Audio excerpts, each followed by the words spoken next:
So hey guys, welcome back to the channel. This is the final part of the story, Naruto, the Surgeon of Death. If you guys enjoy this what if and want more, comment down below to let me know. The comments on videos really help me out a lot. They motivate me to upload more frequently, so please do comment down below. Before I start, please do support for more awesome contents and leave a like and don't forget to subscribe to the channel. And share this video with your friends and also check out the descriptions and check out the playlists. With that out of the way, let's start. Naruto stood there as his eye twitched in anger of the whole situation he had just found himself in. Fu could sense the anger resonating off of his body and took a few steps away from. Before we do anything else, growled Naruto in rage, I just want you to understand how much you fucked up here. You destroyed a tea set that while it was not valuable price-wise it was a gift from a woman who died and left it to me since she knew I loved her tea. It was valuable to me since I had good memories to go with it. Then there are the cookies that you destroyed. Are you seriously getting mad at us because Hayden destroyed your cookies? Asked Kakuzu with a raised eyebrow, since that had to be the dumbest reason to get mad that he had ever heard in his entire life. Yes, actually, since they are a bit pricey as well as the fact that my whole life I have been taught to not waste food, said Naruto as his eye twitched in anger, and you destroying it is doing just that. Well, how about we make it up to you and simply kill you so it doesn't bother you anymore, said Kakuzu with a chuckle. Well that seems like a good idea, said Naruto with a sinister chuckle of his own. I am gonna have to pass on it since I don't feel like dying now or anytime in the near future to be honest. Lord Jashin decrees that you die in his name here and now. Shouted Hayden. Look, crazy priest man, said Naruto as he held his hands together in front of his mouth before he pointed in Hayden's direction with two of them. I am gonna tell you here and now that I don't give a damn about your religion, so just stop it with all that. You will pay for your insolence. Shouted Hayden before he threw his scythe at Naruto once again. Naruto didn't move at all, which caused Fu to shout out his name in fear that he would get hurt from this, but her face went from fear to surprise when she saw him catch the weapon with his bare hand. What made it stranger for her was the fact that his hand had turned jet black as he did. Well, said Naruto with a heavy sigh as he began to glare at the men who had come to attack him. He had a feeling that they would do so at some point since they were a highly feared group of mercenaries and he had managed to kill two of their members. So he figured they would try and kill him at some point, so he took it upon himself to research who he could find out about the members, so he was prepared for when they eventually did. Now you have only pissed me off more than before. You will not leave here alive. Shouted Hayden as he tried to pull his weapon back, but surprisingly was unable to since Naruto had a firm grip on the thing and was not giving any sort of leeway to do so. Quick question before we continue, said Naruto with all the seriousness he could muster in his voice, who sent you to kill me? We are not here for you boy, said Kakuzu as he stood back to watch what was happening unfold a bit before he planned to do anything. He was not friends with Hayden in any sense of the word, it was just due to the fact that Hayden could not kill him like he did the several other members he had been partnered up with in the past that they traveled together like this. We are here for the Jinchuriki. And why do you need Fu? Asked Naruto, who was genuinely curious as well as confused as to why they would need her. True, she was a Jinchuriki, but they were the most prized things in the major villages as well as Taki, even though the people don't act like they are, and by taking them would invoke the equivalent of a war to whoever did so. Last he had heard, the Akatsuki organization was small with but a dozen members, so how the hell would they be able to deal with the ramifications of doing this? That is none of your business, said Kakuzu, mostly since it will not help you when you're dead. Fair enough, said Naruto simply as his hand began to crackle with electricity, counter shock. The electrical current passed through the blades of the scythe he was holding and then traveled through the rope itself since the design had metal within it. It was done so the rope was stronger as a whole and yet still flexible enough to be used as a rope, but right now it was being used as a means of conducting electrical currents towards the intended target. Hayden shouted in pain as he was hit with a massive surge of electricity, which was akin to being struck by lightning. Naruto then quickly, yet flawlessly used a kunai, one of several he had for situations like this one here, and cut the rope holding the scythe. He then threw it back at Hayden, who was not able to dodge it since he was still suffering the after effects of being shocked like he did. The weapon pierced his head from an angle, but all the blades had pierced into it. Fu thought he had been dealt with, but Hayden only growled in rage as he pulled his scythe out of his skull and looked at Naruto with a murderous rage look on his face. So what I have heard about you are true then, said Naruto as he pulled out his cane to use in the coming battle. I had heard you were deemed immortal, but to see it firsthand is another thing altogether. Dashin will have your blood. So it is my blood you want, said Naruto with a smirk. He then pulled out a round glass vial of his blood and tossed it a few times in his hand before he threw it to Hayden. Hayden caught it in his hand and looked at it, far more confused than he had ever been before. He had never seen a man willingly toss him, or anyone else for that matter, a vial of their own blood. There you go. One bottle of blood from yours truly. Naruto, said Fu with an open-mouthed shocked look on her face that showed that she was still not fully understanding or believing that she had just seen that happen. Why would you give him your blood like that? Are you insane? No, I am not insane, said Naruto as he smiled at her. I am of complete sound mind. I gave him my blood out of a genuine scientific curiosity as to what he would do with it. He then looked back to see Hayden uncorking the vial with a sinister smile on his face before he drank the contents of the container in a single gulp. Now it was Naruto's turn to look shocked at all this, since that had not been a scenario that had crossed his mind ever, and he had heard of such things happening in the past due to mental illnesses. Die. Naruto at this point was at a complete loss for words. Yet in the end he began to laugh hard to the point that he held his stomach since it was beginning to hurt from laughing. Now is not the time for laughing, said Fu, who was prepared to fight these men the second they said they were here for her. She would be damned if she would let these creepy men kidnap her. Sure, her life sucked as it was, but from the way they talked about her situation would not improve if she went with them. These people are going to kill you if you don't take this seriously. I'm sorry, said Naruto as he finally began to calm himself down from his fit of laughter. He was able to see clear once he wiped the tears from his eyes since he had laughed so hard and saw that Hayden was drawing a circle around him for some odd reason. But I have to ask you, why the hell did you drink my blood? Hayden uses people's blood to perform his ritual, said Kakuzu simply. There was no harm in answering the boy's question, since Hayden already had his blood and thus doomed himself, since once the ritual was complete, he would die from it easily. Well, that answers my question, said Naruto as he pondered on that bit of information. I assumed he did it due to a mental illness of some sort. A mental illness? Asked Fu with a confused look on her face. There were a few recorded incidents in the past of several different men who genuinely believed they had to drink blood to survive due to mental illness. I am a doctor, so I know what I am saying. Oh, said Fu as she cringed in her mind since that was disgusting to hear about out of the blue, and she regretted ever asking that since now she knew it even was a thing that could happen to someone.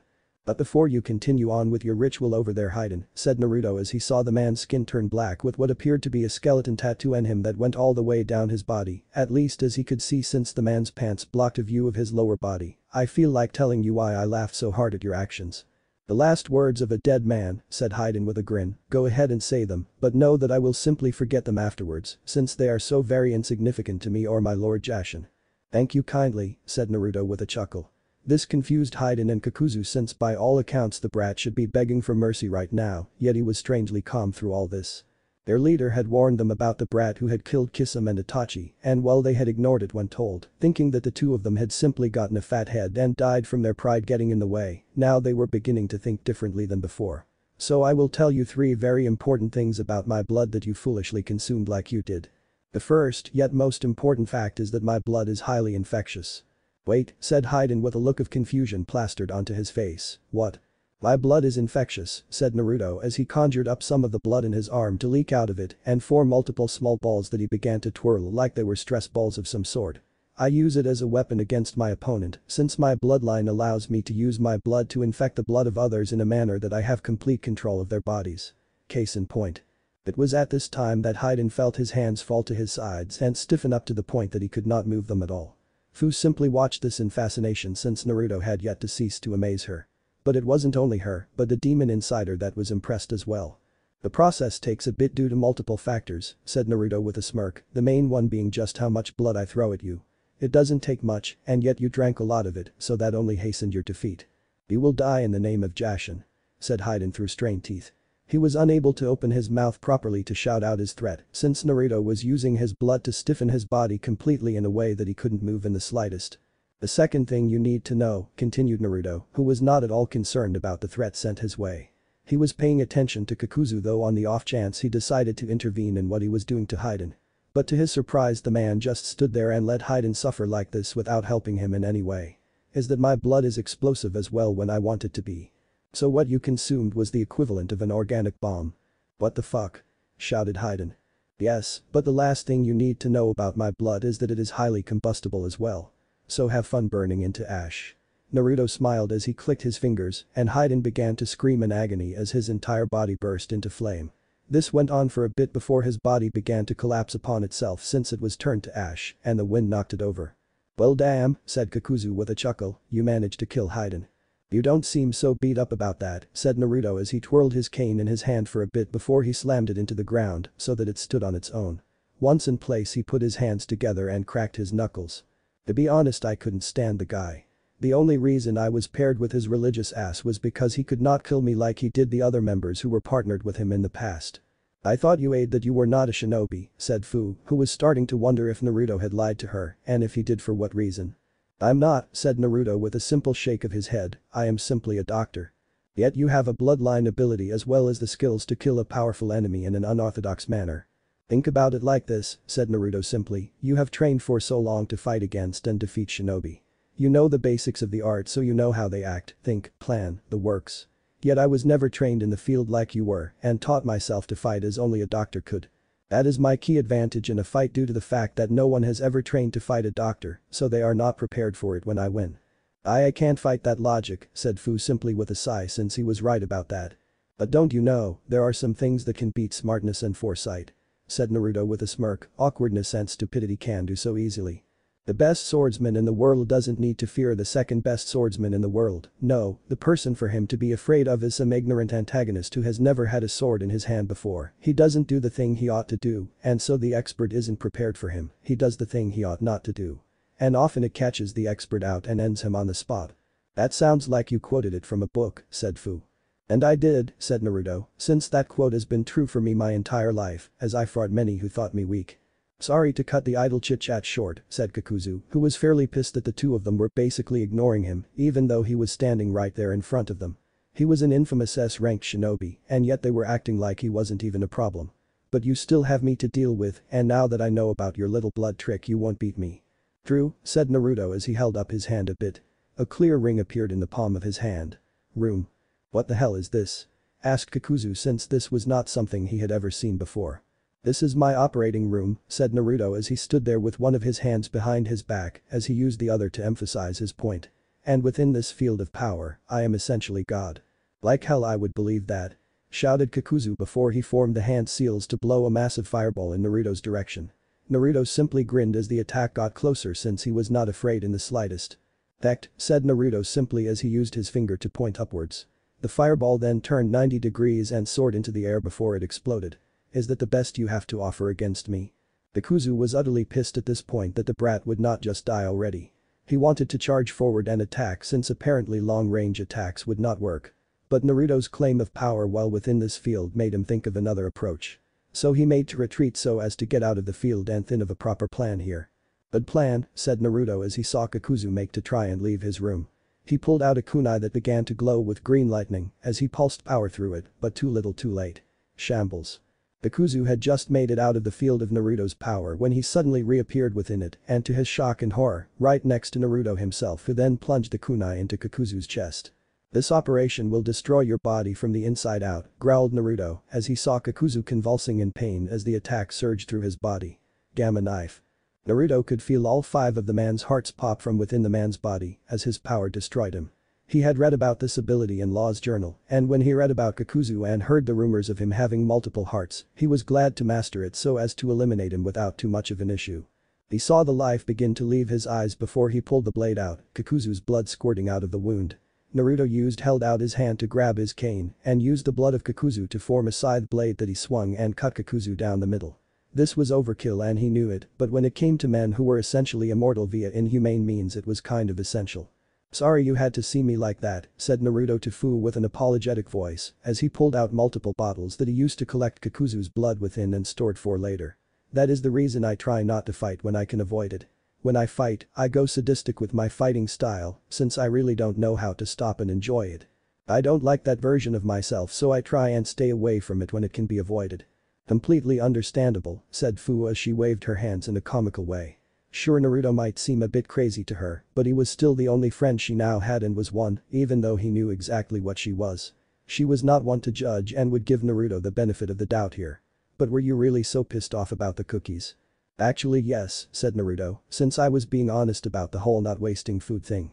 Plus well. Go on, said Fu with a smirk, I'm actually curious as to what you have to say.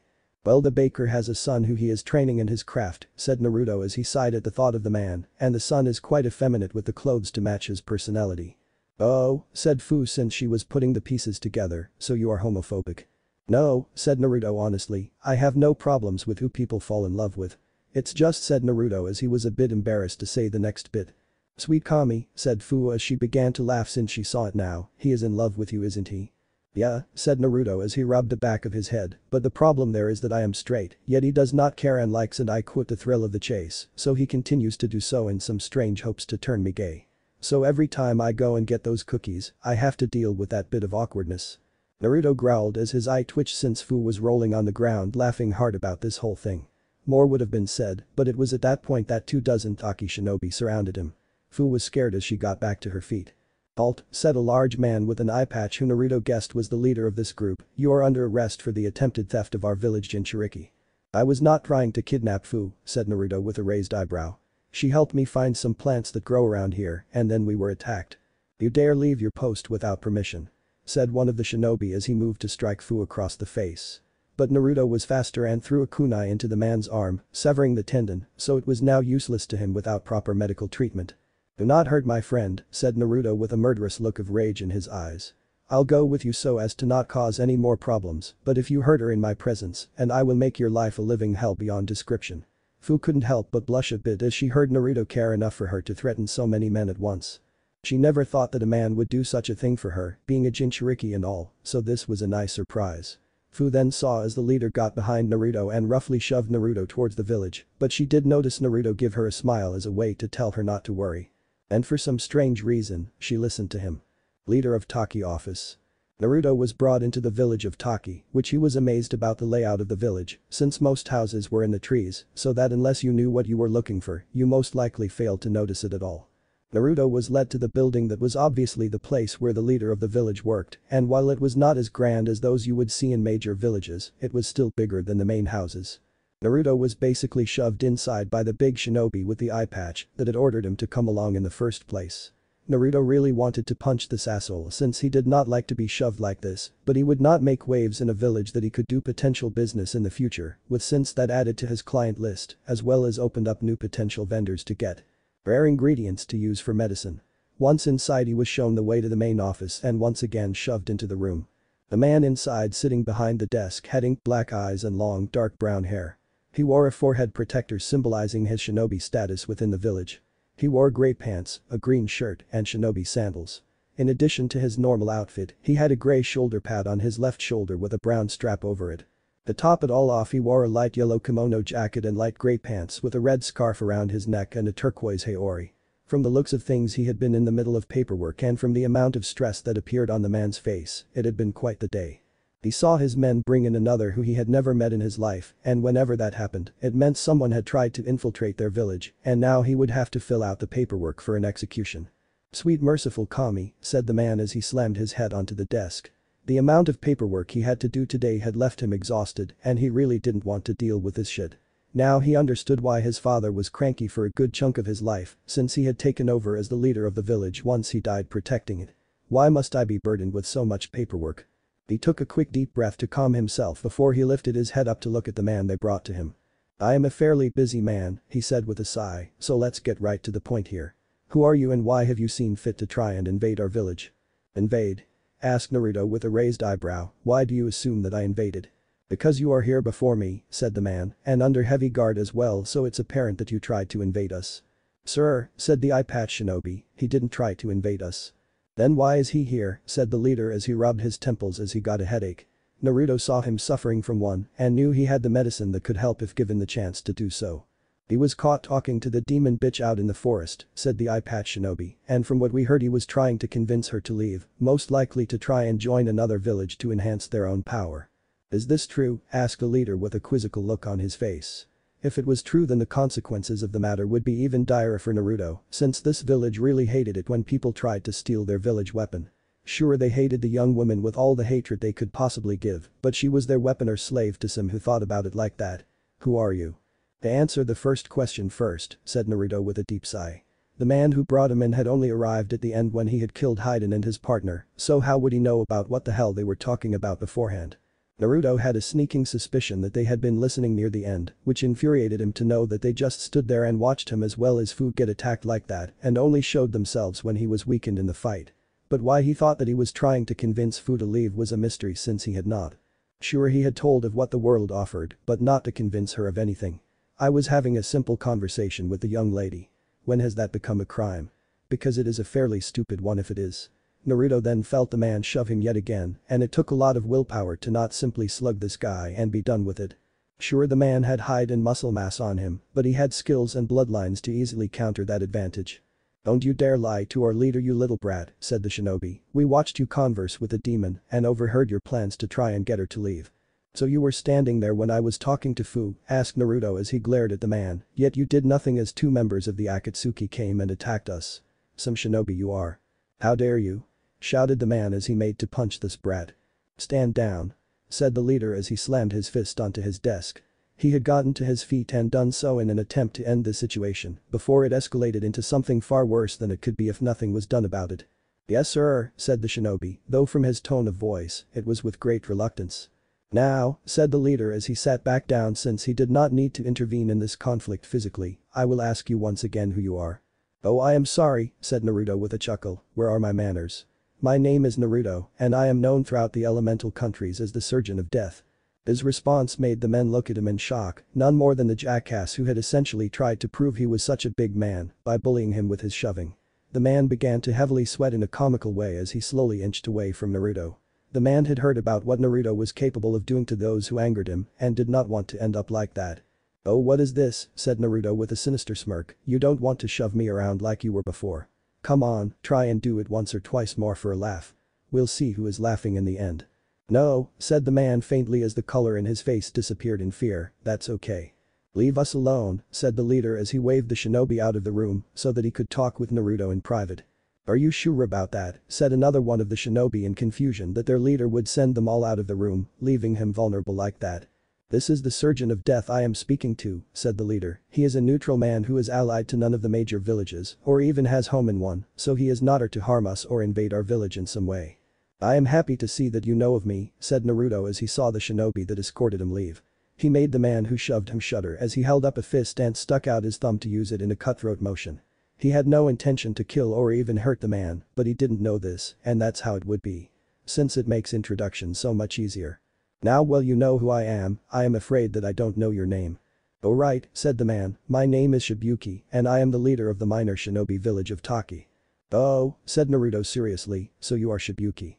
"Wait a minute," said Shibuki, since he was surprised that someone with such infamy as Naruto would know who he was when not many people of their village was known to outsiders at all. "You know who I am?" "You were Fu's friend," said Naruto with a growl since he could not understand abandoning a friend like this man had done, nor would he ever do so without just cause that his friend would understand so that they would not feel betrayed by his departure. "And you abandoned her to her fate out in the woods." "Well shit," said Shibuki in surprise, "Fu told you about that did she? I'm surprised that she trusted anyone enough to even talk to someone about that." "No thanks to you," said Naruto with disdain. "Look," said Shibuki with a sigh as he prepared himself, "I can explain." "I don't see how you can explain what you did," said Naruto, since in all honesty he couldn't imagine a single way to explain it. "It was not my fault." "That's what everyone says when caught in their bullshit." "Stop!" shouted Shibuki in anger that Naruto was not giving him a chance to explain himself. "Let me explain my case before you judge me." "Okay," said Naruto with a sigh, "I'll let you do so, but know that this explanation better be good since I don't see how you can explain it. My father led to Kigakure well for many years until his death after drinking the hero water, trying to protect his village when it came under attack by foreign powers," said Shibuki in sadness as he remembered his father. The water granted him temporary strength enhancements, but shortened his life that led to a rather premature demise. His position as leader was passed on to me when he perished. "I'm not seeing how this explains things," said Naruto with a raised eyebrow. "I was friends with Fu in my youth, which my father was okay with since he did not see her as a weapon as most of the people in this village do. But he warned me that one day that I would take his place as the leader of this village and in doing so, I would have to sever ties with her. I know what I did was wrong and that I hurt her by not even telling her the truth on the matter. But I am the leader of this village and as so I must think of the village as a whole. My power is based on public opinion and as it is most people hate her." "But you are the leader of this village," said Naruto, who didn't understand how someone who led a village was powerless to help someone like Fu. This was the main reason that he hated politics since it made an already complicated life even more complex than it had to be, so why not help her? "I was only 13 when I was made leader of this village. I was not fully ready to take the position and the various members of the council took advantage of that fact to take power away from my position. Over the years I have been trying to get it all back, but it has been a tough time doing so. Yet while I could have done it faster than what I have done already, but there was a pressing matter that I had to do that has put me in a mental conundrum that I see no way of fixing. Okay, said Naruto, who after hearing all this began to understand why Shibuki had left Fu like he had since he had so much on his plate. This wouldn't have been an issue if he had just explained it to Fu in the first place. Now I am curious as to what this issue is. For the past few years the councilmen have been trying to implement a new program against my wishes that they are nearly about to pass. The program is to simply use Fu as a breeding tool in hopes that the children she will be forced to bear will have enhanced strength to increase our numbers with more powerful shinobi so as to increase the overall strength of this village as a whole. While I may not be able to visit her as I used to when I was her friend, I won't allow her to suffer such a fate and have used every trick I could to slow down the process. But the problem there is that the more time I put into aiding her in that way, the longer it takes to reclaim the power lost to my position. Okay, said Naruto through gritted teeth, who are they? I'll kill them myself. No, said Shibuki as he waved his hands to get Naruto's attention, you can't do that.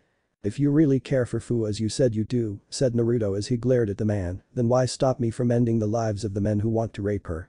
They hate her so much to the point that they force her to live out in the woods and protect them, yet they want her to lie down and take it while they defile her and struggle through multiple pregnancies that will lead to the birth of children that will most likely suffer the same fate as hers. Because even though I hate them for trying to do this, said Shibuki as he slammed his fists on the table in pure anger. A tear fell from his left eyes since he truly felt so powerless to help his friend and it had eaten him up for so many years. He had never gotten the chance to talk to anyone about this and it was making a lot of repressed emotion surface. They are still high-ranking men in this village that would be truly devastating if they died. I want them gone, truly I do, but I can't since there is no one to replace them if I do. So what then? You are just gonna let it happen? No, said Shibuki as he chuckled a bit, because now that you are here, you have provided me with the perfect answer to my conundrum. Again? Asked Naruto in confusion about what was going on in this man's head. You are someone Fu trusts, said Shibuki, and not only that, but one who is not allied to a major village, so I know you won't use her or sell her off to one for money, since I have heard you were an honorable man. So I ask of you to take her away from here so that she no longer suffers like she has been forced to do all her life. You do understand the extreme request you are asking me to do here, right? Asked Naruto, who was surprised to hear the man suggest this of all things. By taking a Jinchuriki from a village I will have a high bounty placed upon me from this village. This will lead to many seeking to take me out. I understand the Ramafika. Started Shibuki before he was interrupted. I'll do it, said Naruto simply. His response surprised Shibuki since he had thought that he would have to try harder to convince him to do so, since Naruto had been right to say that the ramifications of doing so would be huge. You will, said Shibuki. Of course, said Naruto, since I help my friends when they are in trouble. But if I do this, I want two things from you. If it is within my power then I will do it. The first is I want you to write a letter to Fu so that she will understand the reason you left. She at least deserves to know the truth about this. Well, I can easily understand that and you are right about that. But the second thing I want, said Naruto as he tried to ask in a way that was not too demanding, I have heard that this village has something called Hero's Water. If you are going to ask for our village's most prized resource, said Shibuki, I am gonna stop you there and tell you that I can't give it to you. I don't want all of it, said Naruto with a shake of his head, I just need a syringe full for research purposes. Research purposes? Asked Shibuki. I want to see if there is a way to dilute a chemical compound that gives the drinker a massive boost in power so that you don't die at the end. That's all. Well, said Shibuki as he got up and swiped his hand on a seal on the wall. A secret panel opened up in the wall to reveal the clear glass gourd that was 3/3 of the way full of water that was sealed up with a cork that had wax on the edges to show that the seal was still intact. If it is only a small amount then it will be okay. He then handed the gourd to Naruto, who pulled out a syringe with a long needle and pierced through the gourd to get at the liquid inside. He made sure to take the utmost care so as to not break the container since it was glass. He then pulled the plunger up so as to extract the liquid for transport. Once the syringe was full he then extracted it before he put it behind his back and stored it for future research. After he was done with his extraction he waited for a bit as Shibuki wrote out his letter to Fu. Once he was done he rolled it up and then sealed it with a wax seal and handed it to Naruto for him to take to Fu. Please keep her safe, said Shibuki as he still held onto the letter and looked Naruto in the eyes to make sure there was no sort of lying in them. For even though my position does not allow for it, she is still and will always remain my friend. "You have my word that she will be alright," said Naruto as he returned the gaze with a serious one of his own, "and as you have probably heard from whatever sources that told you about me, I always keep my word once I give it." "Well, since our transaction here is done," said Shibuki as he sat down and sighed, "then I ask that you leave my village. I would say that I hope we meet again, but after what is going to happen I know that will not happen, so I will simply tell you good luck." "You as well," said Naruto as he got ready to leave, "without food to worry about I hope that you can make things right in this village once more." He then summoned up a door that he walked through and disappeared behind him, leaving Shibuki alone with his thoughts. "That makes two of us." Naruto arrived back at the area they met the first time to find Fu dressing up her wounds that the shinobi who came to detain him had inflicted. He told her to come with him, for he was here to take her away from all this. She didn't believe him at first, but he then handed her the letter that was written to her by Shibuki. She read it, and as she did Naruto saw the tears begin to well up in her eyes before they began to fall from them. She cried as the truth was told to her, and Shibuki had told her what would happen if she stayed. "That asshole," she finally said weakly, "all these years I have hated him for abandoning me. Yet he still cared about me all this time. Why didn't he tell me that to begin with?" "It wasn't his fault," said Naruto simply, "he was forced into his position when his father died, and so it was all so sudden. Just know that he still cared enough to protect you from those who wanted to defile you. So how do we get out of here, and a better question is where will I go?" "Well, I have an answer to both those questions," said Naruto as he pulled out another scroll. "A while back I got citizenship papers for Spring Country for myself, as well as 4 of my friends. Now while I had done that 2 of them had been killed on a mission they were on, so I had 2 of these to spare, and so you can have 1. From there the opportunities open to you are endless." "You really think far ahead, don't you?" said Fu with a chuckle as she wiped the tears from her face. "Not always," said Naruto with a shrug, "but I at least try to. But now that we have established all this and I have offered you a better life away from the hatred of men who I can only refer to as scum. Now all you have to do is walk through that door." He said that last bit as he summoned up a door to his operating room. "Well, to be honest, it's through this door, a few minute wait, then through another door." "You just killed the mood by saying that last bit," said Fu with a bit of a sweat drop. "The way you said it made it feel like a fairy tale of some sort, but then you had to ruin it with reality." "Sorry for that," said Naruto with a laugh as he held open the door, "but that is kind of my field of expertise." Fu simply chuckled as she walked through the door, followed by Naruto. The next day. Naruto had finally made his way to the Keen residence, and as he made his final approach to the massive residence, he stopped walking for a bit. He had to take a few deep breaths, since his anger had arisen to levels that were not healthy for him, so he needed to calm himself, or else he would give himself away for the plan he had for his former family.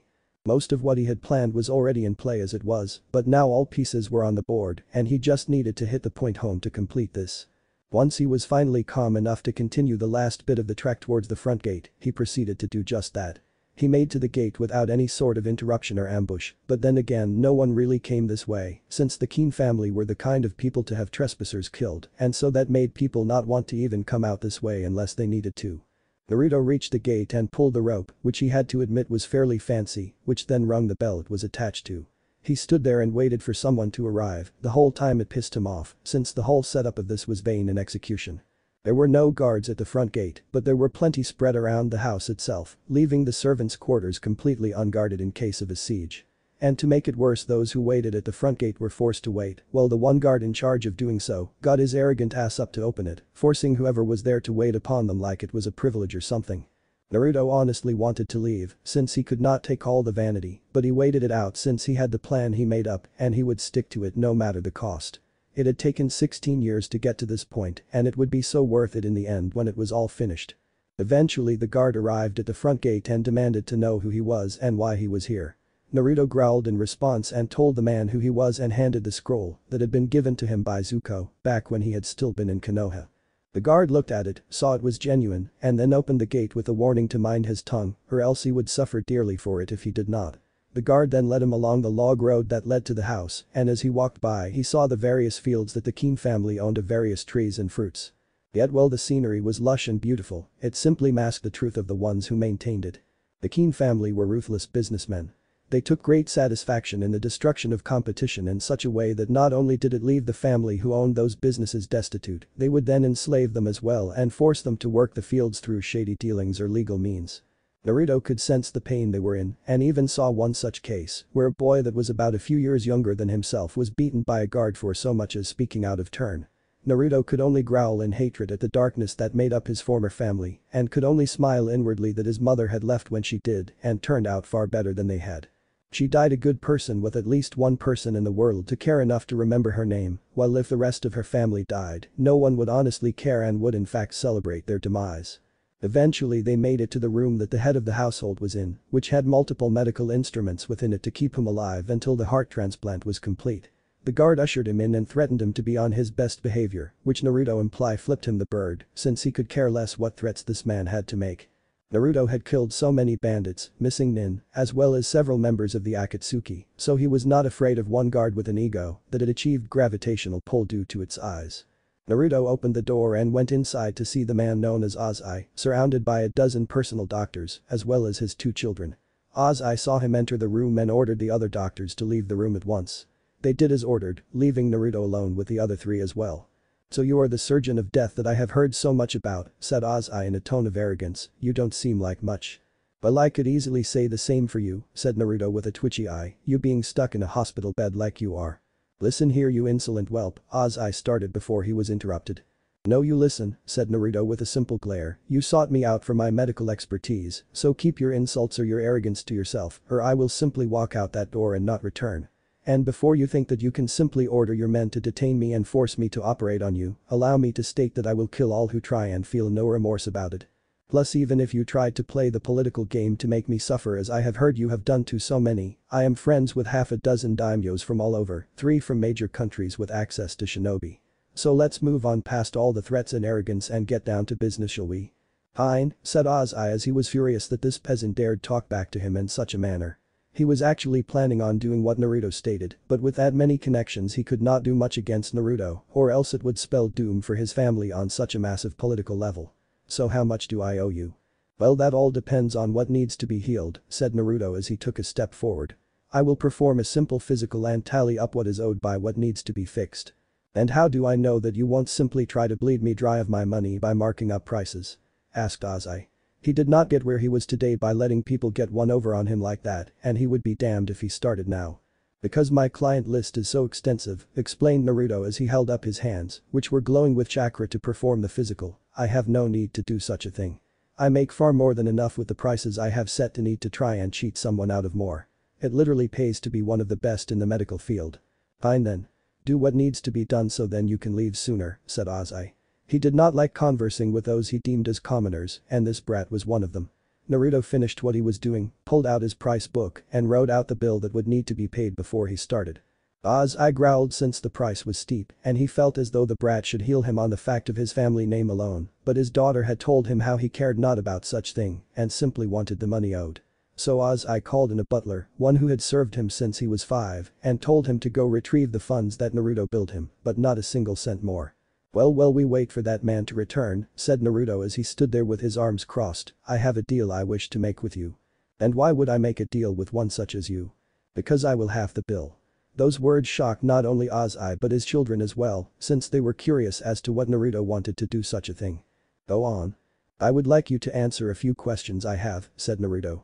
"You offer my father the means to decrease the amount paid for your services in return for having your questions answered?" asked Zuko with a puzzled look on his face, since he was confused. "Why?" "Because these are questions that he alone can answer," said Naruto with a passive wave of his hand, "and it is because of that fact that gives him leverage." "Ask away then boy," said Ozai, who was happy to do so if it meant he spent less money. "Before I ask I need to explain something," added Naruto with a sigh. "I am an orphan who lost my parents when I was simply 4 years old. Now while you may not care about that since you have all this going for you with the money and the political power, just go with me on this. But when I felt as though I would die on those streets I was saved by a young woman who had lost her own child within a few years of his birth since she had not the funds to care for him. She told me that I reminded her of the son she lost and took me in and cared for me. I loved her as a child does their mother and I was happy. But my happiness was short-lived since she died a year later and once more I was alone. Once she was put to rest and buried in the ground I was given the few things she had, one of which was her diary. It was there that I learned who she was and what she struggled to go through to survive. And it is the reason I ask you this question. Why did you abandon your own daughter Mocha when she came to you and begged for aid not only for herself but the child she gave birth to?" The looks of shock on their faces were priceless and it made Naruto wish he had a camera to capture this moment and preserve it forever. They never thought that anyone would ever ask about the forgotten member of their family, and to hear someone ask about her out of the blue like that was unexpected entirely. "Why do you wish to know about my pathetic little sister?" asked Azula as she growled at the memory of her. "Because that woman saved my life when she had next to nothing for herself," said Naruto with a serious look on his face, "and any woman who would do such a thing did not deserve to be treated like she was. So I will repeat the question, why did you abandon her?" "My former daughter," I said that bit with venom-laced words that seemed like he choked to say them, "was a disgrace to the Keen name. She did not act as we did and became a strain on who we were. So I planned to put her to some use as a means to acquire political power via an arranged marriage, but she ran away. I disowned her because she disobeyed my orders to run off with a commoner." "And what about the child she came to you for aid about?" asked Naruto. "The child was simply born, so what did the child do to warrant such treatment?" "That child was worthless," said Ozai. "He was born out of wedlock via the seed of a commoner, which is of no use to our family. He was an abomination that was undeserving of life, and I will not have something like that in my home." "Thank you for answering my questions," said Naruto simply with an emotionless tone of voice. For years he had wanted to know the true reason that he and his mother had suffered, and while he believed the words that came from her diary, but to hear those words spewed from the mouth of the man who cast her out. "What was the point of that?" asked Azula, who was still confused as to why he asked those questions in the first place. "To slate my own curiosity," said Naruto as he walked over to the door and whipped out a seal. He placed it on the door and activated it, sealing it up so that it could not be opened. "What are you doing?" asked Zuko in anger. "Making it so we can't be interrupted," said Naruto simply as he held up his hand and whipped it around for a bit. This tangled up Zuko and his sister in wires so as to suspend them in the air as they shouted out their anger at being put in such a situation. "What are you doing to my children?" shouted Ozai, who wanted to help them but was unable to since he was stuck in the bed with the tubes in his body. "Let them go. You are here to cure me." "And now why the hell would I help you?" asked Naruto with a growl. "Because that was what you were paid to do, you filthy commoner," shouted Azula as she struggled in vain to try and break free from her bindings. "So the high and mighty insult the so-called filthy commoner who has the ability to save them," chuckled Naruto, "but I don't want your money. I simply want you to suffer." "For what?" demanded Zuko. "My mother," said Naruto with a glare. "What?" asked all three of them in unison, since they were even more confused than they were before. "I'm surprised that you have yet to figure it all out," said Naruto with a shake of his head. "Apparently money can't buy intelligence, since you are all idiots. I am the so-called abomination unworthy of life that you so boldly claimed I was." "Impossible," said Ozai as the realization of the situation was starting to sink in. "How?" "I struggled most my life, but I made something of myself no thanks to you," said Naruto as his scowl only deepened further than it already was. "And now I have come to make you pay for what you did to me as well as my mother." "Unhand us," shouted Azula, who would not allow the bastard child of her hated little sister to do this to her. "Not yet," said Naruto as he walked over to where he saw a bottle of scotch on the table. He took the top off with one hand before he poured himself a glass that he gulped down. His bloody bloodline made it so he could filter out the alcohol in a sense that he didn't get drunk, but he did still enjoy the taste of it when it was finally aged. He had drunk with many of his wealthy customers over the years and had enjoyed the conversations that went along with it when he did. "I want to kill you, believe me I do, but I just can't bring myself to do so. And before you ask or even think about it, no, it is not because we are family or any of that nonsense. The reason I stay my hand is that you have not done anything to me directly. You screwed me over as well as my mother, but you have done nothing more to me than ignore my existence, and I can't see that warranting death." "If that is the case then why are you doing this?" asked Ozai as he coughed a bit from the stress the fear of all this was doing to his heart. "Because we are simply waiting for the others to arrive," said Naruto as he poured another glass of scotch. "You see what I did was inform the various families who you have screwed over of what I planned to do and told them to come over and get their pound of flesh from you. See, they have the right to do so since they have been personally screwed over by you with your actions, so it is only fair that they get to end you." "Our guards will defend us like they always have," said Azula with an arrogant tone. "They wouldn't dare to attack us. They would be killed just for attempting to." "True," said Naruto with a smirk, "you have hired some of the most ruthless yet powerful of guards to guard your home over the years. But you see, I did my own research and found a simple way to eliminate that threat. As you know, since you allow it to happen, the majority of them drink the night away once a week. Now you don't really care since they keep your slaves in line as well as guard your house, so it is just a matter of doing business for you. But I learned from a source that spoke of something else they do that day. The maid who they make serve their drinks, they get drunk and then hold her down and rape her. Just her alone, and no one else has to service about 100 men a week all at once because they threaten to kidnap her daughter and force her to take her place if she resisted." "How did you know she spoke the truth?" spat out Azula. "How can you be certain that she wasn't just another whore?" "Because I was the one she paid to heal her wounds sustained from the various bouts of rape," said Naruto with a sad shake of his head, since he remembered those times, with one of them being so bad that she almost died from it due to the numerous injuries sustained. It had gotten to the point that he healed her for free, since she could not keep paying for his treatment, since what he healed was basically renewed within a week or two. The damage done was easily fixed without too much materials needed, so it was not too much of a financial loss for him to do so. As well as performed all 6 of the abortions she had to suffer through since the men used no form of protection, nor allowed her to use some form of contraceptive of any sort. So she suffered through all that and tried to hide it from her daughter, yet her daughter was no fool and knew what was happening to her own mother.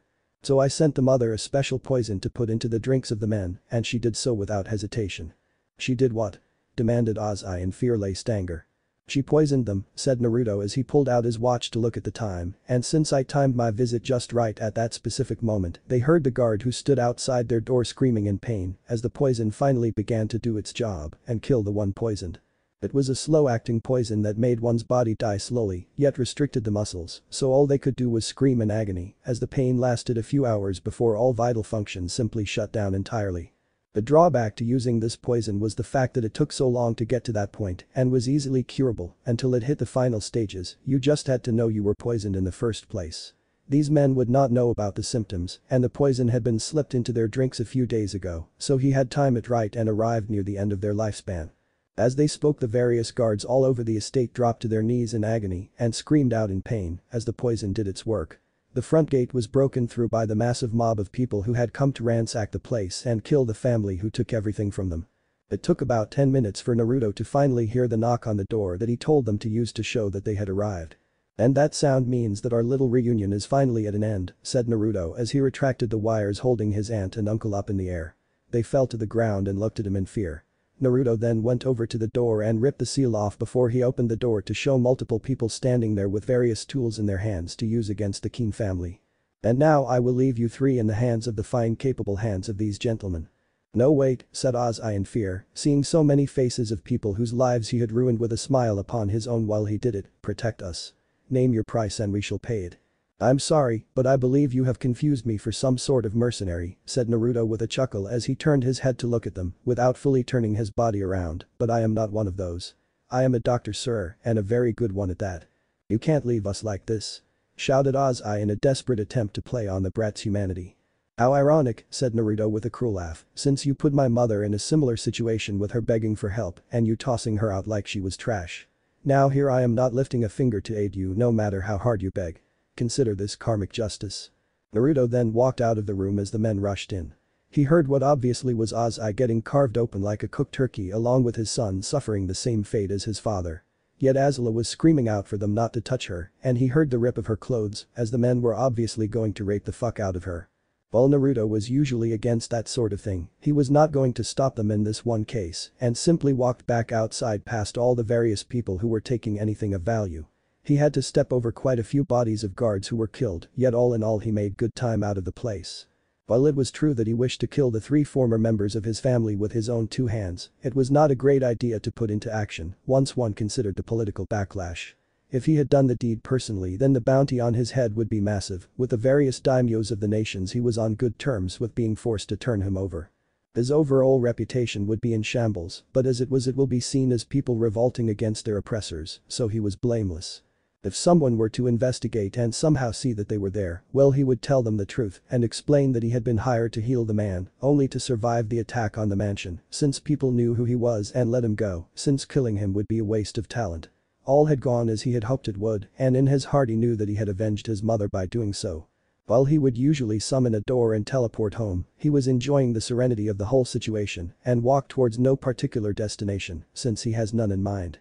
Yet as he walked towards basically nothing, he was stopped by 6 people in black cloaks with red clouds on them. What surprised him was the act that while they were all various sizes, they all had orange hair with purple ring dyed. "Oh, for fuck's sake," said Naruto as he slammed his hand into his forehead with enough force to hear an audible smack from the action. "Why do you members of the Akatsuki keep harassing me? I won't join your group, so stop asking." The 6 figures looked at each other for a second before one of them stepped forward. "We are not here to try and recruit you into our organization," said the one who came forward. You have made it abundantly clear that you would not work for us when you killed Itachi and his partner Kisame. Then let me guess, said Naruto with a sigh as he whipped out his cane in preparation for a fight that he was certain that was going to happen. You came to avenge your fallen members by killing me. Wrong again, said the one speaking as he shook his head, for their failure was their own. Okay, said Naruto with a quizzical look on his face, so what can I do for you? I require your medical expertise and I am willing to pay what you ask for your services. Naruto could only look at the man with a blank face, since this was absolutely the last thing he ever expected to hear. Naruto had remained quiet for most of the trip towards AIM, where his client was currently located. He was in such a state since he was still just trying to wrap his head around the one major fact that this was the leader of the group of people he had killed multiple members of within the last several months. If he had been the leader of such a group, he would have been up in arms about avenging them in some way, but this guy didn't seem like he gave two shits about it. That was the reason that this was odd to him, since it didn't make sense to him anyway, that he thought about it in his head. But even though that was the case, he still went with the man, since if this all turned out to be an elaborate ambush of some sort as he suspected it would be, well then he would kill off the leader and be done with it once and for all, so their group was no longer a threat to him. Pain, as he called himself, which made Naruto raise an eyebrow the first time he heard it, had told him that his real body was in AIM. When he was told this, Naruto whipped out his elaborate map he had that showed all the different places that he had ever been, so that he knew where he could summon his door and save on traveling time, since timing was essential when it came to his profession. Unfortunately for him, he had never been in AIM, but that was mainly due to the fact that they secluded themselves from others for reasons he was unaware of. But then again, that was a shinobi matter and he was a doctor. He also dealt with an all-kunoichi village that was the same way as well from time to time, but at least that made sense, since it was women only, so of course he wouldn't be allowed inside it.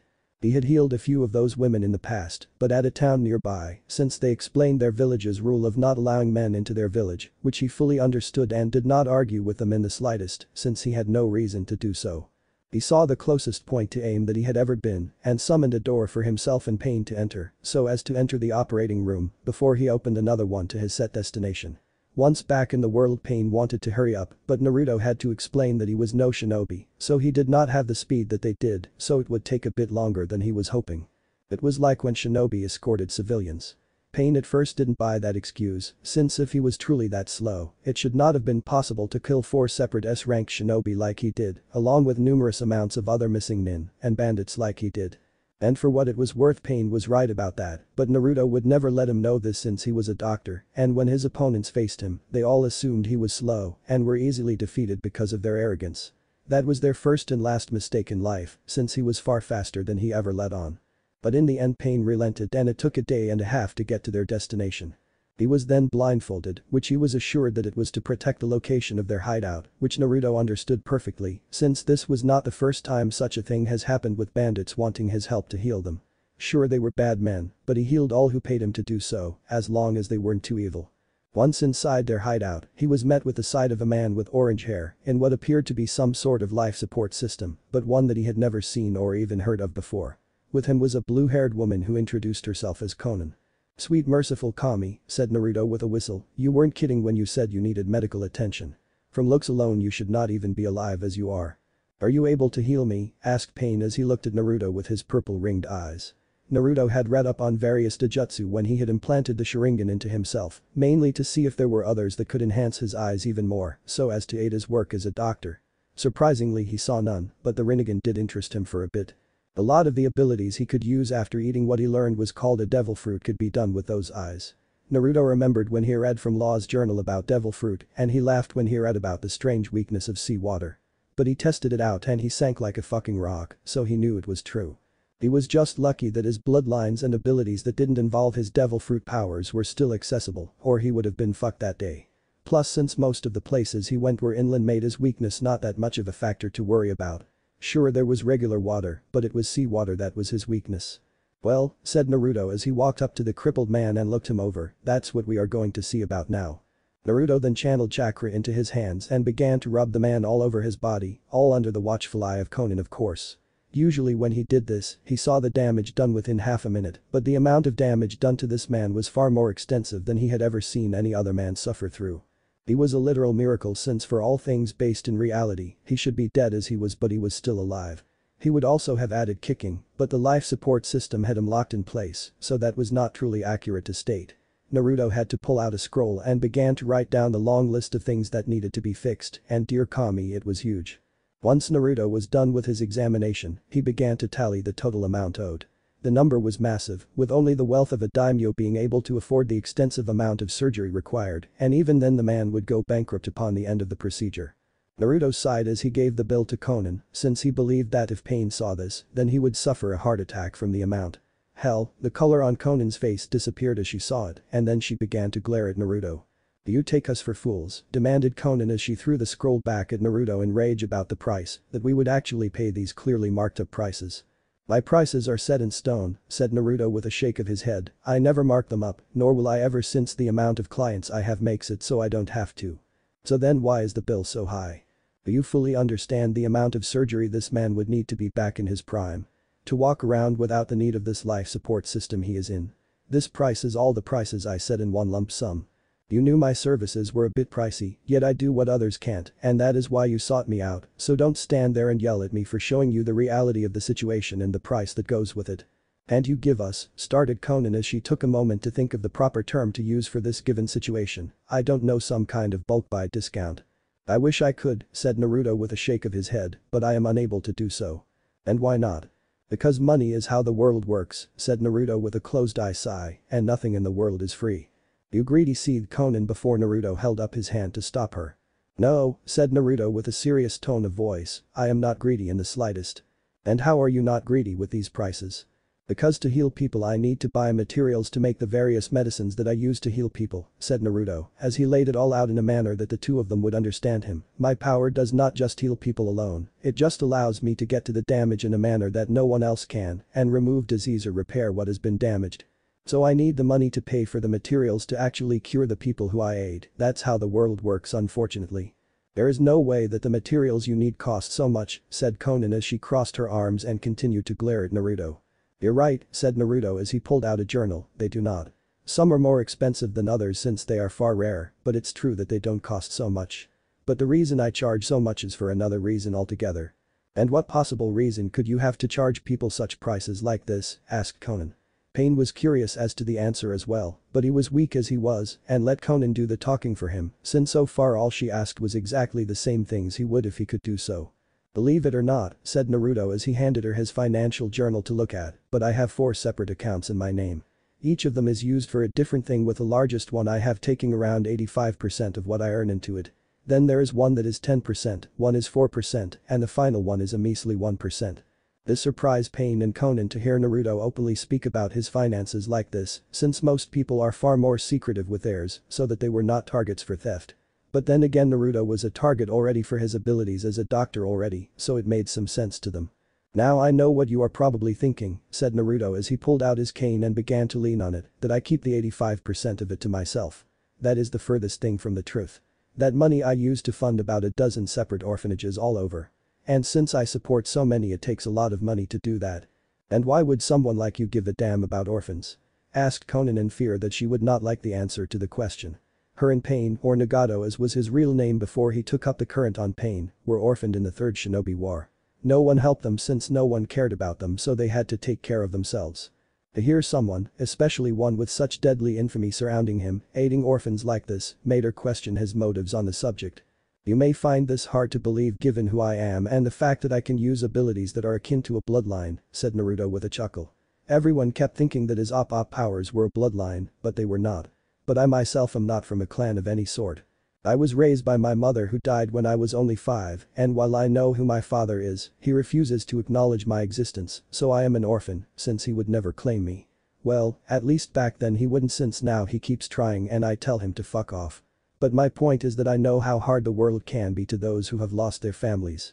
I also know about those who have all the money, the very same people who have more than they could possibly spend in their lives, and yet they don't. But just having money does not make you immune to disease and the like, so I charge these fees to get their money and help those that the world would not help get them that help, so their lives will turn out better than mine started out. The 10% account is my funds to buy the materials I need to make my medicine. The 4% I save so that one day when I have a family of my own I will be financially prepared for it. Leaving only 1% for myself to use." But why would you limit yourself to such a small amount of money like that, said Conan as she finished looking at Naruto's financial journal to see that he was telling the truth on his spending. He had gone into elaborate details on exactly what he spent it on. Hell, he mentioned that he just bought a cup of coffee several days ago. He was very thorough with his accounts on spending. Because I was raised poor, said Naruto simply, and yet I was happy since I had a mother to love me. Yet when she died I was distraught. Sure, in time I made tons of money, but the memories of those arrogant pieces of shit from clans with all their money came to my mind and I realized I did not want to be like that, so I keep my funds to a minimum since the things I want aren't that expensive. Sure, I splurge a bit here and then, like with these clothes since I had them special ordered and a few other things over the years, but I still keep it simple. Be that as it may, said Pain weakly, and hearing his voice let Naruto know just how weak he was. Sure, he had performed the examination, but to hear it in the man's voice really painted the picture of the man's health perfectly. Is there any way to lessen the price? I am sorry to say that there is not, said Naruto with a shake of his head, since the sheer amount of materials needed will drain my reserves and need to be replenished entirely. But I do have a way to heal you that, while expensive as well, is nowhere near the price you just saw. And what is it? Asked Conan with a raised eyebrow. First, said Naruto as he twirled his cane a bit before he grabbed it with both hands behind his back, the procedure is one I keep to myself since if everyone knew I could do it, then the attempts of capturing me to force me to use it on others would skyrocket. I already have enough on my plate to deal with, so I would prefer not to add even more to it if it can be avoided. So if I am to speak of my own secret, then I must know of your own. So tell me exactly what is it that this organization of yours is up to. Allow me to reassure you that all matters spoken here will remain with me, so there is no fear of me passing on such information to others. Client confidentiality is my specialty. We seek to bring peace to this world, said Pain simply, hoping that Naruto would take it on face value and leave it at that alone.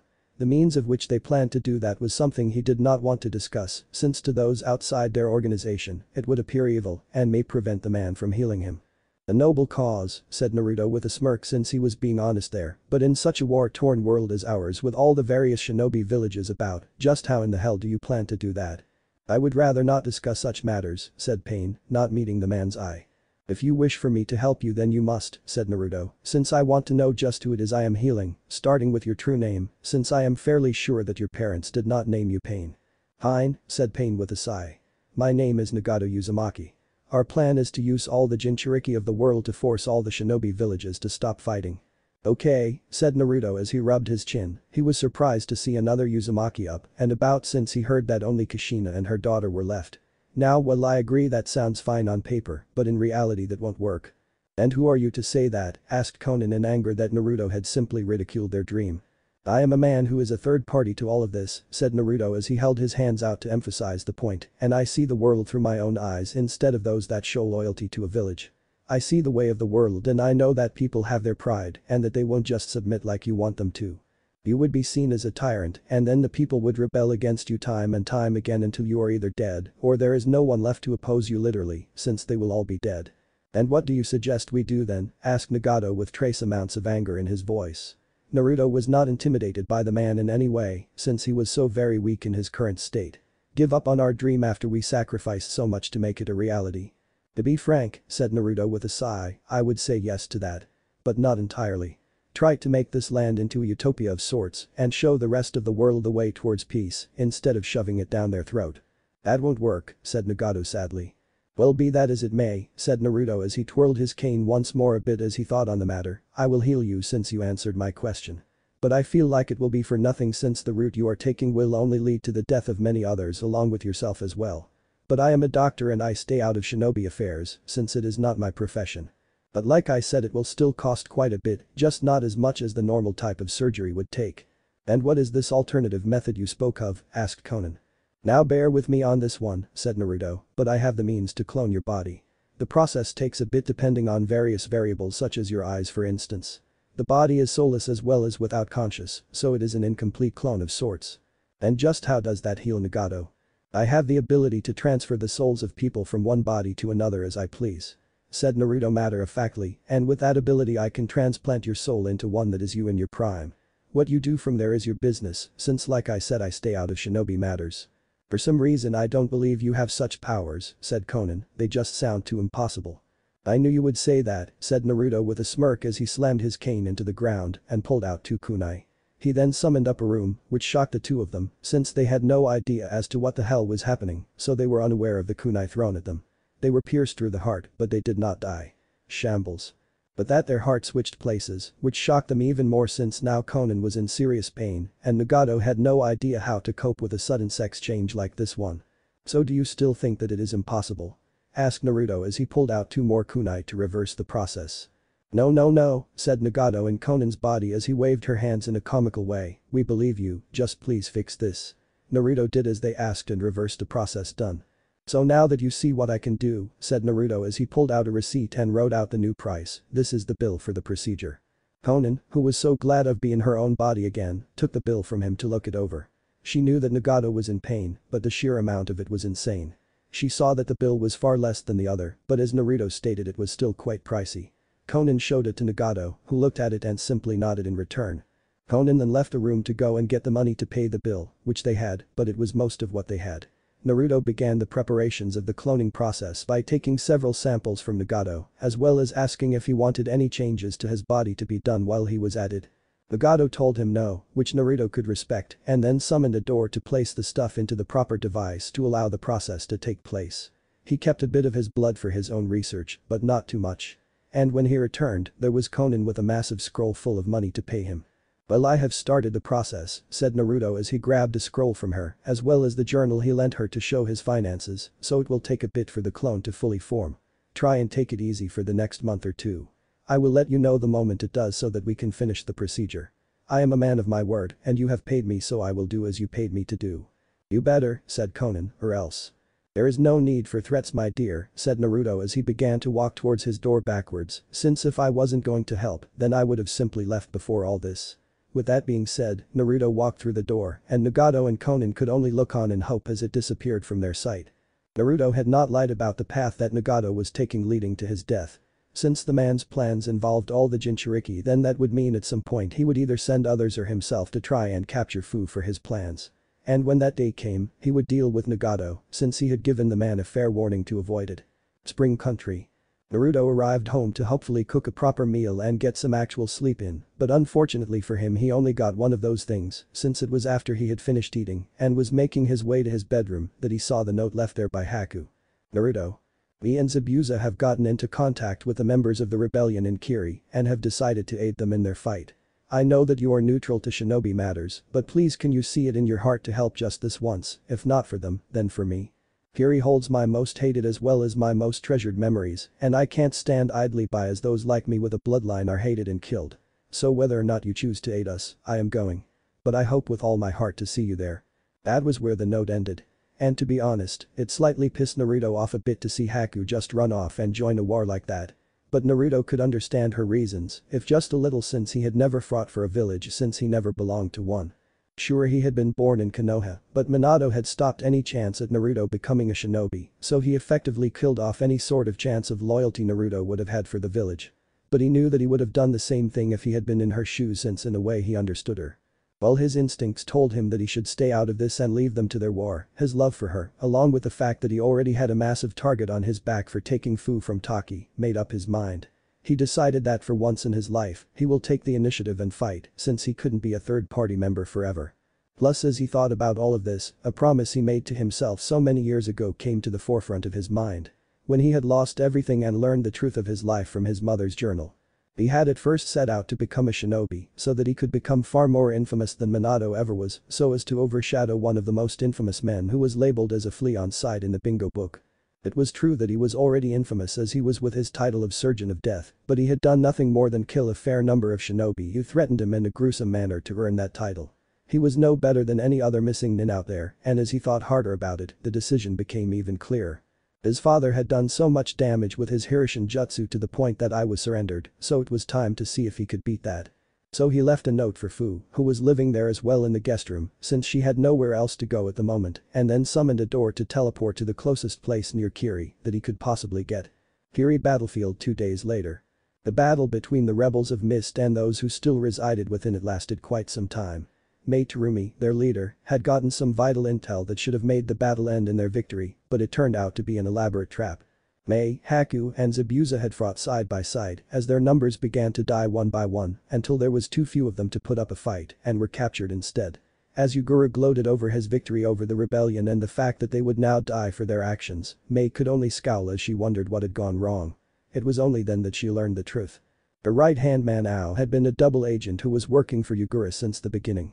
His words had been that he was loyal to the Mizukage, not a hot-headed woman who constantly threatened others to cover up her own inferiority. Mei had sworn revenge against him, but he simply spit in her face and punched her as a means to make up for all the abuse he suffered under her command. Yugura had a makeshift executioner's block in the center of the battlefield that Yugura planned to burn after all this was over, so as to cremate the bodies, since he didn't care to separate the rebels and the loyalists, so as to bury the latter. One by one, the three of them watched as the men and women who fought alongside them for their just cause were decapitated on the chopping block. Yugura wanted Mei to be last since she was one of the people to start this rebellion, and it was poetic that she would be the last one. So over the course of an hour, the rebellion's numbers dwindled down to just the three of them, and Haku was handled roughly and basically thrown onto the block. She began to cry in fear of her death, since the memories of her own past began to haunt her mind as she remembered her mother's death. Yet as the memories dragged onwards more towards the present, her memories went to Naruto. He had been there for the worst parts of her life and had shown her a happier one when she assumed that there was none to be had. She smiled at the memories that she had with him, and she was mad at herself for agreeing to that stupid bet with Kuretsuchi with their relationship on the line. She had done so out of pride since Naruto had always told her she was strong, and his words went to heart as well as her head. She became a bit arrogant in her belief that she was strong, and it was what led her to join up in the rebellion, so as to help them with Kiri back. And right now she swore to Kami herself that if she somehow survived this whole thing, that she would give Naruto a night he would not soon forget. But as she saw in her peripheral vision that the blade was coming down to end her life, those visions began to fade as the reality of the moment sunk in. She closed her eyes as she accepted her fate, but that moment never came. What she saw instead when she opened her eyes was far worse, to the point it had made her scream out loud. There was Naruto in the place where she had just been, with his head chopped cleanly off. The horror of the moment caused the tears to run from her eyes as she saw his blood drip down the block. "Who the hell is that?" asked Yugura, who was shocked to see this random man appear like that.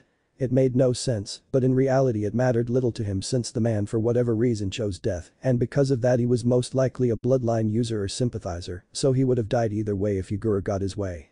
Yet his shock only intensified as he heard a laugh coming from the man who had just been killed. It was only then that he noticed the area appeared to be surrounded by a thin pale form of energy.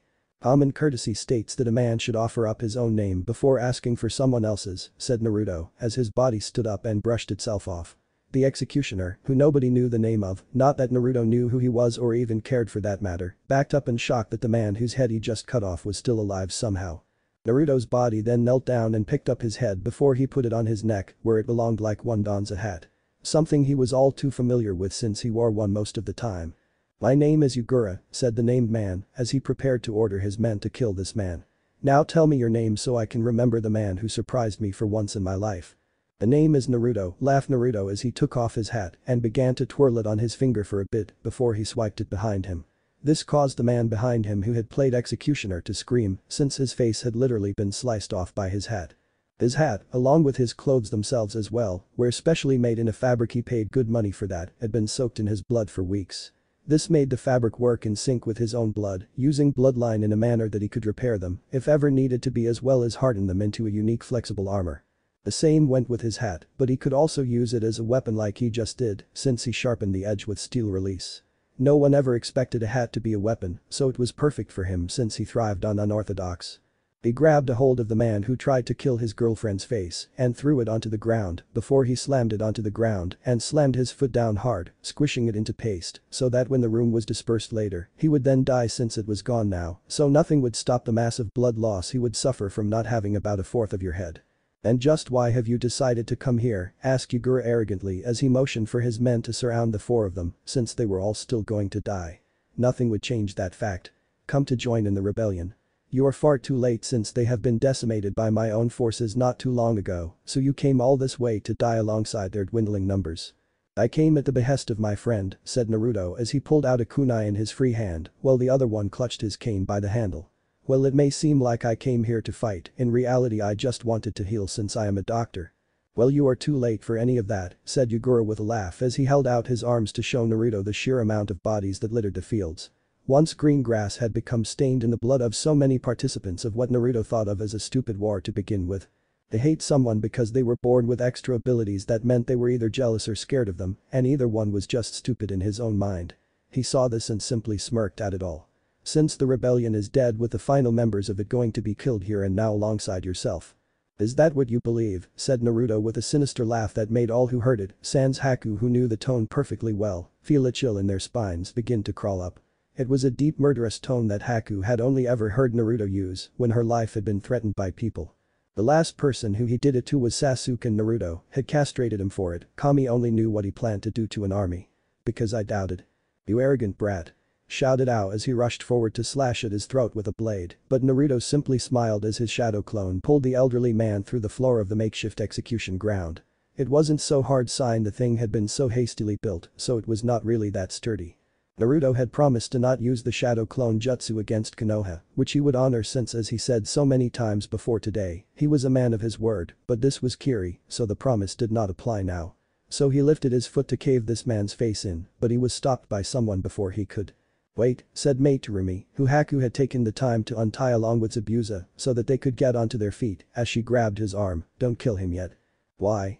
Was all Naruto asked with a raised eyebrow, since he wondered why Mei would spare an enemy that killed off her army. He betrayed us and is the reason our rebellion failed, growled Mei as she looked at the man with murderous hatred that burned in her very soul. Oh, is that right? Said Naruto with a chuckle.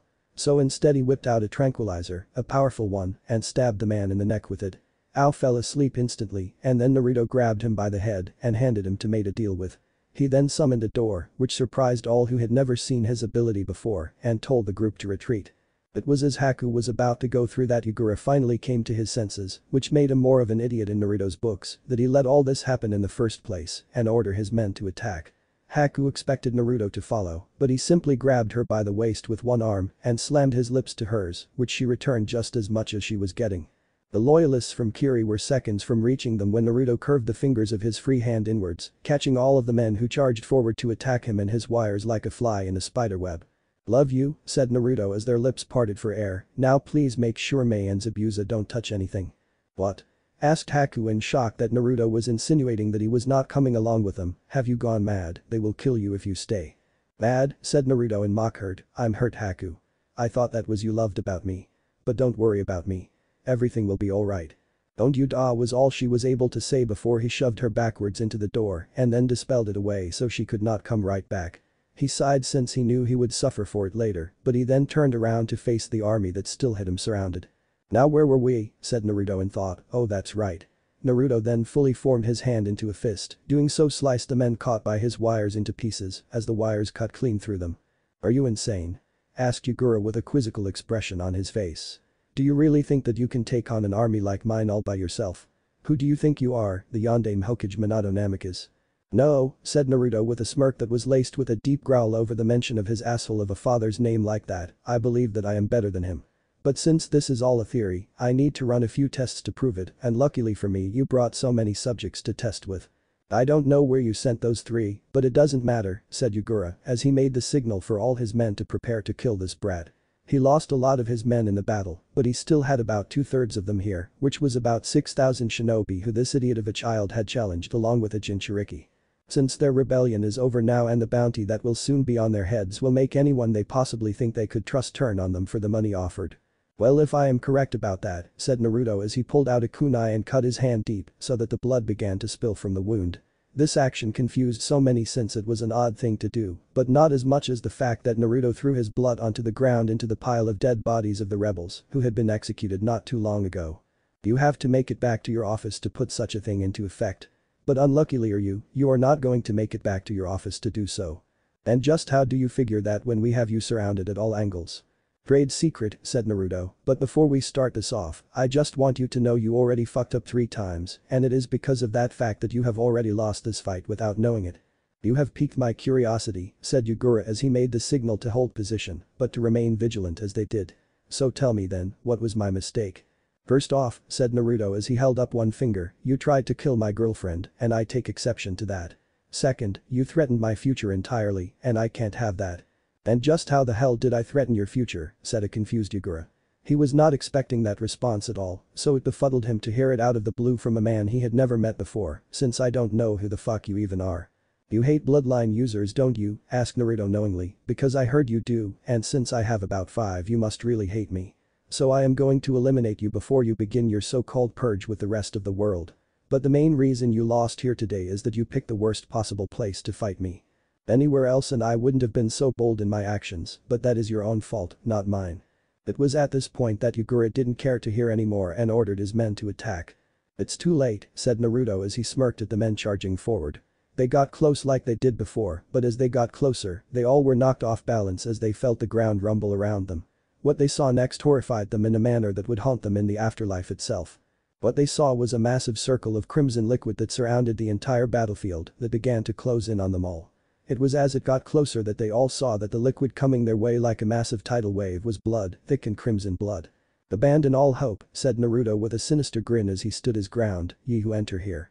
The army of Kiri was swept up in the liquid along with Yagura himself, who had erected a thick water shield that protected him from the bloody current. Most died in the tides themselves as they drowned in it, along with the pressure and the strength of the blow they were hit with when they got swept up into the attack. Those people were the luckiest ones. Those who still were alive due to some reason or another felt as the blood surrounding them began to grow warmer.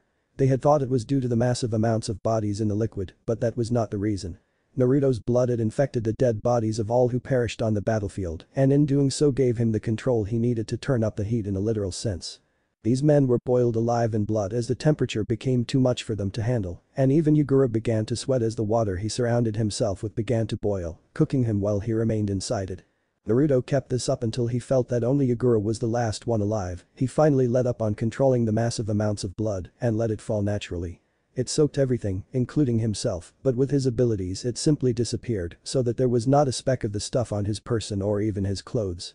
Yagura hit the ground hard and began to cough hard and loud since he was forced to hold his breath as he was nearly roasted alive in his little bubble of protection. And then there was one, said Naruto as he began to walk towards Yagura. He whipped out his cane and dipped the head of it into the blood that was literally everywhere so that it formed into a scythe blade that he was so well known for using. He lifted it up and brought it down at an angle, wanting to end this fight before it escalated into something more, but his blade was stopped as Yagura blocked it with his own weapon. I won't die so easily, said the Yagura in rage as he quickly pulled out a kunai and stabbed Naruto in the chest directly in the heart area. Naruto was having a real sense of deja vu here since it seemed like so many people stabbed him in that exact area. But no one was aware of the fact that all his organs were safe and sound in his secret room so that they could not be damaged like Yagura had tried to do. The only thing that could still be damaged was his brain since he could not remove that. Well, he probably could, but he was not going to chance it on the off chance that something went horribly wrong. If an organ failed it was no big deal for him since he could replace those, but his brain was not replaceable, so he was careful with what he did to it. Of course you won't, said Naruto with a growl before Yagura slammed his fist into Naruto's chest. Naruto got blasted back quite a bit before he got his footing back and got into an offensive stance with his cane.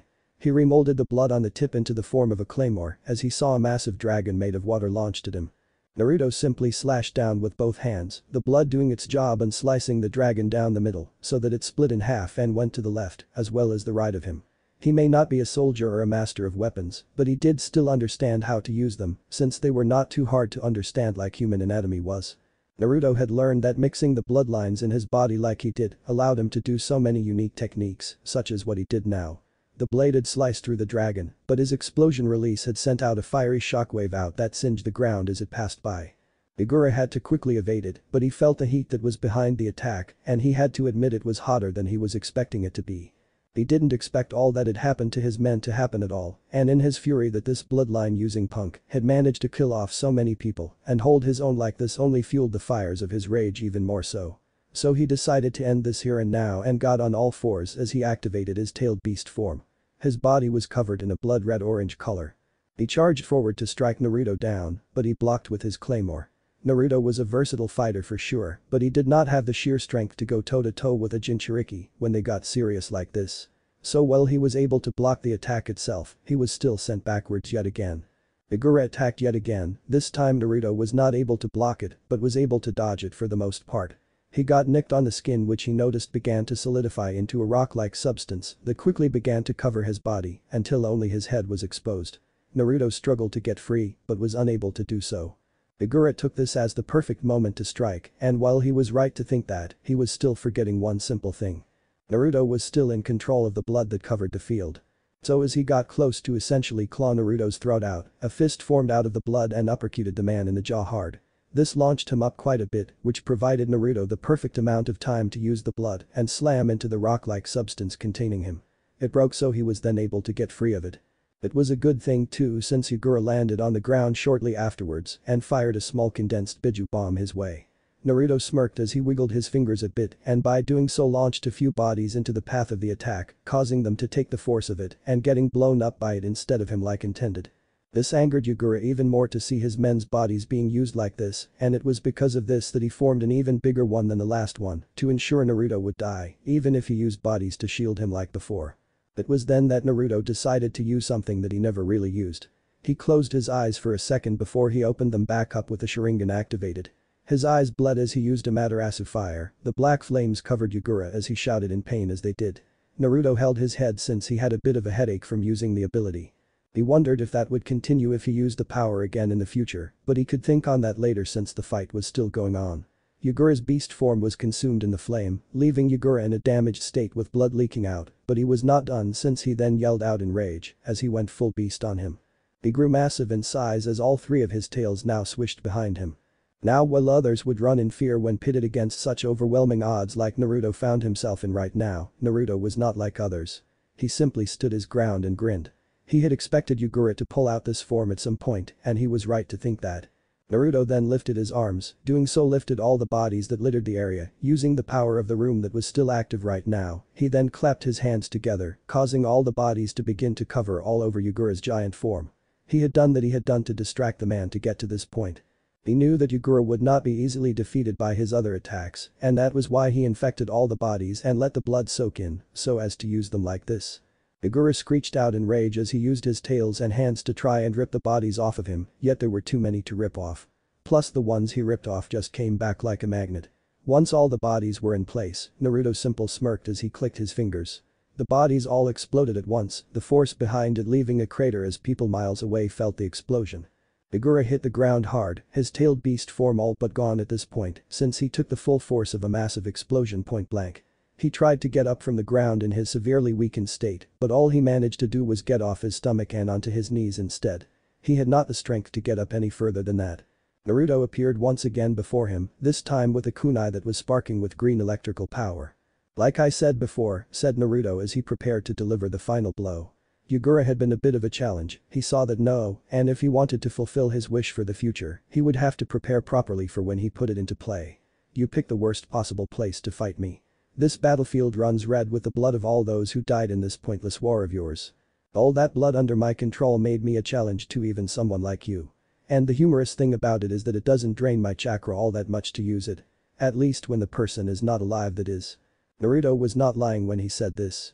Blood was fairly easy for him to control once he infected it with his own, but when the person whose blood it was alive, it took more out of him to control the person. Not by much, but it took more out of him to do so. Just fucking kill me, coughed out Igura as he glared at Naruto with all the hatred he could muster in the hopes that somehow it alone would kill the brat.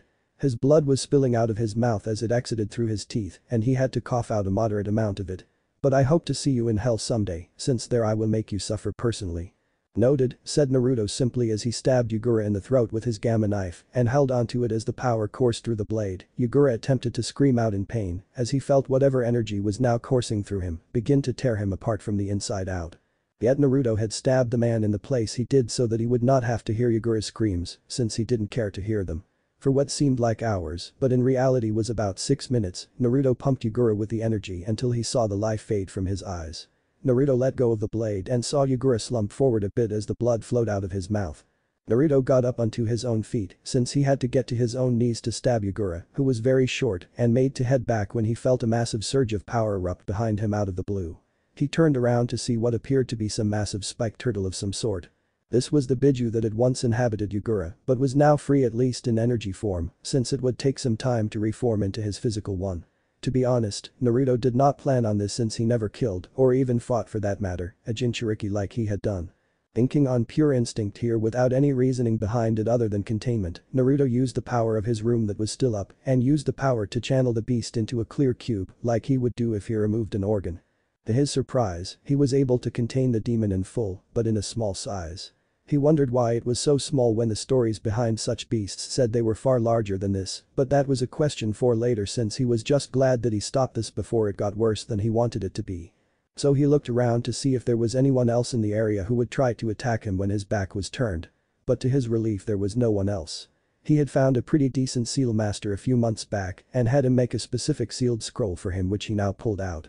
Once used, it unsealed two massive metal doors with a sad face that split in half as it opened. Naruto opened the door and used his power to summon up all the blood in the area and forced it into the door which led to a massive closet.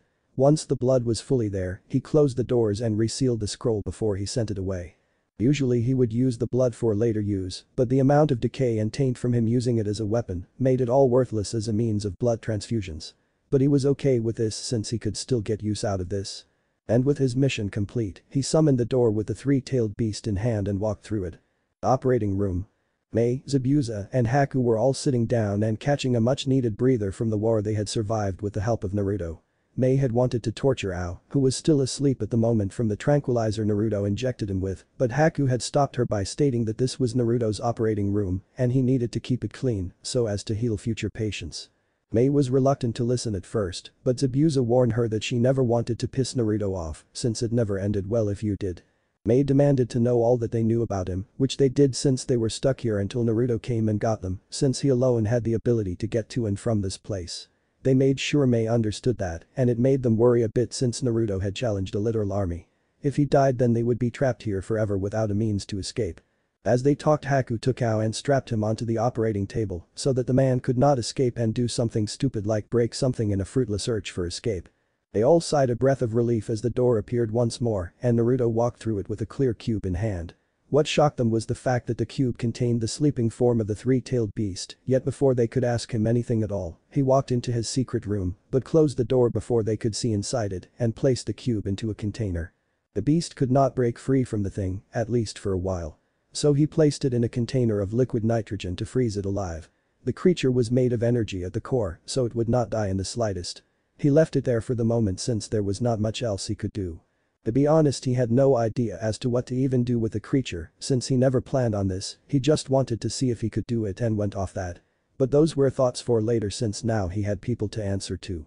So I know you have questions, said Naruto as he came out his secret room, and I'll answer any and all of them as long as they are not about my secret room there.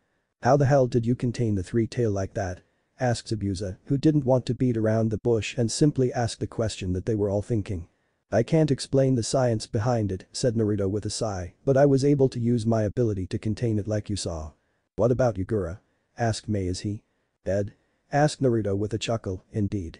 I made sure of that personally. But how? Zabuza was having trouble finding the words to form the question. He had tried to kill Yagura years ago and he nearly lost his life when he failed to do so to hear that someone else did what he couldn't messed with his mind quite a bit.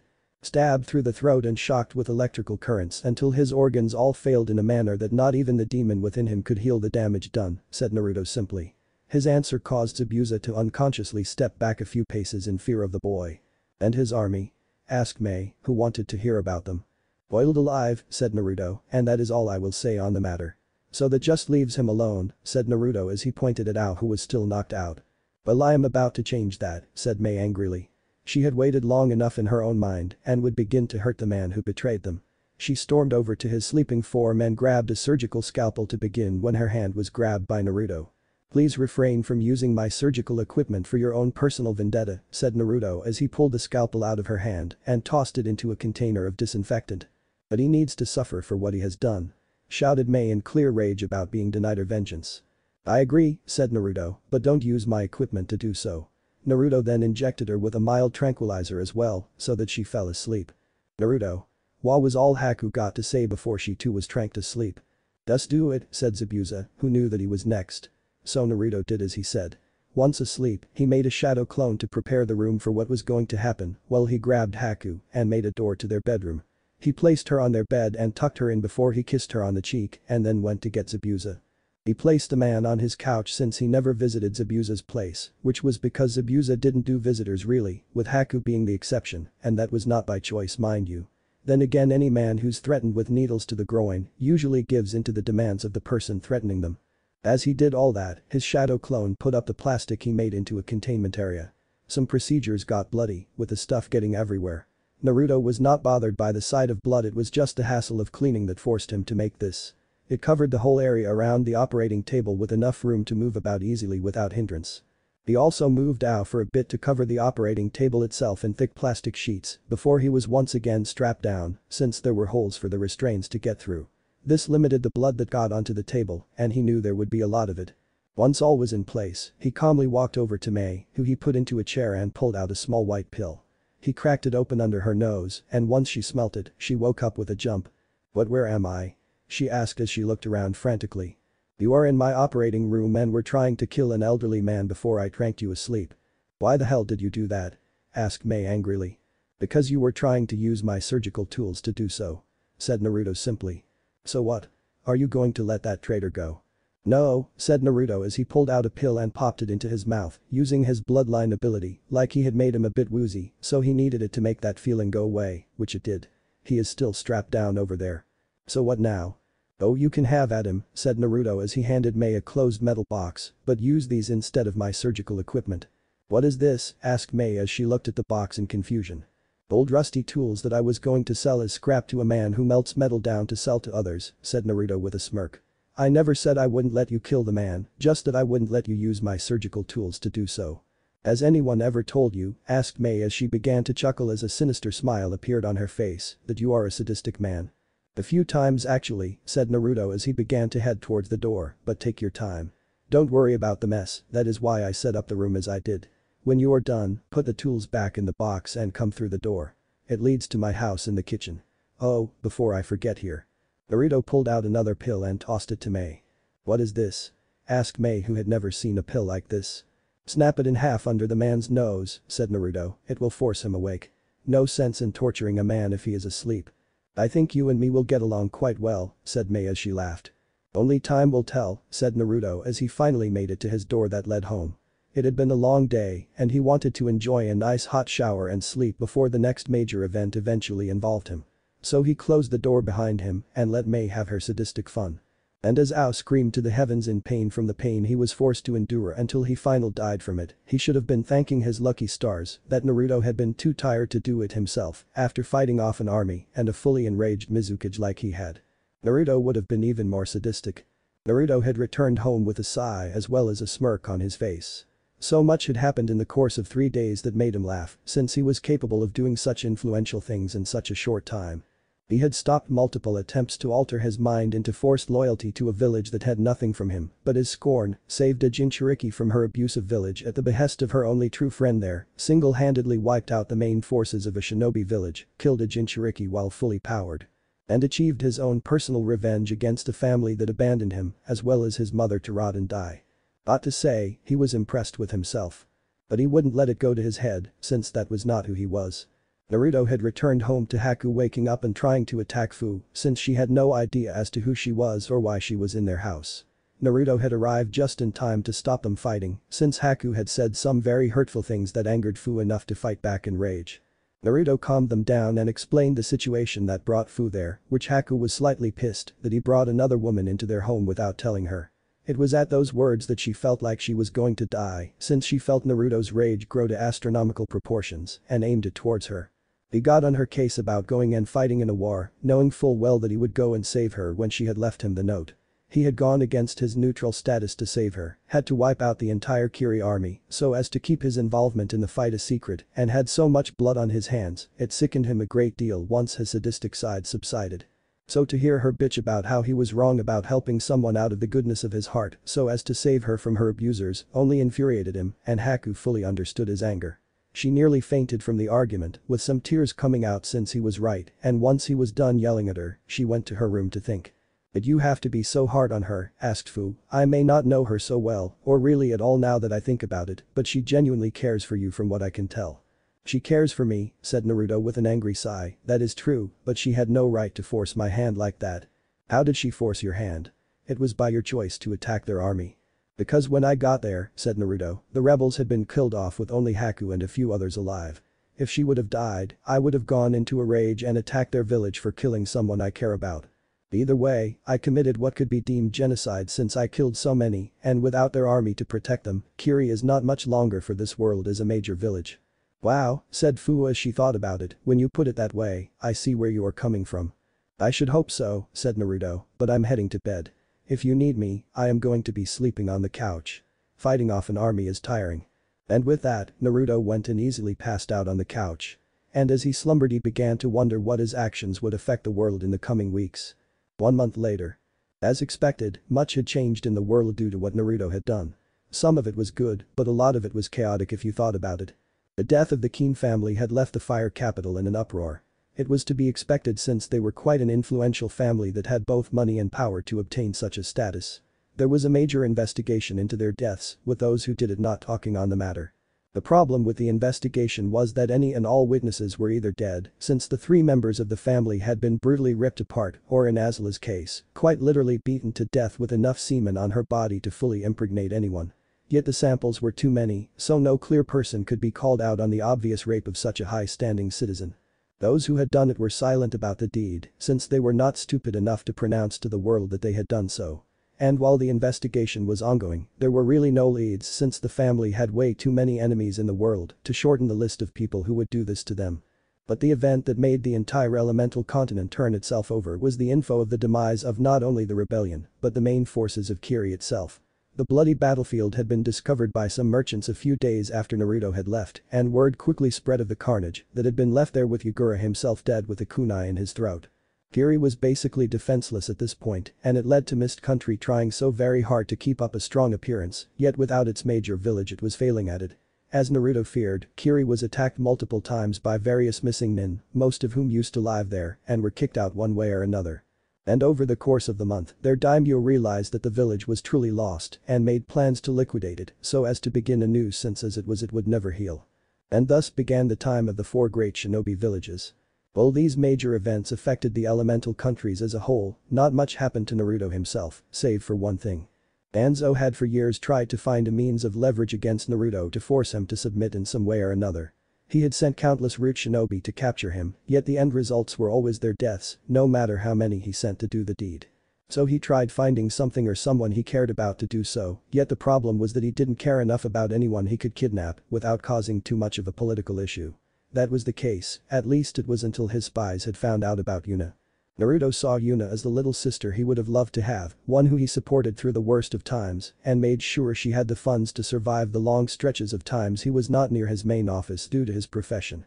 Hell, she even wanted to become a doctor like he was and was in school trying her hardest to learn all she could to achieve that goal. So Danzo had been correct in assuming that Naruto had a deep enough connection to her to use as a hostage and had his men kidnap her while leaving a note telling him where to go or else she would suffer the consequences for his refusal.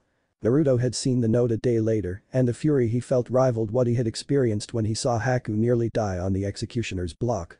He had very few people in the world he could truly say he loved and Yuna was one of them, so he was taking this personally.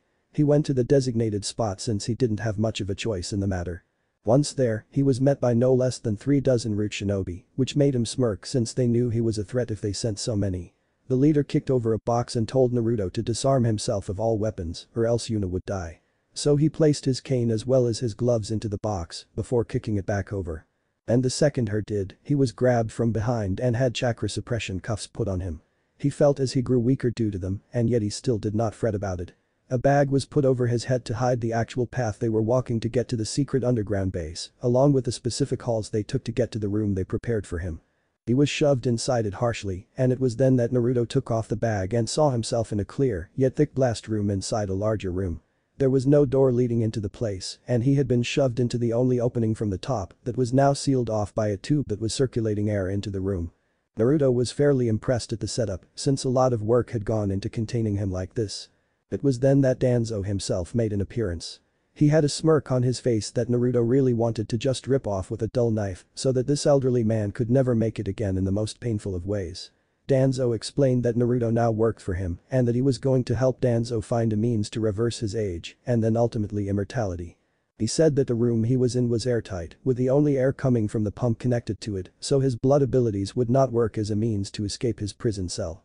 The glass was the thickest of the blast-proof variety, so explosives would not work as a means to break free. And to add the cherry on top, the girl had explosive notes surgically implanted into her body, so if he ever left via his door, Danzo would know and personally kill her via explosion. Naruto heard everything the man said and only grew more pissed the more he talked, since the arrogance of the man was grating. So Naruto said he would do as ordered, but he wanted to see Yuna first before he started. Danzo motioned for his men to go get the girl, all the while smirking, since he truly believed that he had won here. So many plans went through his mind, such as booting Minato from the seat of Hokage, once he had not only his far younger body, but more power as well, that he would force Naruto to give him, since the boy apparently was capable of the impossible.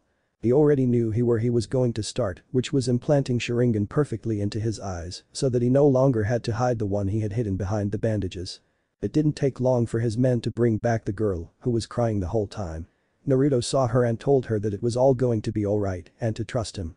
Yuna wiped the tears from her eyes as she heard him say that, since he had said those exact words when he found her on the streets and offered her a place to call home and knew he meant them. Danzo then motioned for them to take the girl away, since he wanted Naruto to start doing his bidding. But things did not go so smoothly. While it was true that the setup that Naruto found himself in was elaborate, with the means to counter not only his bloody bloodline, but the others he was certain Danzo was unaware of entirely, with the chakra suppression cuffs still on him keeping him weaker than he wanted. There was just one problem. His main ability, conjuring an operating room, was not chakra-based. So with a smirk of his own to match Danzo's, he clicked his fingers and did 3 things faster than Danzo expected. The first was he removed his cuffs easily since in a room he controlled reality.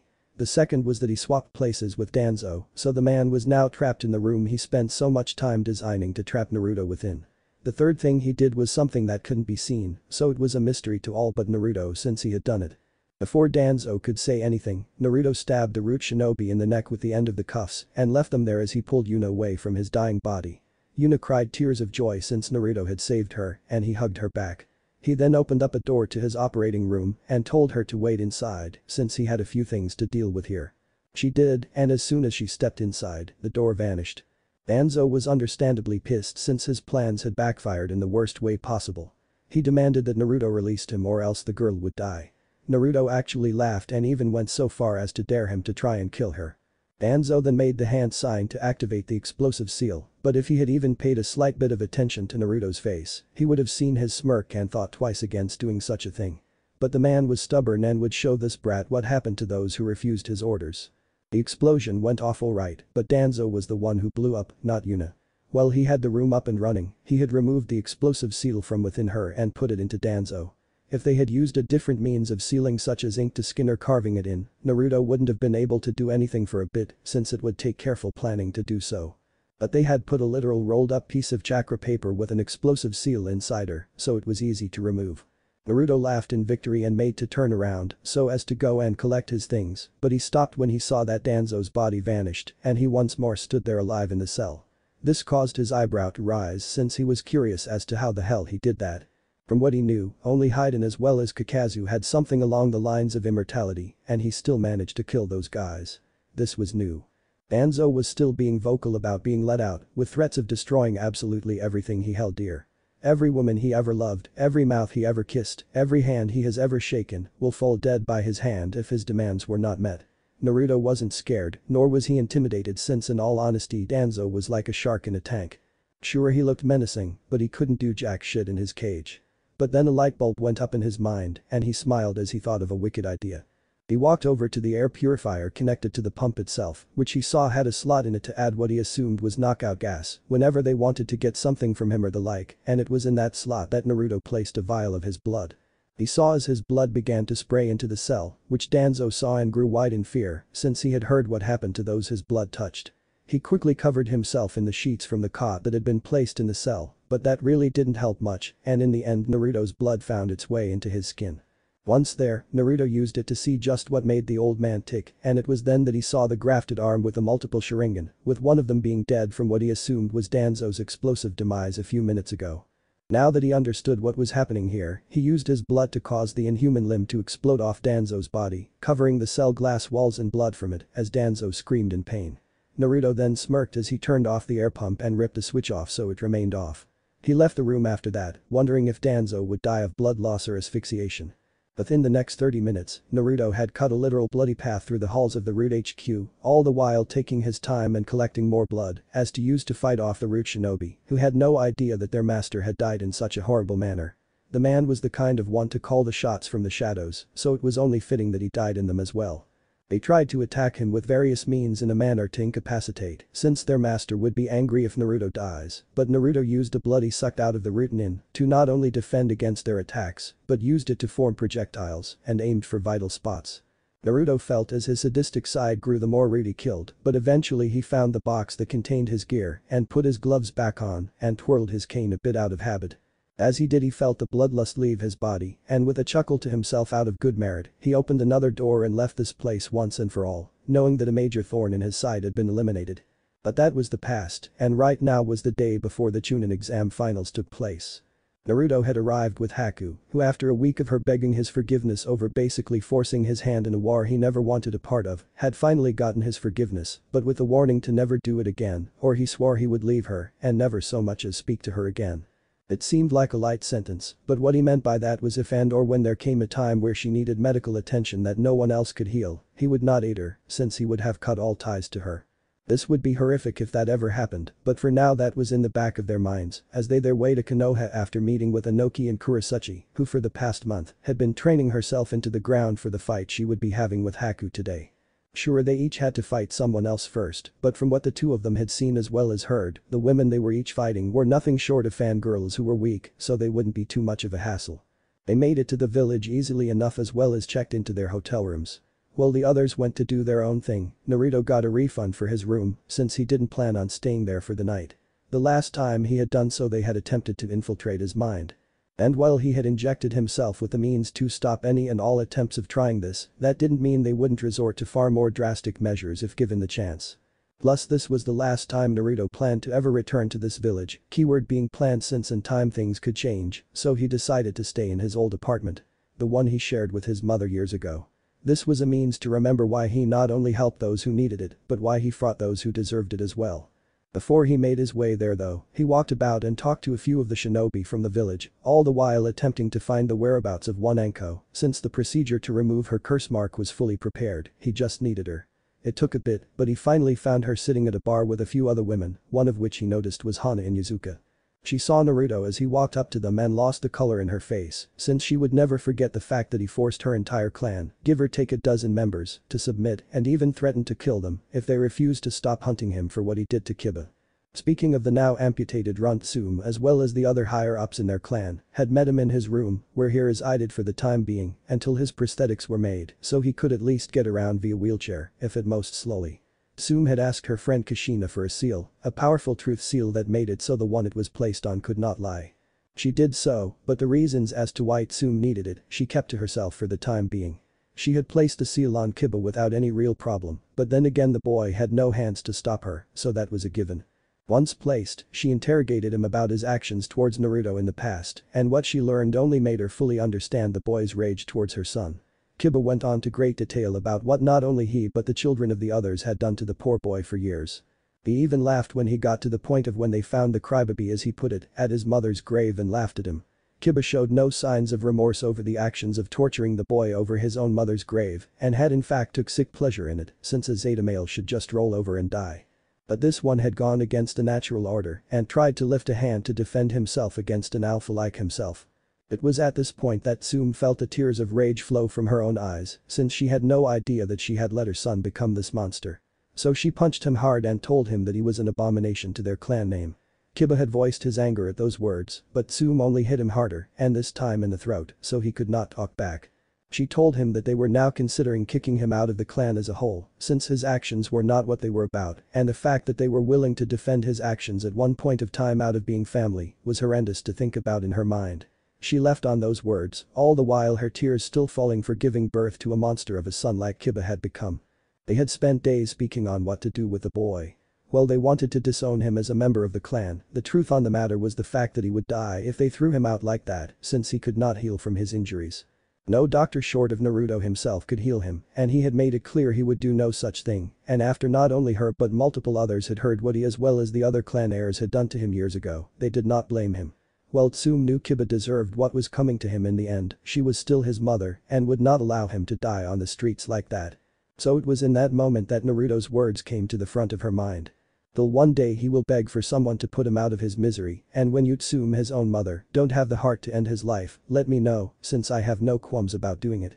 And with that thought, she cried once more since she now knew what she had to do, but it still hurt to think about. Hana had been there when Tsume had called a meeting with the heads of the clans, and she told them all what her son had done along with their own children. She told them this as a warning to them since Naruto had crippled Kiba beyond repair out of vengeance of what he had done, so there was no telling what he would do to the rest of their own children. They found it hard to believe that their own children would do something like this, but they couldn't deny that the amount of damage done to Kiba meant it was personal. So with each of them taking a truth seal as well, they all heard the truth from their own children, of the pain they inflicted upon the boy they had no idea even existed until he made a name for himself as the surgeon of death. To say they were angry was an understatement, but then the fear set in that he would try and hurt their own children, and plans to try and make some sort of amends came to their minds, well at least for a few of them. Kushina, while she was angry about her daughter's actions, believed that she could defend herself being the daughter of two infamous shinobi, as well as the Kyuubi Jinchuriki. She was still very disappointed in her, and that hurt Naruto on a deep emotional level. Shikamaru had been part of the group who hurt Naruto, but he himself had never participated in the matter, so he only got a few swings of his mother's pan across the head for not aiding the poor boy when he needed it, and then there was Hinata. It was in fact praise for her ability to put a filthy commoner in his place.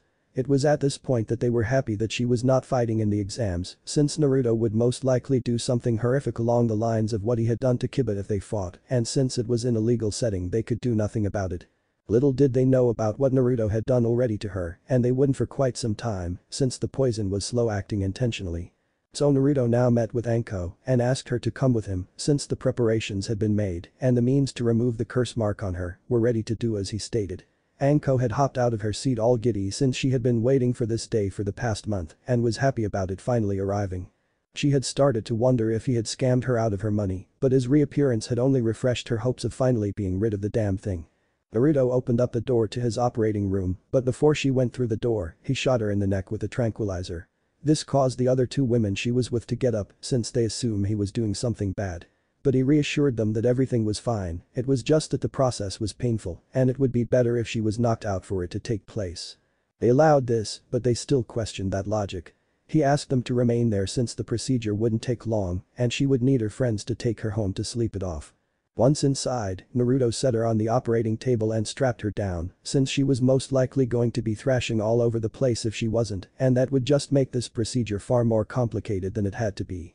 Once she was in place, he went into his secret room and got the clone of her he had made with her blood, or at least the top part of her, since he was not using her for organ farming. And while that seemed like a bad thing, what he did was replicated the organs of people who needed them so as to transplant them back into the one who paid them once they were ready, so that he knew that they got the proper one without having to wait for one that was a match. Sure, he still had plenty of them on hand so as to heal those who couldn't wait for the organ to clone, but that was just called being prepared. This half a clone was to be disposed of immediately afterwards, so he only let it get to this point instead of a full one. Once he had it placed nearby, he summoned up a room and used his power of transferring souls to move the curse mark to the clone body. As he expected, Anko's body was wildly thrashing from the pain since the thing had burrowed deep over the years, yet after about several minutes of extracting every last bit of it from her body, she was now purged of the accursed thing entirely. Once the seal was on the clone, he picked it up and took it into the side room that had an incinerator to burn things that needed to be destroyed such as this.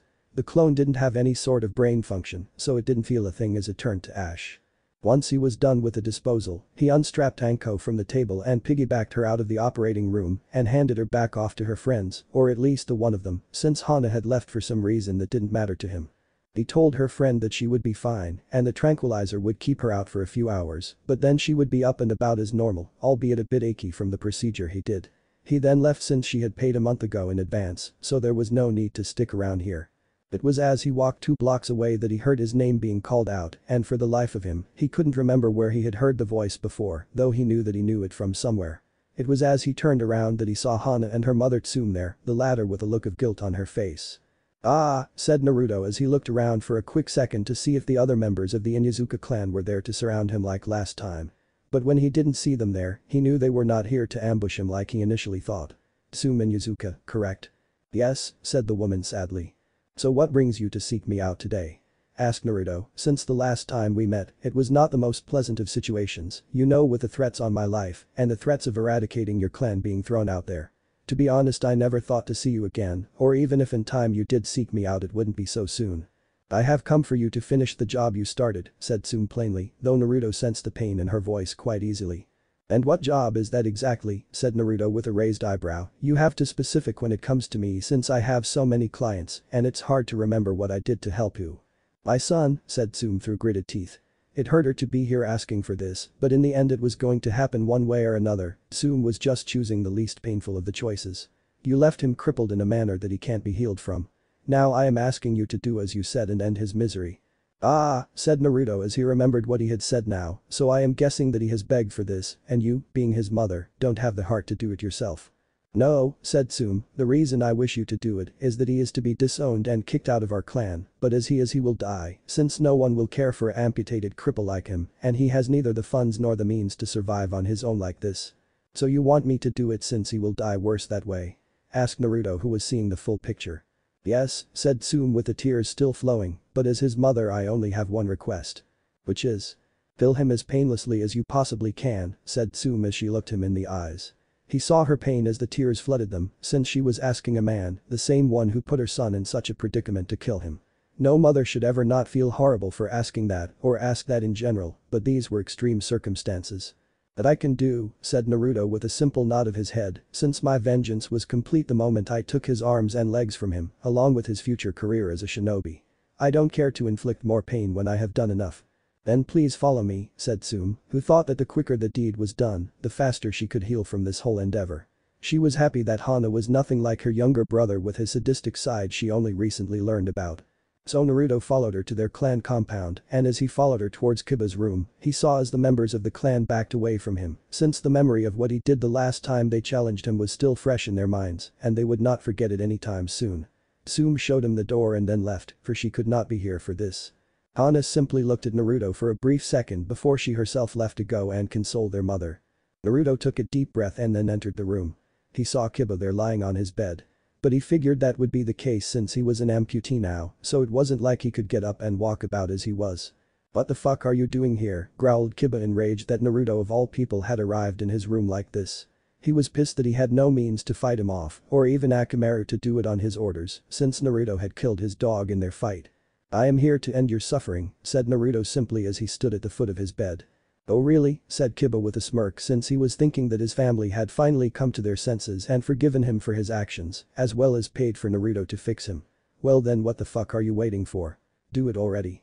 As you wish, said Naruto as he pulled out a syringe and stabbed him in the neck with it before he pushed down on the plunger. Kiba felt as his body locked up from whatever Naruto injected him with, but then the pain shot throughout his body, and yet he could not scream due to the paralytic that had been injected into him along with the poison. Did you think I meant to return your arms and legs to you, said Naruto with a smirk, no. I was asked by your own mother to euthanize you here and now, since she didn't have the heart to do it. Now well, I would stand here and gloat about the whole situation, but that is more your shtick, not mine. And with his final words being said, Naruto left the room as Kiba could only scream in his mind as he felt his body grow so very weak, and soon enough he felt nothing as the poison finally shut his body down entirely and he died in his own room. The mud who lost both his fangs as well as his claws. Naruto said nothing as he walked out of the compound, but he simply nodded as he walked by Tsume and her daughter, since there was really no words to be said here.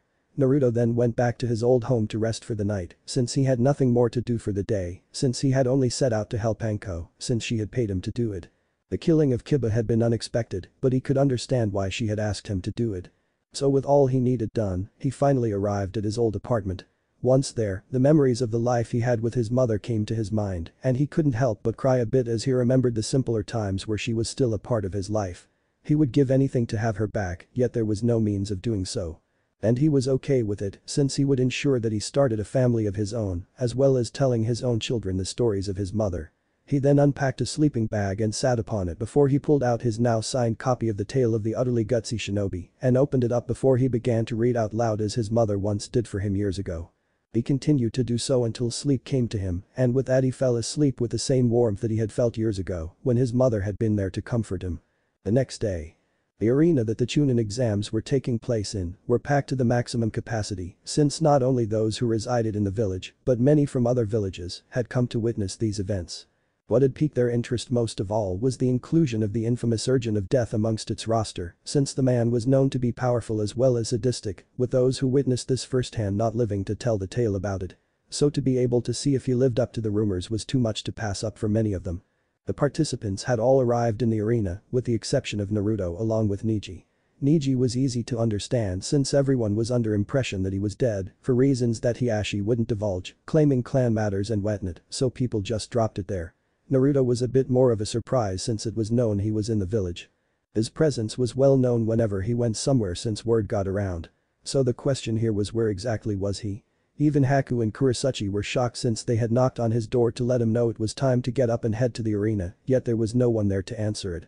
They went to the front desk to ask for assistance since they feared something might have happened, yet that was not the case since the man who was at the reception desk told them that Naruto had got a refund for the room and left to seek somewhere else to spend the night. This baffled them since they had no idea as to why he would do that or even where he would go. Minato calmed the cheering crowd down and announced the start of the finals. He called out for both Naruto as well as Gaara to remain in the stadium, which Gaara was able to do since he was already there to begin with. Naruto was not there, and this caused the people to wonder where he was since the man was not a coward according to rumors. This caused many to question if maybe he had been kidnapped by the forces of Konoha in the dead of the night, which many started to question if there was truth to those words. This caused Minato to growl a bit since while he wouldn't have cared to be accused of such things, since there would be no evidence of such a thing, and people would soon forget it in time, the problem was that he didn't have the brat. Not out of lack of trying, mind you. He had tried once again to use a Yamanaka to invade his mind, but the problem was that Naruto was not in his assigned room, nor was he anywhere where his shinobi could find him, so his plans failed. Minato had even used what remained of route to try and find him, yet even they could not find him, and this perplexed him immensely, since how could the brat hide from his forces while in the very village that he ruled? It baffled him more than the fact that he was not here right now. Yet Minato called out Naruto's name once again, then once more. This time he stated it as the last time since he would be disqualified if he did not arrive now. Yet right before he was going to call the match in Gaara's victory, someone shouted out for them to look. There, walking in calmly was Naruto, all the while emitting a deathly aura as he walked towards the center of the arena to face his opponent. Gyugen Titus owed death as Naruto slowly walks to his assigned spot. Naruto arrived and stood in his assigned spot with a serious look on his face. Gaara looked at his opponent with the same look as they heard the proctor announce the start of their fight. Naruto made Gaara jump back a bit to put some distance between the two of them since he was aware of the wires he used. His sand had felt them begin to tighten around them, yet he jumped back to get out of their grasp, which made Naruto smirk a bit since he was smart enough to do so. Well, the boy thought he was safe at the distance he was at, but that was not true at all, but he wasn't going to correct that assumption just yet. He pulled out a storage scroll and pulled it open before he threw it to the ground. Out of it popped out 3 large wooden barrels. Gaara was not sure what was in them, but he was not going to stand around and let Naruto use what was in them, so he threw a tendril of sand at them and pierced one of them. Naruto only smirked as he threw out his hands.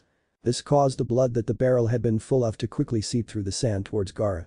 This made the boy's eyes open wide since he had no idea that there was blood in the barrels, but he then dispelled the tendril so it didn't get to him and stopped short 2/3 of the way. Gaara was not able to relax in any manner since the moment he dispelled the tendril, he had to dodge the other 2 barrels that Naruto launched at him. They missed their mark, but they exploded from the impact of the ground. Gaara would have attacked, but the voice in his head told him to watch out, so he formed a shield to cover his back, and it was a good thing too, since the blood from the barrels had tried to hit him from behind. The sand blocked them, but Naruto had expected this and used this more as a means of shock and awe than an actual attack. Now he had a large pool of blood surrounding him to use as he saw fit. Gaara used his sand to try and attack from various angles, yet Naruto's blood was able to deflect them easily like a shield. To be frank, he was stalling. He could end this easily, but that would involve him using something that no one knew he had, and since he didn't want to give away too much in front of the 2 people he really wanted to hurt most of all in this arena, he refrained from using said abilities. So he was planning on a means to defeat Gaara without revealing too much. Gaara grew angrier as his attacks failed to penetrate Naruto's bloody shield.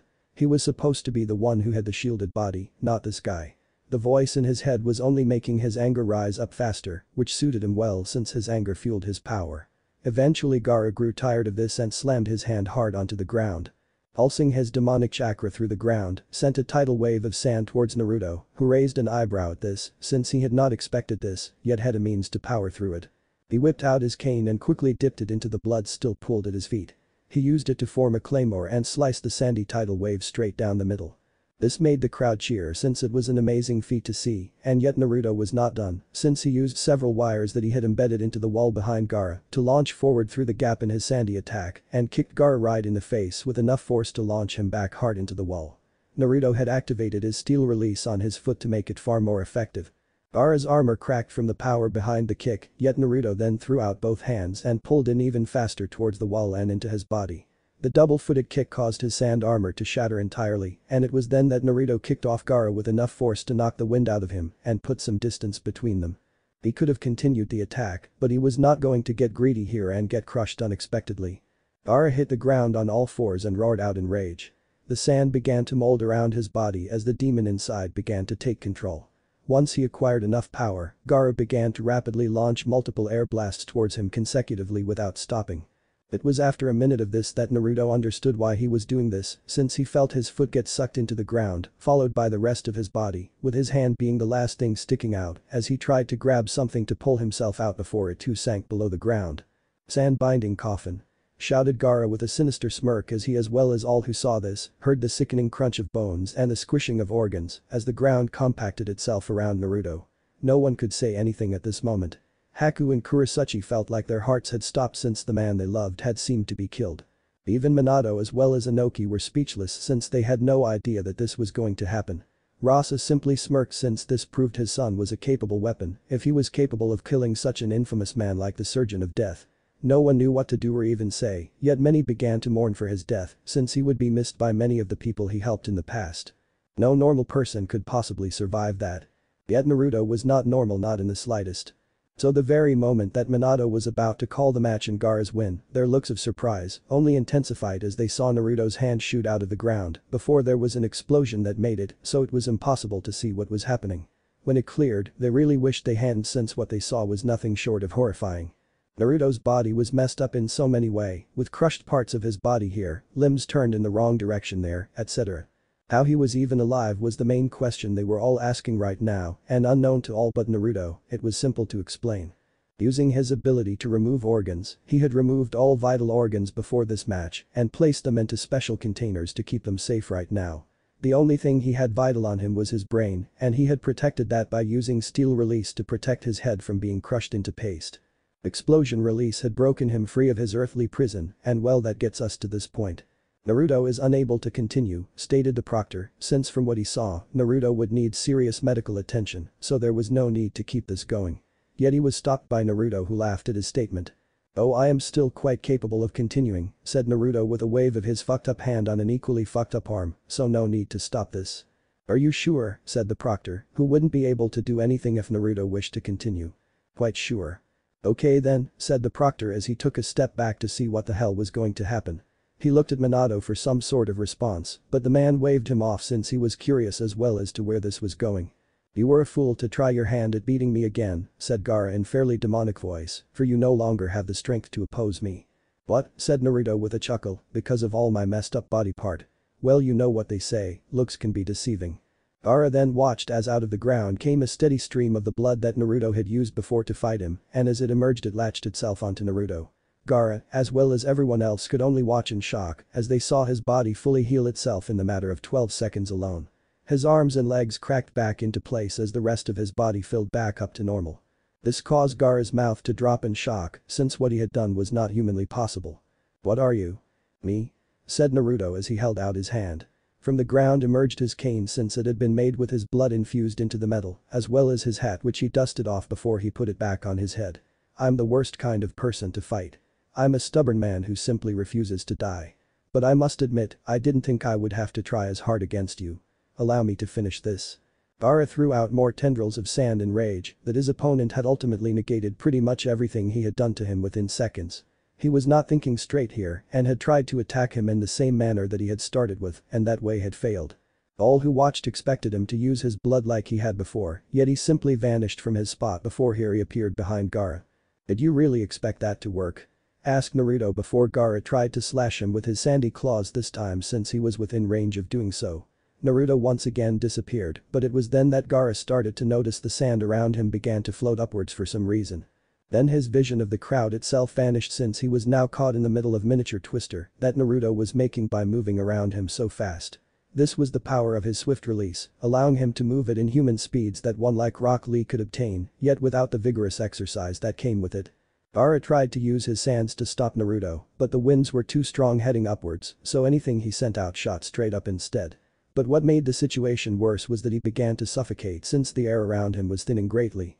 The vortex he was causing was sucking away the oxygen, and it was causing Gaara to fall over as he gasped for breath. When Gaara began to turn blue, that was when Naruto stopped what he was doing and stopped a good distance away from him as Gaara began to cough as he caught his breath. "You seem to have problem opening up," said Naruto with a sinister smirk. He didn't really like being nearly crushed to death with a mix of buried alive, so he was going to go out on a limb here and return the favor. Sure, he was going against his initial plan of trying not to show too much off, but he had an image to maintain, and so many people saw him getting buried, so he had to show people that he was not one to be trifled with all over again. He held out his hand, which began to glow a hot red as he gathered power. "Scorch release," said Naruto as he called out his attack, "incinerate." Out of his hand blasted a massive cone of flames that covered about 2/3 of the arena in size, the heat of which sunburned quite a few people who were in the front row of the arena. Gaara saw it coming at him so quickly, and using instinct alone, he shielded himself with as much sand as he possibly could and prayed that it would be enough. Luckily for him it was, if only barely. The arena was now smoldering from the flames he used to attack Gaara, whose sand had turned to glass from the heat. "How," said Rasa with a cold sweat as he saw Naruto use a bloodline that had died with the one user years ago. "Rasa?" asked Minato, who was just as confused about how Naruto had another bloodline like this and wanted some sort of explanation. "What do you know about that ability?" "There was only one person to have such a bloodline," said Rasa, still shocked about all this, "and Pakura never had children. So how did he get her bloodline?"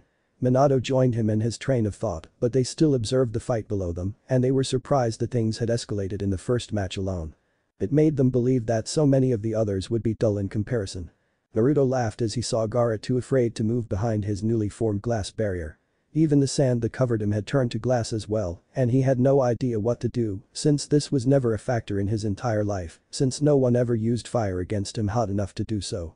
Naruto then used his swift release to vibrate his cane with enough speed that he then slammed into the ground. The shockwave of his actions caused not only the glass in front of him in between him and Gaara shattered, but those who had glasses or anything glass in general shattered. Gaara looked up and saw Naruto walking slowly towards him, his cane out with blood pooling at the tip that formed the blade of the scythe he was so infamous for using.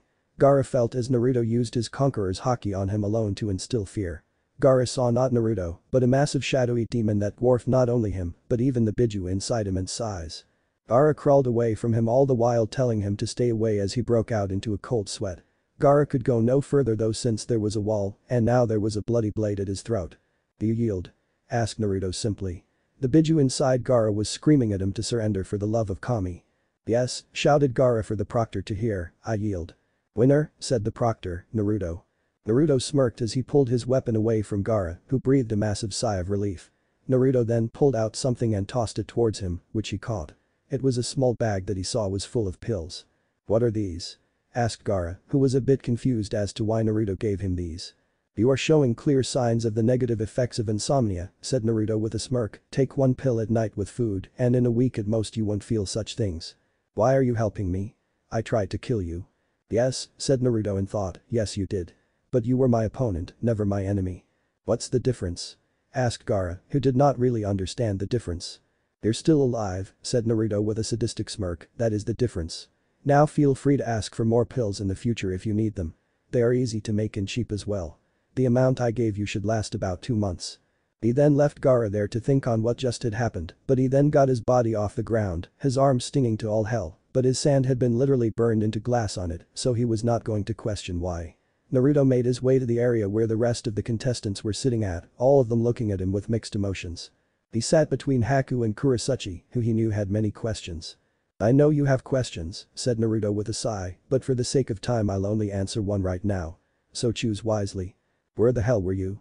asked Haku, with Kurosaki nodding since that was the exact question she wanted answered most of all right now. I was visiting the grave of someone dear to me, said Naruto simply, but then I received an unexpected guess that really didn't take no for an answer to his question and got violent. Wait, said Haku, who did that? Oh yeah, said Naruto with a smirk since he would answer her question as well as announce a major thing. Thus killing two birds with one stone here. Hey Hokage. His shout-out had gotten the attention of not only the one he wanted to hear him, but many other people who wondered why he called out the Hokage like that out of the blue. Your village has, or should I say had, a major serpent infestation. Said Naruto as he threw something out towards Minato for him to see, but luckily for you, I had the proper skills to eradicate it before it became too much of a problem.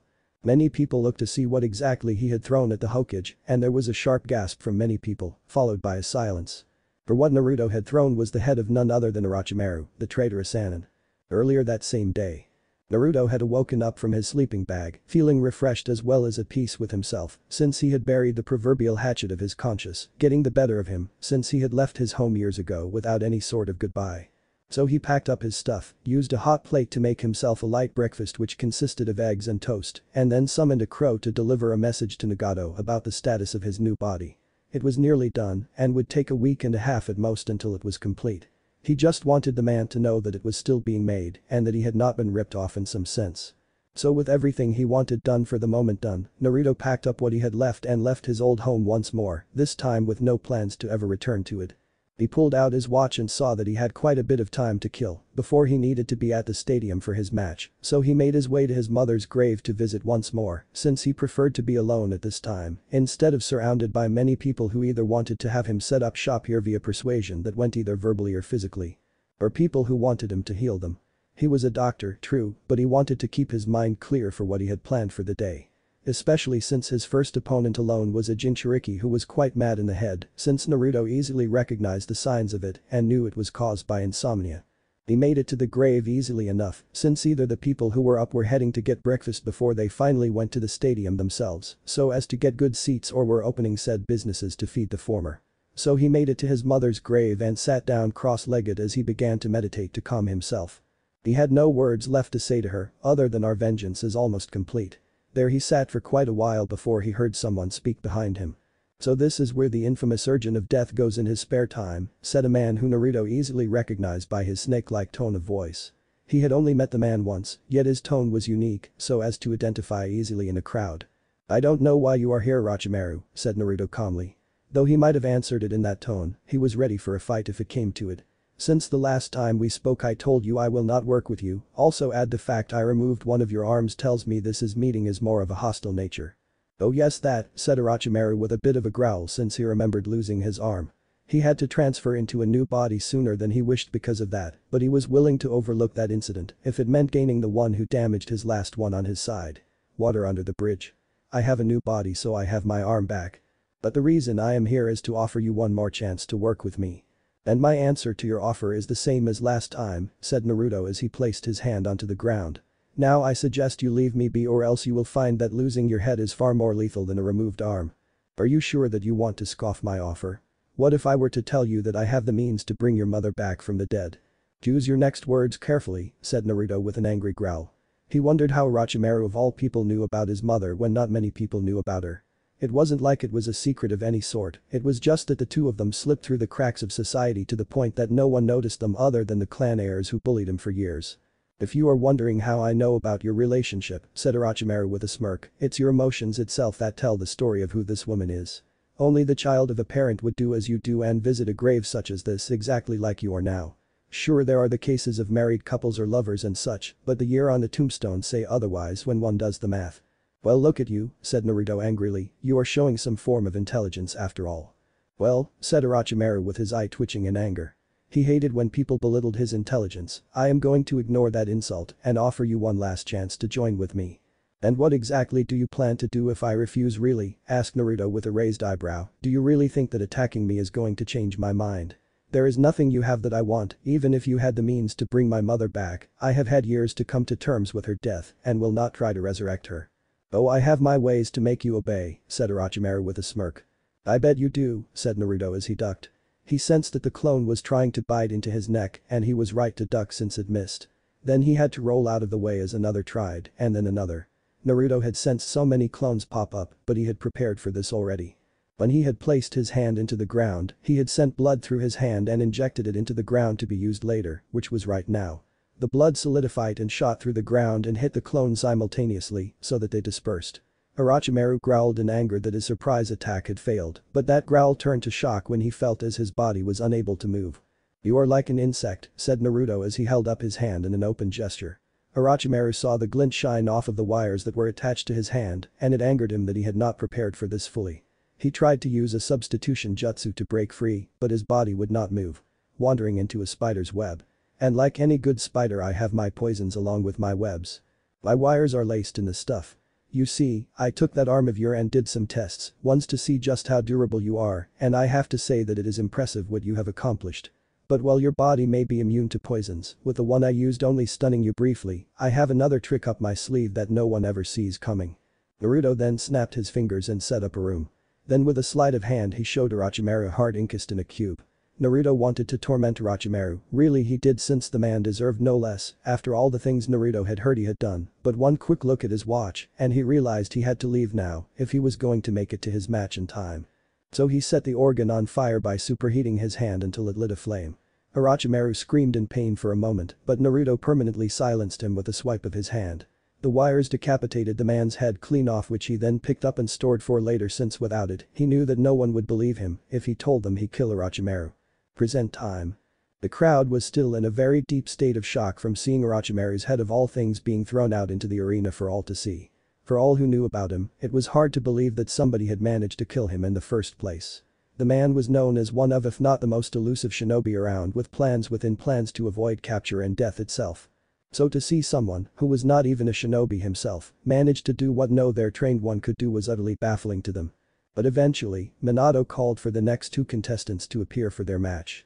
Temari stood up and walked to her starting position, all the while glancing at Naruto on the side.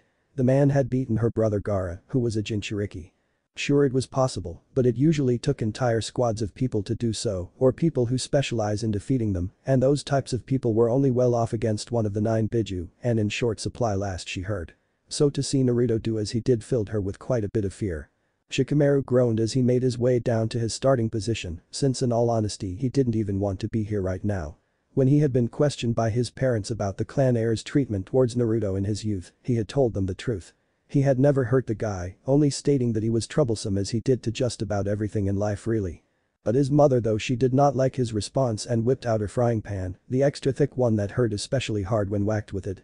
Shikamaru got a fair amount of exercise that day as he ran for his life until his father was able to calm her down. They both expressed their disappointment in his inaction to help the poor boy in need and just stood there while he suffered. So his punishment was to participate in this exam, no matter what. And if he was to face Naruto in a fight. Well, they told him to pray to Kami herself, he was merciful towards him. So here he was, forced to fight when he didn't want to risk being disabled like Kiba had been, but his fear of his mother was far more intense than his fear of Naruto, and multiple years of being attacked by said woman with various blunt objects only solidified that fear. So Shikamaru took his starting position and waited for the fight to begin. When it did, he was easily able to capture Temari in his shadow possession jutsu. She never saw it coming since he never used it in front of her, since he didn't have to fight in the second half of the second part of the exams, since Naruto had scared so much of the potentials away. Plus the ground was scorched dark by Naruto's flames that had been hot enough to melt sand into glass within mere moments. It would appear that Naruto was helping him too much by coincidence. So with her shadow under his control, he forced her to knock herself out with her own battle fan, to her embarrassment, and thus Shikamaru was the victor of their match. And while that may be the case, the fear of having to fight Naruto made the victory feel so hollow to him. The next two up were Haku and Ino, which Haku was really not looking forward to what was going to happen. Naruto had explained to her in full about her clan's mental jutsu that could fuck with one's mind, and while he was known as the miracle worker, he had no real means to counter it. Sure, he had altered his mind to do so, but that was after extensive research into his own brain and how to alter it so as to become immune in a way that didn't liquefy his mind. Haku had no such immunity, and so he offered her another way. A very disturbingly unorthodox way. He had given her a vial of his blood, with the explanation that once in her body he could control her once Ino used her mind jutsu, so she would win. Haku was against it at first, but Naruto assured her that he was well aware of the fact that in strength and technique, she had Ino beat, it was just that one jutsu that threw a curveball at her. Haku really didn't want to do this, but then Naruto pointed out that he didn't want to fight in a war either, yet he did it for her, and she knew it. She was pissed that he threw that at her, but she was even more pissed that he was right. So she took the vial he had given her that day and uncorked it before drinking the contents of it without thinking about it. It was only after she did that she gagged, since this was not something couples did. Sure, he had injected some of his other fluids into her body, but that was a more pleasurable experience that was natural to all. Drinking your boyfriend's blood was not in any way one could think about it. A blood transfusion was one thing, but this was consuming it, so it was going to her stomach, not her bloodstream. Once the match started, Ino did as Naruto said she would and used her family's mental transference jutsu to infiltrate Haku's mind. Once she did, Naruto used the blood that infected Haku to discreetly control her slowly. He had her pull out a senbon needle and aimed it at an angle before he had her stab upwards with it. Ino was not in her own body to defend it, since her subconscious was in Haku's, so it was easy to deliver the blow that would ruin not only Ino's career as a kunoichi, but her life entirely. Naruto could only smirk at the irony of the situation, since the mind of a Yamanaka clan member was a dangerous thing, given their ability to alter the minds of others. So he thought to cripple her in the worst possible way. But that simple jab of the senbon through her brain's prefrontal cortex, Ino was now officially lobotomized. Haku felt as the invader of her mind simply vanished and looked down to see what Naruto had done to her, while she kept Ino at bay in her head. She saw Ino on the ground, her body twitching there. Quickly, Medic Nin arrived and took her away for immediate medical treatment, which Naruto knew that there was no possible means to cure a lobotomy. She was now a prisoner of her own mind, and to make it far worse, the senbon he used was something he dipped in fear-inducing toxins that affected the brain, the closer the point of input was. And since he had jabbed the thing directly into her brain, it would be most effective. She had used her ability to cause him nightmares for her own sick pleasure, so he had used science to put her in a state of nightmares she would never be able to escape until death itself came to claim her. After the shock of what had happened to Ino finally died down, to which Naruto saw Inoichi and his wife leave to go to the hospital to see just how bad the damage was to their daughter, the next fighters were called to the arena. Kuretsuchi had never been so bored to fight anybody in her lifetime as a kunoichi. She had never really met Sakura outside the one time they were in the center tower of the Forest of Death, but that was it. Now that she got one good look at her, she saw that Sakura was nothing more than a fangirl. She was not sure as to whom Sakura was fawning over like all fangirls did, which was understandable since she didn't care to look into it or was even from the village to know who. So as Sakura took her meager and weak fighting stance to face against her, she groaned since she wanted a challenge, and this seemed more like just handing her the win, really to the point it was just embarrassing to her. The moment the proctor called for the match to start, Kuretsuchi used a basic fireball jutsu to distract her and then appeared behind the pink-haired girl, who had the nerve to call herself a kunoichi, and chopped her on the back of the head, knocking her some of the way out. Apparently the girl was more thick-headed than she thought, so she then punched the back of her head to make sure she stayed down this time. The crowd booed as they saw this, and she had no idea if it was because of the fact the fight lasted about 10 seconds or the fact that she just made one of their own kunoichi look weak and pathetic in front of a live audience. The crowd's mood did improve a bit though as the next two participants entered the arena. Shino and Tenten threw their all into their fight, with many people cheering them on as they fought on.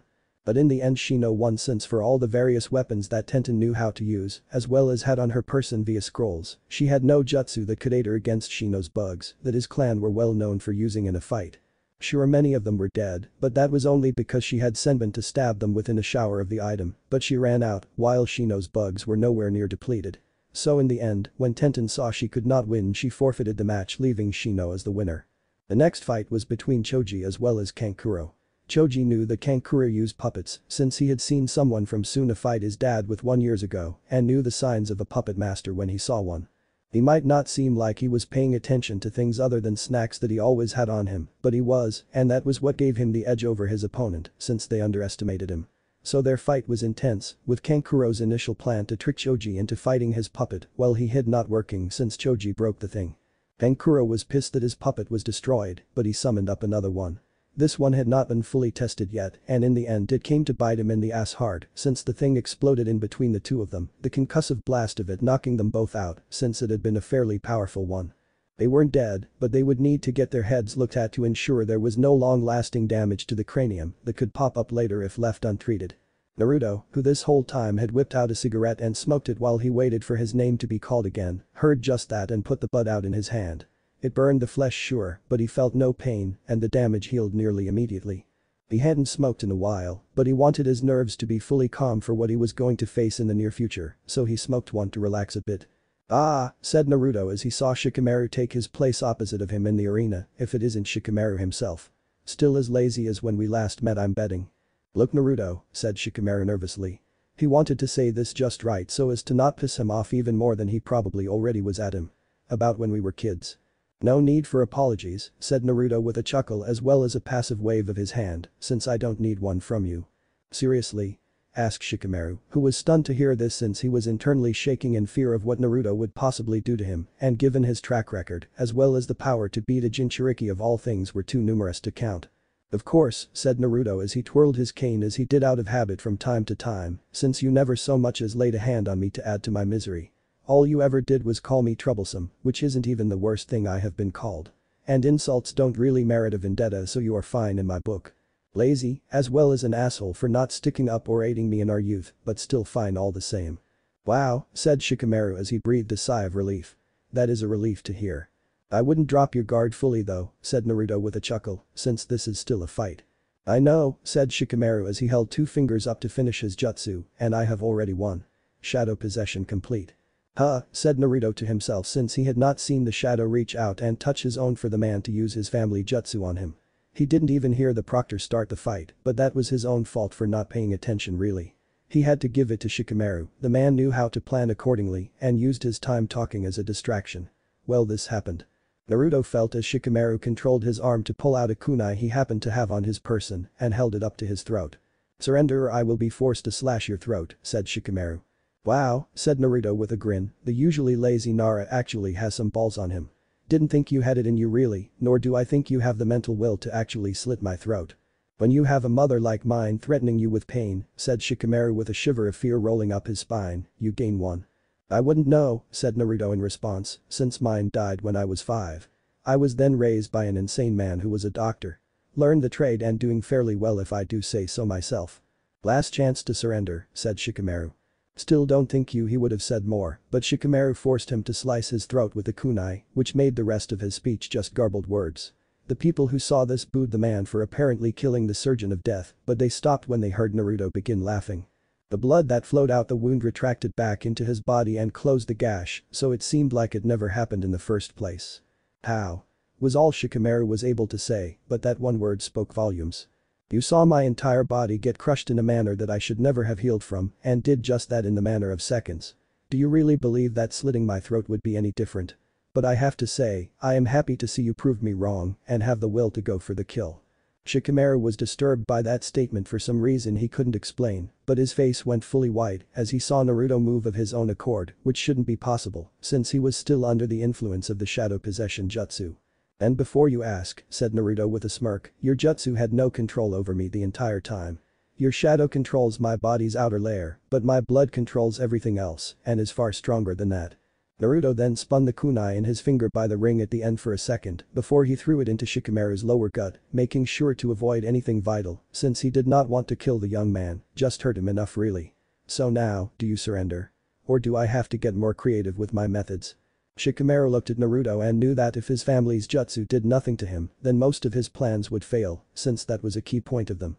Sure, he had other tricks up his sleeves, but the problem with those was the fact that all his life he had trained to fight other shinobi, but Naruto was not one and fought in a manner that not only was unpredictable, since he did not fight as they did, but from what he saw Naruto do to his 2 opponents already, with one of them being crippled via loss of limbs. He knew this was a lost cause of a battle that he had no hopes of winning. I give up, said Shikamaru with a sigh. He heard his mother in the crowd yelling out his name, which caused him to break out in a cold sweat. And as he left the arena, Naruto heard him say his trademark, troublesome, under his breath. Haku and Kuretsuchi were the next 2 called down to fight, and dear Kami people could just sense the anger both had for each other. It made many people wonder just why that was, since the reason must be a personal one to get that much hate toward someone. Only Inoki as well as Naruto knew, since they were both aware of the bet the girls had placed with Naruto being the prize. Naruto never mentioned that he knew, and to be honest, he hated the fact he was thought of as such, but he was going to see how this played out, since his curiosity got the better of him. Remember our deal, said Kuretsuchi simply, since there really was nothing else to say here. Both women were fighting for the rights to call a man their boyfriend, so there was no need for intimidation or the like, since it really wouldn't work against the other. Oh, I do, said Haku in response. Then they heard the proctor start the match, and they came out swinging. The 2 of them rushed forward and went at it with their fists for quite a bit before they came to the realization that they were equally matched in their physical strength. They then separated by jumping back and began to throw various jutsu at one another. The problem with this though was that while Haku was well defended by using her bloodline of ice manipulation to form shields as well as mirrors that she used to surround her opponent, Kuretsuchi had various lava release jutsu to use to counter it, and so it didn't really help her. Haku was running out of options at this point if her face was anything to go off of, and Kuretsuchi was feeling happy that her victory seemed assured. But deception was a shinobi's best skill, and Haku was luring her in for the kill. What no one other than her, Naruto, and one seal master from another country were aware of at the moment was that she had a massive trump card, a three-tailed one sealed within her. Naruto had known that he could not keep the three-tailed Biju in his labs permanently since the thing was growing at a slow but steady pace and would eventually grow too big and destroy everything there. So he thought hard on what to do, since if he released it back into the world then some village would just capture it and reseal it to use as a weapon for their village. And knowing his luck, it would be Konoha who ended up with it since they had spies everywhere as well as people who could easily suppress the thing into submission since the demon was weaker than the Kyuubi by 6 tails worth of power. So with no real options he thought to give it to Haku since her abilities were water-based basically since ice was made up of the stuff. So the two of them went to a seal master he knew about and paid for his services to help seal the demon into Haku. Luckily the creature was at a fraction of its power, so the process was not too hard. Naruto paid the man as well as left a simple reminder that only the three of them knew about this, so if that changed, well, Naruto would be back to rectify that, and left it to the man's imagination as to what he would do. So without any options, Haku called upon the power sealed within her to power up her next move. Kuretsuchi was not going to allow her to use whatever move she was powering up for, which shocked her to see her have such power to begin with when it seemed like she was on her last leg. "Sorry," said Haku in a serious but dark tone before she slammed her foot down hard. From it, a subarctic blast of wind soared forth and froze the very ground leading up to Kuretsuchi, as well as freezing her up to her neck in a massive block of ice, with the shards pointing all over the place. Kuretsuchi was unable to move since the ice was too thick with no manner of give to break free from, so as it was she had lost her match. Minato was shocked to see this since he knew the power of a Biju when he felt it. And from the research he had done on the creatures, there was only one that was water-based. This meant she contained the 3 tails, which made more questions pop up into his head since Yugura was the one to bear that burden and he was dead. So how did this young woman acquire the demon for herself? Questions for later, since he would have Jiraiya find out somehow in the future. He would send Root, but most of their numbers were dead and gone, so they weren't really a good force to rely on anymore until the numbers could be returned back to what they were. Haku simply smirked as she walked forward and pushed her hand through the ice until she touched Kuretsuchi herself. With a bit more of a push she shoved her out of the ice as it melted around her and became a puddle that sank into the cracks in the ground. She then simply walked away since there were no words that needed to be said between them. Haku had won the bet and as such Kuretsuchi would back off her man. Naruto saw as she wiped a few tears from her eyes as she got up, and it made him realize that she had genuine feelings for him and had fought so hard to show him that she did.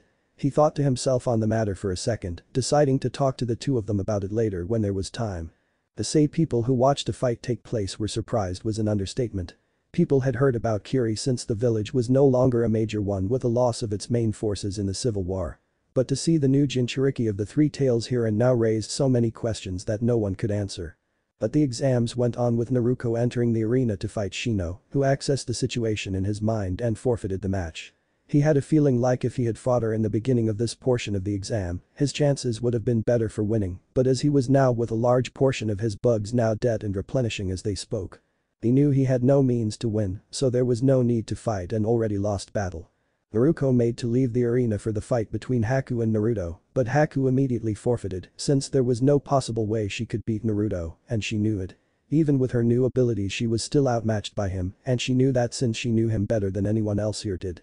So Naruto remained in place as Naruto made his way to the arena. The entire time he felt his anger boil inside him as it only increased the closer he got to his opponent. By the time he took his position, it had upgraded into straight up rage, but he had the best poker face about it and simply had a grin on his face as he stood there. "Well, look at this," said Naruto with a chuckle, "isn't this a blast of our past? But where is the rest of your little group? You know, the one you used to gang up on me and hurt me? You know what happened to them," growled Naruto, who didn't like her friends being belittled like this. "Oh, that's right," said Naruto, this time with a cold laugh that was entirely cruel in nature. "2 of them are injured, with Kiba losing his hands and feet to me. Can't use him to sniff me out anymore now, can you? I will make sure to hurt you like you did to them," said Naruto as she got into a fighting stance. Said Naruto as he twirled his cane a bit before he sent it away. He would not need it here since he wanted to hurt her with his own bare hands, since this was about more than just showing her that he was no longer weak and want to be bullied, but to hurt her in a way that she would not recover. I doubt it since you don't really have the means to remove my arms and legs. I'll get creative and think of a way, said Naruto in response. I'm sure you'll try, said Naruto with a chuckle, but unlike when we were kids, I will fight back this time. And since you no longer have the advantage of numbers on your side, you won't be able to hold me down and laugh as you stab me again. Would you shut up already and fight me, said Naruto in anger that he kept throwing that out. She heard it enough already and she wanted to put this fucker in his place already. While he may be infamous throughout the elemental countries due to his skills as a doctor, she was in Uzumaki that was the daughter of Minato Namikaze himself. Two of the most powerful shinobi were part of her genetics and she was going to show everyone that she had the skills to put this clown down and ruin his infamous reputation here and now. By all means, said Naruto with a smirk, if that is what you wish. Naruto then vanished from sight which made Naruto go on the defensive in preparation of an attack. She was right too since Naruto appeared before her and aimed a blow to her face. She crossed her arms to block it, which it initially did, but Naruto had a trick up his sleeve that he rarely used. With the mixture of bloodlines he had implemented into his genetics, he was able to mix and match them to use them in new and unique ways such as now. His fist was solid steel through his steel release, but jets of flame rocketed out the sides of his arm through his pores as he used his scorch release to increase the momentum.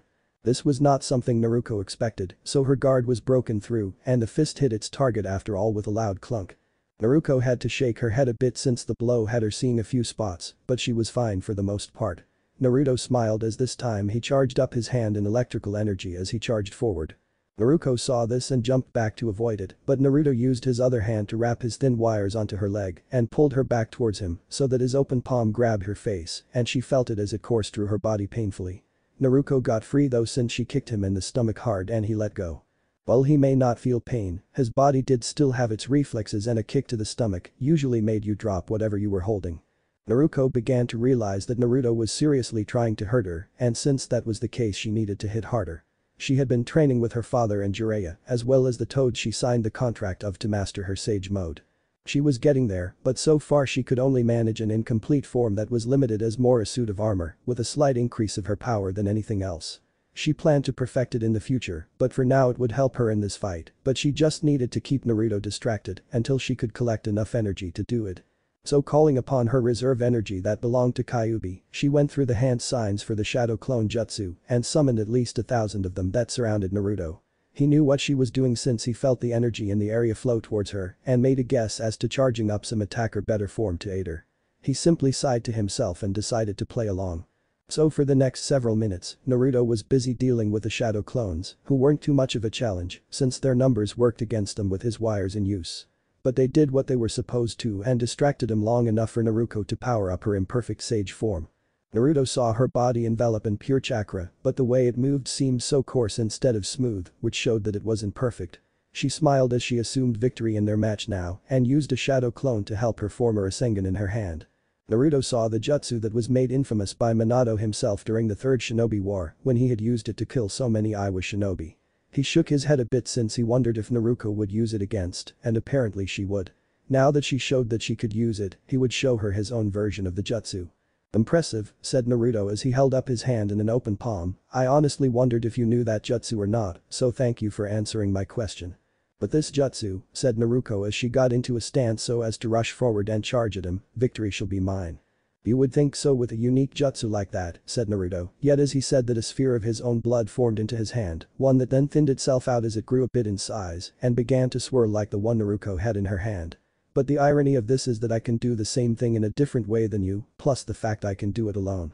How dare seethed Naruto to see Naruto have such a power. She wasn't the only one since Minato was furious as well. He spent years to make such an infamous jutsu, and to see Naruto make this literal bloody knockoff version was far beyond infuriating to him.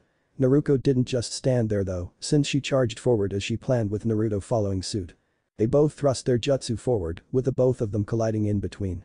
Naruto's bloody jutsu apparently held up perfectly fine against the Rasengan, since his blood was infused with so many bloodlines that put together matched the power of it, but that didn't mean that this would end in a stalemate. Their combined attacks ended up blowing up in their faces, literally. But while Naruto was protected by her Bijuu's power that enshrouded her during her sage mode, Naruto was not so fortunate. His steel release was strong, but this was a point-blank explosion that tore through him. He felt as his blood quickly healed the damage he was suffering through, but there was something missing that he couldn't put his finger on. Which once he looked turned out to be his hands themselves. The explosion had literally blown them off his arms and somehow they ended up near Naruto, who was already getting back up and healed from her injuries. She saw his hands there and grabbed a hold of them so that he couldn't use them somehow since she was not going to underestimate his abilities now of all times. "Look at you now," said Naruto in a bit of a haughty tone, "doesn't this bring back memories? You on your knees in pain while I stand above you. Ready to give up now that you know you are weaker than me?" Naruto's hatred for this bitch skyrocketed as the memories flooded his mind of the pain she as well as the others had inflicted upon him when they were younger. "Don't you dare look down on me," said Naruto quietly as he got to his feet with his head still looking down. "I'm sorry," said Naruto as she prepared another Rasengan to put her opponent down once and for all this time, but cared to repeat that, but louder this time. "I said," started Naruto before he looked at Naruto with pure hatred appearing in his eyes. But what made her flinch in fear was not that alone, but the fact that his eyes had shifted into the mangyeko sharingan as well. She wasn't the only one since Minato, and so many others were surprised to see he had such power under his control. "Don't you dare look down on me." Naruto fell to her knees as a powerful pressure was placed on her as Naruto concentrated his haki onto her alone. She felt as she broke out of a cold sweat and even the demon inside her was freaking out about this power. She had no idea as to how Naruto had such power, but it pissed her off immensely that he did since power like that belonged to those who were in a clan and last time she checked he was an orphan with no such thing. But she didn't get to say much though since the next thing she saw was Naruto's shoe in her face as he used his scorch release to rocket it forward with more force as well as his steel release to make the impact hurt more. Naruto tasted blood as she bit her lip from the impact as well as dropped the hands that she was holding. Thin streams of blood shot out his arms and grabbed his hands before they retracted them and healed the skin back on. He clenched his hands to make sure that they worked fine, which they did so there were no problems. He then felt weak and fell onto his hands and knees as he began to breathe heavily. All to many it seemed like Naruto was invincible with his vast array of abilities, that was not the case since he was limited like anyone else in the use of said abilities by his chakra levels. And after fighting Orochimaru, which wasn't that hard, Gaara himself in a fight that took way more chakra to fight than he expected and then used what he had remaining to get to this point was nothing more than a miracle as it was. He weakly got back to his feet before he pulled out a box. And this box was something he would have preferred to test more before he resorted to it, but his vengeance would not be denied him and so he said to hell with it. He opened it up and pulled out a clear pill that he then gulped down quickly. When he had received the hero water for helping Fu, he had gotten to work quickly on finding a means of not only replicating it but in a diluted state so as to not kill the person using it afterwards. He learned what made it what it was the unique bacteria that resided in the liquid, which was easily replicated once he knew about it and then made a means to replicate it. Once that was up and going, he found a means to dilute it with a simple triple filtered machine while diluting the rest of it with water. Then he put said liquid into pill form via injection and via he had what he called the hero pill. Now while he found the means to do so, he never had a chance to test it fully before he got here and had only his own calculations to go on. So he felt as his body became not only energized once more, but even more so than he had been before he started his fight with Gaara himself in the beginning. He clenched his hands into a fist as he saw Naruto back on her feet once more and knew he would have to do something drastic if he was going to beat her as she was, since that cloak of hers not only protected her but healed her as well as enhanced her abilities, so it was very unfair. Luckily he came prepared for this and now that he had his strength back to full, he could use his own trump card to defeat her once and for all. "Bravo Naruto," said Naruto while mock clapping her in a way that only served to piss her off, "you nearly had me there. But now I think it is time for me to get serious about this fight and finish it here and now. Like somebody like you possibly has something that could beat me," said Naruto as she began to gather the energy around her to keep her sage mode up and running. She would have to not only thank but fully finish her training with the toads when this was all over. "Ah, that arrogance," said Naruto with a cruel laugh, "oh how I hate it. But seeing who your father is who loved and raised you, it makes so much sense in retrospect. What the hell does my father have to do with this?" "More than you could possibly know," said Naruto before he pulled out his largest scroll to date which was his size and height. He unrolled it quickly before he shot some of his blood via his finger onto the seal it housed. Once there the scroll glowed brightly before a massive two-door entrance erected out of it. Many who saw this were amazed that he had such a thing in his possession, while others wondered just what the hell it contained since a door was meant to be opened and whatever came out would be the true threat and not the door itself. "What the fuck is that?" shouted Naruto in shock that now she would most likely have to fight something larger than her and would need to summon a toad to battle it if that was the case. "The instrument of your defeat," said Naruto as he smirked in a sinister fashion as he clicked his fingers. Everyone heard the loud creak as the door began to open, but not a single one of them was prepared for what was behind them. "Lasciadone speranza, voi c'entrate," said Naruto darkly as he stood before the doors as they opened up wide. "Abandon all hope, ye who enter here." From the doors poured out a literal tidal wave of blood, so much so that those who were still in the participants' box waiting for the end of the exam had to move lest they be drowned in the liquid. The two cages looked on in shock and horror to see Naruto throw this much blood at his opponent, and even more so when the realization that the sheer amount of people he would have had to drain to acquire it made it worse.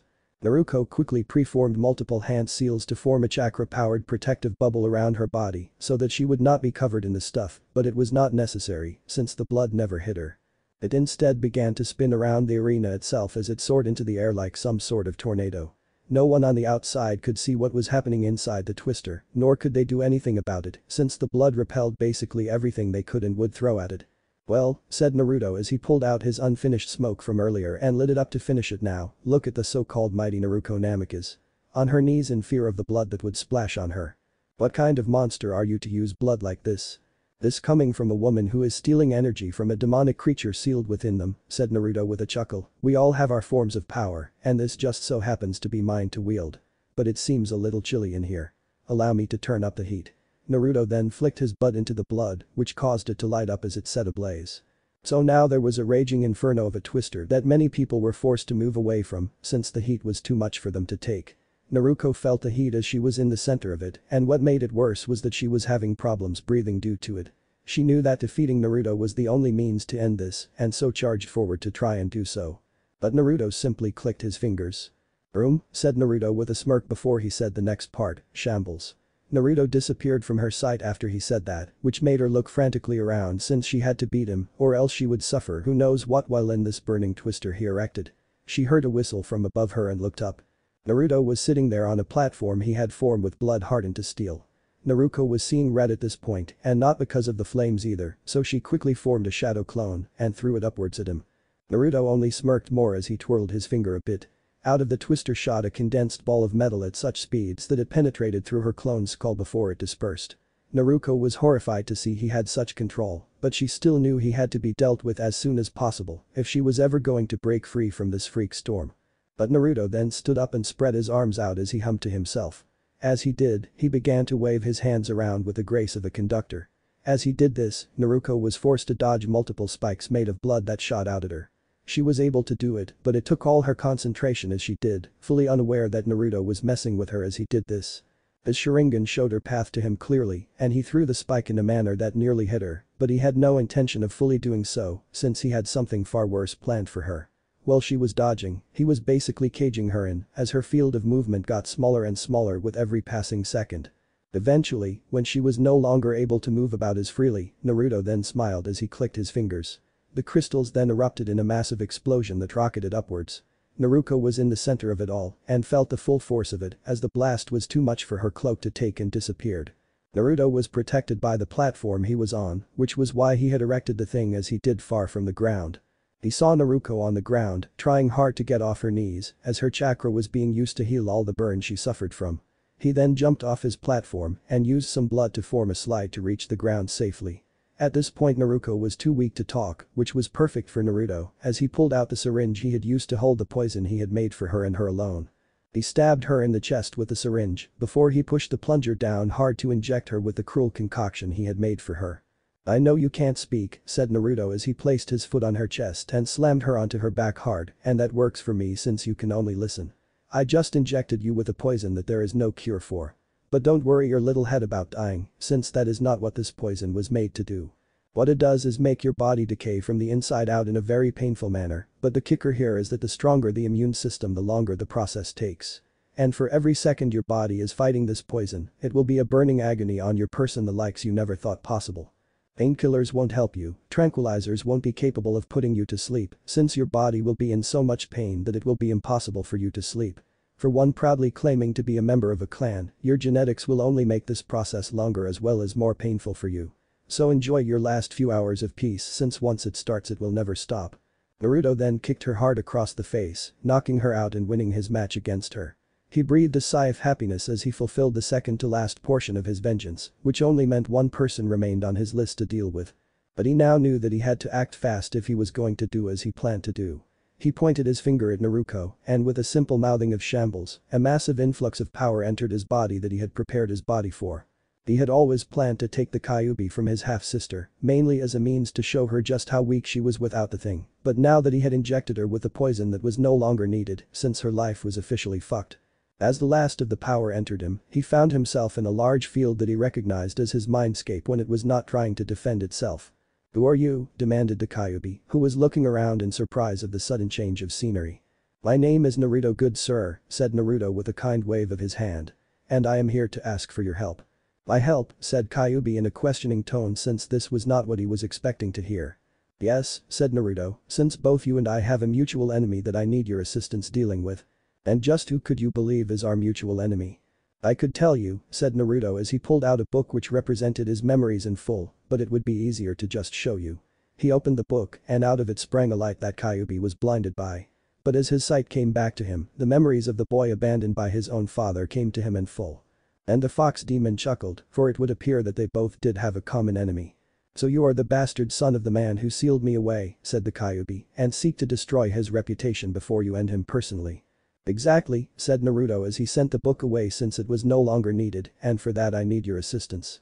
"And just what is it that you require of me?" "I need your power," said Naruto simply, "since Minato now knows of what I can do. He will plan against it and defeating him will be all the more difficult. Yet with your power I could still manage to surprise him and defeat him in the end." "And just what do I get out of this?" "Freedom," said Naruto with a smile, "since after I use your power once, and only once since I will not need it more than that. You saw my memories and know I don't need it. But once my vengeance is complete, I will travel far west, beyond the elemental countries itself, and let you go there. From there you can make a new life for yourself away from those who not only know who you are, but would seek to seal you back up into someone to use as a weapon. And what is to stop me from leaving now, seeking my own vengeance now and then gaining my freedom?" "Nothing really," said Naruto with a shrug of his shoulders, "since you are not sealed in me. My power put you here, but you could easily leave. But if you did, I would die. Minato as well as many shinobi including his wife who is in Uzumaki capable of stopping you will do just that. And even if you managed to kill Minato, he would become a martyr that people would rally behind. My plan would discredit him and show the world just what a monster he really was so that they will not mourn his death." Said the Kyuubi in deep thought. The boy did make a good point. "Fine then. But I will only allow you to use my power once and only once. When finished, you will keep your end of the deal, or I will simply kill you and leave myself." "Deal?" said Naruto as he held out his hand to shake something. Kyuubi put the tip of his tail in his hand and shook with that. "Now make yourself comfortable since it will be a while before my plan will come into place." "Take your time boy," said the Kyuubi as he stretched out and laid down for a proper nap. "This place is far better than the others I was sealed in. Here I can truly relax." "Well that is good," said Naruto, "and don't hesitate to ask for anything to make your stay more comfortable. Remember you are a guest here, not a captive." "Will do," said the Kyuubi before he closed his eyes. Naruto then disappeared from his mind and returned back to the real world where the fiery twister was still going and Naruto was still out like a light. He then shot a bit of his blood out the tip of his finger into the twister, doing so stopped the fires and then directed it back through the doors where he had stored it away in the first place. It took a bit due to the sheer amount of blood that need to go back. Once they were able to, Minato arrived with several medical nin as well as Anbu to assist him if need be. He saw his daughter on the ground and he feared for her life and checked for a pulse. If Naruto had killed her he would have retaliated, not caring about the rules of the fight and saying damn all to the rules. He felt a pulse and handed her off to the medical nin to take to the hospital, where Tsunade was thankfully at right now since she had returned a few days ago. Minato hastily named Naruto the victor and then proceeded to chase after the people who now had his daughter, but not before glaring heavily at Naruto, who only smirked as he did since there was nothing he could do to help his daughter at this point. So with the exams done with, he found Inoki as well as the others who had come with him from Iowa. The old man had laughed and congratulated him on his victory as well as his amazing skills. He made a mental note to remind his shinobi to never anger Naruto, since the end results would not be pleasant if what he saw was a clear indication of such a thing. Once everyone was accounted for, he summoned a door for them all to enter, which he dropped Inoki and his group off at Iowa, but not before handing Kuritsuchi a scroll and telling her to read it in private. She blushed a bit as he told her that, but she would do as he asked since she was curious as to what was written inside it. Once they were gone, Naruto took Haku back home and told her he needed to go back to Konoha for something, but he would be back later on tonight. Haku simply smiled as she kissed him goodbye and watched as he left her there. The moment was ruined for her though since she heard Fu chuckling at her as she was bringing back some groceries to restock the fridge. The two of them entered the house together, both of them wondering just why Naruto had to return to Konoha. As they thought this, Naruto entered Konoha once more and began to walk towards a BBQ restaurant to eat. He needed to stay for a bit for the next part of his plan to take effect and he was a patient man, so he would wait. As he ate in peace, Naruto had been taken to the hospital where Tsunade as well as her assistant Shizune were there to look after her. Minato sat there in fear of his daughter's well-being as they did so and waited for them to tell him anything. The news he got was not good. Tsunade took samples from Naruto to ensure she was right and as she did those tests, Naruto woke up screaming as the poison finally took effect in her system. She felt as though her insides were being scorched by liquid magma. Minato called out for doctors to come and aid his daughter, but no matter what type of painkiller they gave her, she still screamed loudly. It got to the point that Minato was forced to place a silencing seal on her so that her screams were no longer audible to the rest of the hospital. Tsunade returned with a worried look on her face and showed Minato what she found out. She told him about the poison that was slowly killing her inside and that the fact that it was in her system and they had no means to get an uncontaminated form of it, there was no cure for it. Minato broke out into literal tears as he heard this, which he was joined by his wife Kushina when she heard the news herself. It was then that she knew that Naruto was responsible and ran out to find him and make him heal her daughter. He had done this to her, so he could just as easily heal her. She ran through the village angrily shouting out his name for all to hear. Naruto heard her as she got closer to where he was, which coincidentally was where Tsume had attacked him for what he had done to her son. Strange how it was most likely going to happen again. Eventually she was able to track him down where he sat. "You," said Kushina in anger through her heavy tears that had yet to stop flowing since she knew her daughter was suffering in agony, "you are going to heal my daughter right now or so help me." "So help me what?" asked Naruto with a raised eyebrow. "You'll kill me? Hurt me? Enslave me in some manner until I do it?" Kushina was speechless out of anger and grief, so she was not capable of thinking up a proper response to his questions. "I could heal her," said Naruto with a growl, "but I won't nor will I ever." "Please," said Kushina, who at this point was basically begging him, "she is my only daughter." "Death and pain care not for such things," said Naruto in an uncaring manner, "and I know this firsthand, since your daughter made my life a living hell for her own sick amusement. It didn't matter that I was the only child of a loving mother, my pain still persisted." "What do you want?" shouted Kushina angrily towards the man who was looking down on her daughter and refusing to aid her. "What do I want?" said Naruto in a tone that seemed more like he was questioning it himself really. "I want to live a life I can be proud of. One where my name is known to all, but not as an infamous killer such as everyone else, but as a healer who they can depend on in the worst of things.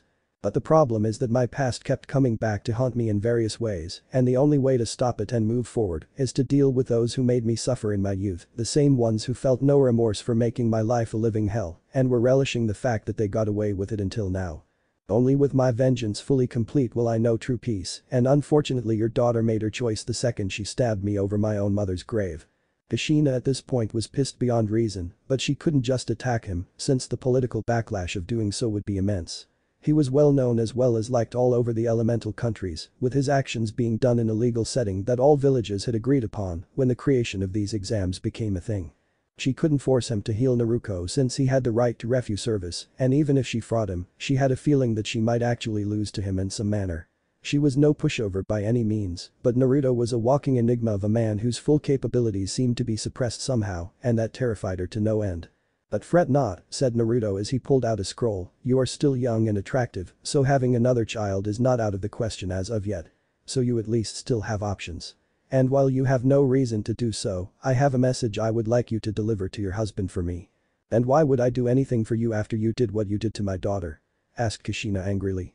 "Because I'm fairly sure that you would love to read what is written in it," said Naruto as he placed the scroll onto the ground and then opened a door before he walked through it to his operating room, leaving Kushina there alone with the scroll that he had left her.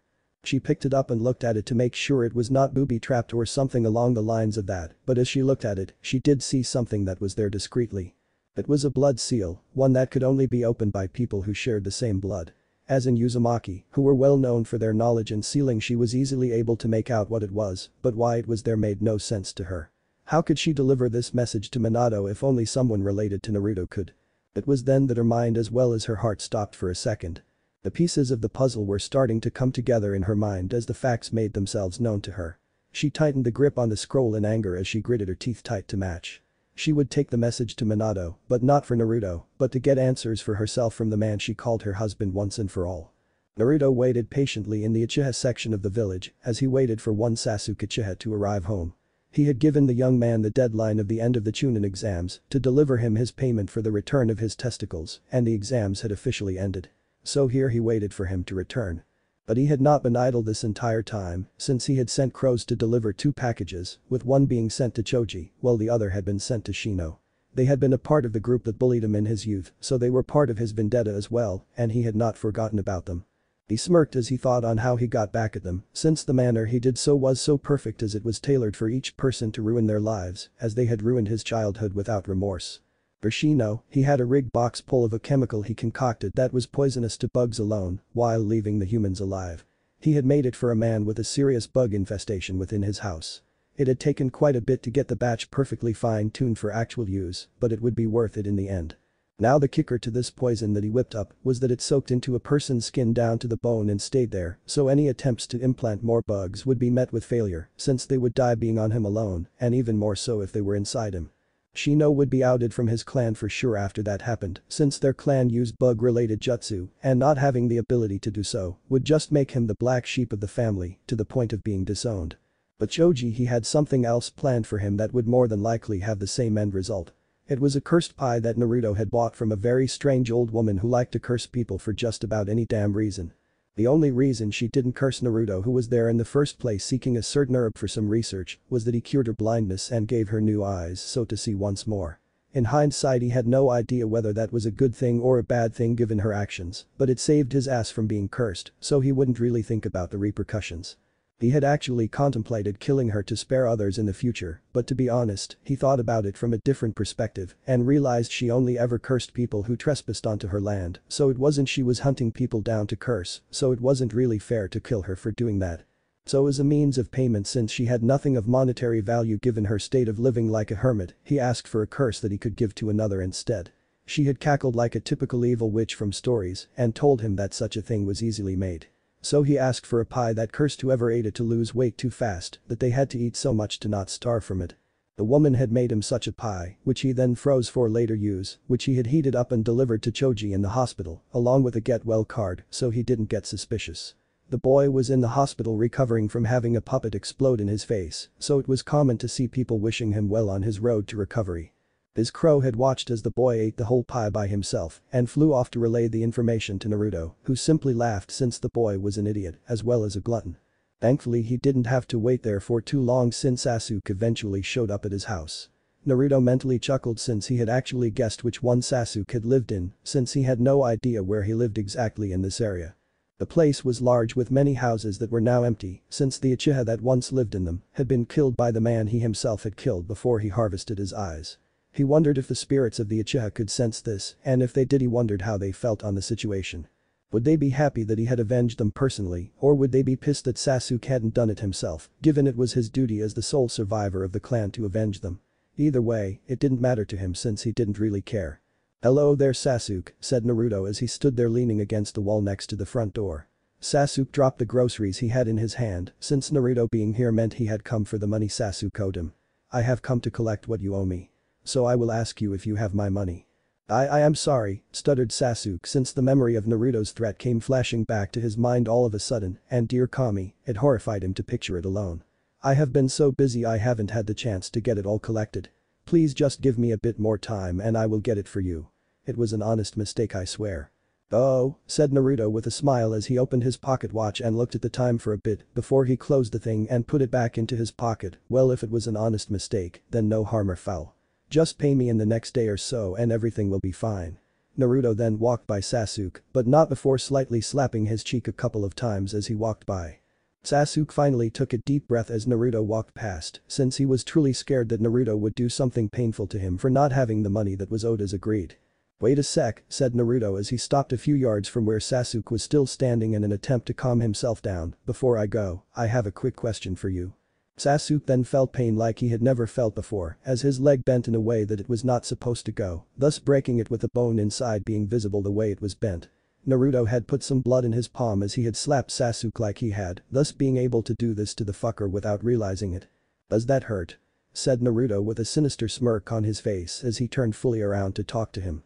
"Yes," shouted Sasuke in pain as he wanted to do something, anything really to put his leg back in place, but his body would not listen to him for some reason. "Why are you doing this? I will pay you your money." "Oh, I believe that you will," said Naruto in a calm, yet still chilling voice, "and usually I have more lenience for payment with people, since things happen. But I gave you a very clear time of payment and I have no patience for you of all people. What have I done to you?" Sasuke screamed, but his screams only amplified as Naruto repeated the process with his other leg this time. "What did you do?" asked Naruto with a raised eyebrow. "Sasuke, did you think I would forget what you did to me after all these years? Look what I have done to everyone in your old group. I cut Kiba's limbs off with no means to be healed, Naruto is poisoned in a way she will never recover, and so on. Then there is you, the person I hated third of all out of all of them. Kiba was my fourth hated person, and you saw how that worked out for him clear as day." Sasuke audibly gulped as Naruto got closer to him. It wasn't like he could crawl away with his legs being fucked up like they were and his body stiff due to Naruto controlling his blood. "You remember that day I'm talking about, right, Sasuke?" said Naruto with a glare, "the day when you unlocked your fucking sharingan. You were so proud about it, but you just had to see with your own eyes just how powerful they were and used me for a test subject. You so happily used them on me with the order to take a sharp broken piece of glass to slit my own throat. But for reasons even I don't understand, most likely being a strong will to live, I broke free of your hypnosis and lived past that day. You tried to end my life for a test, and that alone is enough to solidify my hatred for you. But oh no, it only gets worse from there." At this point, Sasuke had literally pissed himself in fear since he could feel the rage coming off of Naruto as he was so close to him. If Naruto wanted, he could strangle him, he was so close. "After 9 long years away from this hellhole I was born into," said Naruto as he held out his hands to emphasize the point that he was speaking about the village as a whole, "which I grew stronger and became as I am, by pure chance I met you again. It was not planned, but pure coincidence that we met again that day in Wave. But out of all the horrible things I could have heard from you, you just had to state the worst of the worst." It was at this point that Naruto's eyes changed into the mangyeko sharingan as he picked Sasuke up by the throat and began to squeeze hard enough to the point that Sasuke could breathe, if only barely, if his gasps were anything to go on. "You had the audacity to threaten my girlfriend with rape," said Naruto with eyes filled with hatred beyond measure. He had very few people he could call true friends, and he would defend them to the end if need be, with his massacre of the shinobi of Kiri being a clear indication of that. "But oh no, you also had to state that you would drag her back here, where you would have a member of the Yamanaka alter her memories and then forcibly impregnate her so as to carry your bastard children. Is there any low you will not sink to? And you have the nerve to claim to be an elite clan member when you have attempted such atrocities before you even reached the age of 18. Naruto then threw Sasuke, and when I say throw, it was with enough power in the throw so that he not only soared through the air but went through several of the walls in his house before he came to a halt as he hit the last one too soft to break through. Sasuke was coughing lots of blood at this point and his heart was beating so fast out of fear of what was going to happen to him now.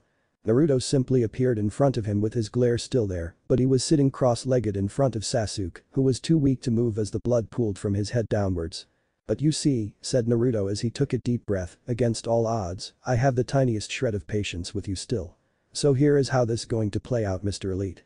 Naruto pulled out a bottle containing an orange liquid of sorts. This was a concoction he made that drastically sped up the production of blood when dangerously low. His bloodline made him reach that point a few times, so it was always a good thing to be prepared for such an event. Naruto could clearly see that Sasuke was bleeding too much and would not really live long if he didn't drink this. "First thing you are going to do is drink this," said Naruto as he pointed at the bottle. "It's not poison, but medicine to replenish the blood you lost. Then I will heal your legs, not out of friendship or kindness of any sort, since you are the last person on this planet I would call a friend. You can't collect the money you owe me if you can't walk." Naruto then pulled out his pocket watch and saw that it was about noon. He then closed it and put it back into his pocket. "It is noon now," said Naruto as he stood up and clenched his fingers inward. Sasuke groaned in pain as he felt the wires that Naruto used pick him up off the ground. He then screamed as the wire pulled his legs back into place before Naruto used his blood inside Sasuke to heal the things back to the way they were. But there was a clear scar there to show what had happened and Naruto made no attempt to get rid of the scar since he wanted Sasuke to remember what happened here for years to come. Naruto then picked up the bottle and pinched Sasuke's nose, so he was forced to open wide. He then poured the medicine down his throat, which Sasuke had to admit was not as bad tasting as he had thought it would be like medicine usually was. The reason behind that was the multiple citrus fruits he put into it since it naturally helped heal from blood loss. So you have till 5 to get the money you owe me. And if you fail to do so this time, I won't do as I said before with a horrifically painful sex change. No, I'll do far worse, Asuke. I'll kill you. But it won't be quick. I'll peel you apart layer by layer in a manner you won't die yet you will still feel everything. I'll make you watch via a mirror as I do it and the last thing you will see before your end will be me holding your still beating heart as I crush the tainted thing in my hand after ripping it out through your exposed ribsage. Sasuke was terrified to the point of having a near heart attack as he heard this. The visions in his head were horrific enough and he didn't even want to know what actually experiencing it would be like. So my advice to you Uchiha, said Naruto as he whipped his hand around a bit, thus releasing Sasuke from the wires he was bound by a second ago. Run. Sasuke heeded his single word of advice and took off in a full-on sprint towards the bank as Naruto could only chuckle. Sasuke might talk a big game but he sorely lacked the skills to pay said bills. And now that he was done here finally, albeit he did have to return to get his money, he left through his door to finish up 2 other things he needed to be done. The first place he went to was AIM itself, where he met with a bit of hostility. It wasn't Nagato or Konan who showed it, but the shinobi that made up the place. Nagato was their leader and thus had a duty to protect him as was their duty. It was only by Nagato's intervention via the use of one of his paths that they stood down, since they finally accepted that he was not here to attack their leader. Naruto followed the path to where Nagato was and told him that his body was done. It surprised him that it was done sooner than expected, but the research he did in the genetics of the uzumaki he took from him showed that they healed faster than most people. He wasn't sure how that helped in the process of cloning, but to be honest, he had nothing else to go on and he would have to spend months if not years researching to see if that was the case and he had so much on his plate as it was. So Naruto waved for the 2 of them to follow him through the door into his operating room, none of them noticing the glare of a masked man in the shadows who had overheard all that was transpiring right now. The process was simple enough, with Nagato's new body strapped down, since it was better to be certain it didn't wiggle around too much than not be prepared for it. So with a quick room and shambles, Nagato was now in a body that he once had when he was in his prime without the need for the life support device he had been in for years. Konan was utterly speechless, since even though she had seen his power firsthand when he demonstrated it the first time, it was still hard to believe that he was able to heal Nagato as he had. With their business now concluded, Nagato shook Naruto's hand in thanks before he left with Konan out the door back to their hideout. Naruto did warn him one final time as he left that if he continued down the path he had initially planned, then his advanced healing process would be for nothing, since even he could not cure death, nor would he ever attempt to since he was neither a god or some sort of necromancer. He had no delusions of playing God and he would remain that way. Whether Nagato heeded his words though only time would tell. But Naruto honestly hoped he stopped his plan, since otherwise he would have to kill the man who would come after not only himself, since he was the container of the Kyuubi now, albeit temporarily, but 2 of his friends with one of them being his girlfriend, meant he would kill the man if he dared to try and extract the beast from her, since the process was fatal. Once Naruto was done with his business with Nagato, he took a little while to brew some tea, which helped him to relax as well as lit a cigarette, since he needed to be as calm as ever for what was going to happen next. Once the tea had been drunk and the smoke enjoyed fully, he made another door to retrieve one of 2 people he needed to talk to. Naruto had felt angry with himself as well as stupid over the fact he had been so oblivious to the love of Kurosaki of all people had for him. But his mind was usually filled with medicine and surgery, so he was oblivious to nearly everything else at the most random of times. Even with what brainpower that wasn't used to develop new methods of healing, his desire for revenge had taken up the rest. But with most of those he wanted revenge against having suffered just that, he was now capable of thinking more clearly since he was not currently doing research. It was the fact that Kurosaki had made a bet of all things with Haku over the rights of his love that solidified this knowledge. He truly did not know what to do here since as a doctor he loved to help people as well as heal, and the emotional pain of a broken heart was something he was all too familiar with. Sure, his version of it wasn't due to the loss of a lover, but his only living solace which hurt just as bad to the extremes of contemplating suicide in his youth. He overcame such emotions and lived on, but he had at one point reached that sort of low in his willpower. So he met Kurosaki, who had read his note which basically stated he wanted to sit both girls and talk this through. So he used his door to take her to his home in spring, where Haku was waiting for them. To say the anger between them was thick would be a severe understatement. The 2 girls argued back and forth for about an hour alone before Naruto even opened his mouth to say the first thing he would say in this conversation. He basically came out and stated he loved both of them, since Kurosaki was the first true friend he had and Haku was his first girlfriend. He admitted to being oblivion, with Haku's obvious advances being a key point in how severe it was, and as they were now with the rivalry going into the extremes to the point they were betting him like some sort of fucking prize made him demand they cease, or he would simply cut ties with both of them. After he said his piece, he left the house to go and check up on Yuna. The silence that followed his departure was long as well as awkward, since they were now both smacked with the reality of their selfishness. It was true they had bet Naruto in their fight without consulting him, and both women could understand where he was coming from, since he did not like to make people sad. Well, unless it was out of revenge, but you would have to really piss him off to get to that point. So with the awkwardness done and out of the way, they started over and talked like adults, instead of fighting like children. Naruto had returned outside his house after dropping off money for Yuna and checking his logbook to see what future appointments he had. He remained outside since he had no idea as to what was going to happen. He wondered if he had made a mistake doing this, but he wanted the bickering to end, mainly due to people in this world killed for such reasons like jealousy, and he didn't need one or the other murdering, since it would only cause him grief to hear they had died. Imagine his surprise when he walked inside the house and the two of them hugged him deeply with tears in their eyes and constant apologies coming out of their mouths.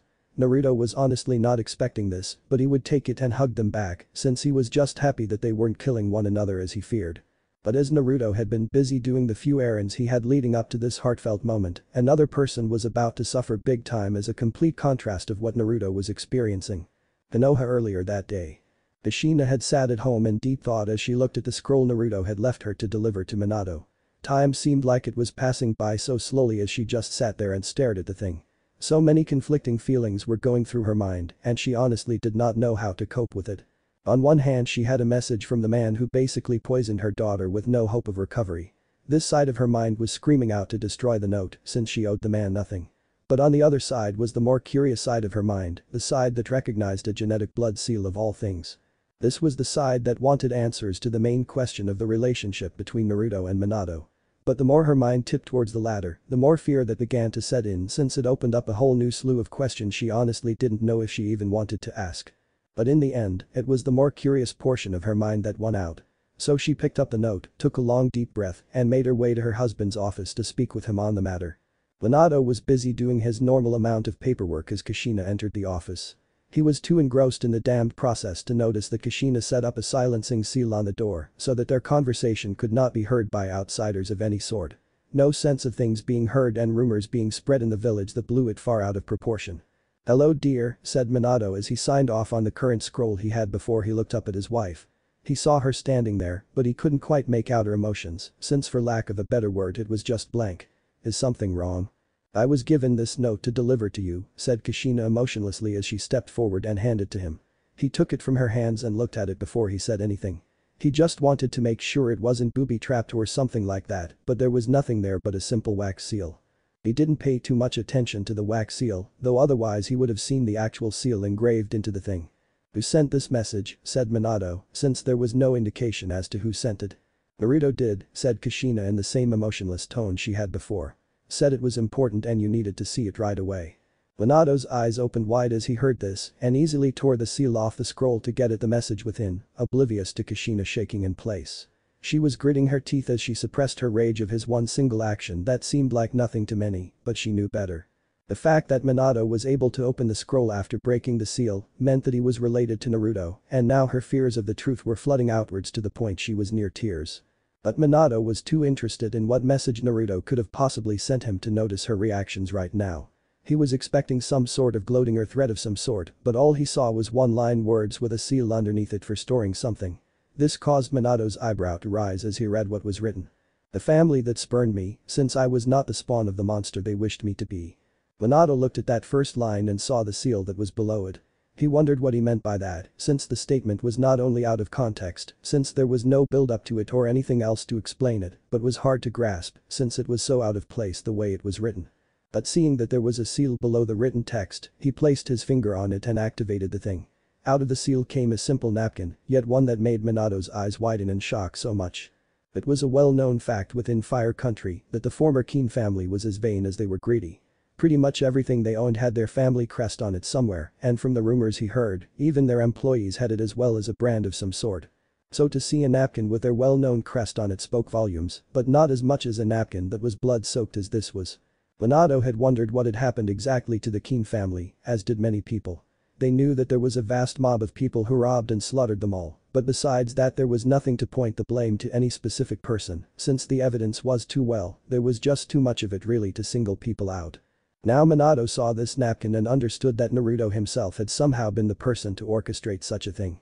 He most likely learned of his family and took vengeance against the ones who cared not for him and wanted him to simply waste away. This did not bode well for Minato, since if Naruto was willing to do such a thing against one of the most powerful of families in the Fire Country, he would have no qualms about coming for him personally. But the funny thing that Minato didn't know about that napkin was that while Naruto had taken it as a souvenir of his plan going off without a hitch, the blood on it was not from the Keen family at all. It was his own, given the fact he had left the room as his former family was being killed and only grabbed the napkin on the way out the door. He had dipped the thing in his blood to add shock value to the message it would send to Minato like it was now. But with the understanding of what the napkin symbolized out of the way, Minato saw that there was more to the message since the way it was designed was to show one part at a time so that he understood what each line truly meant in full.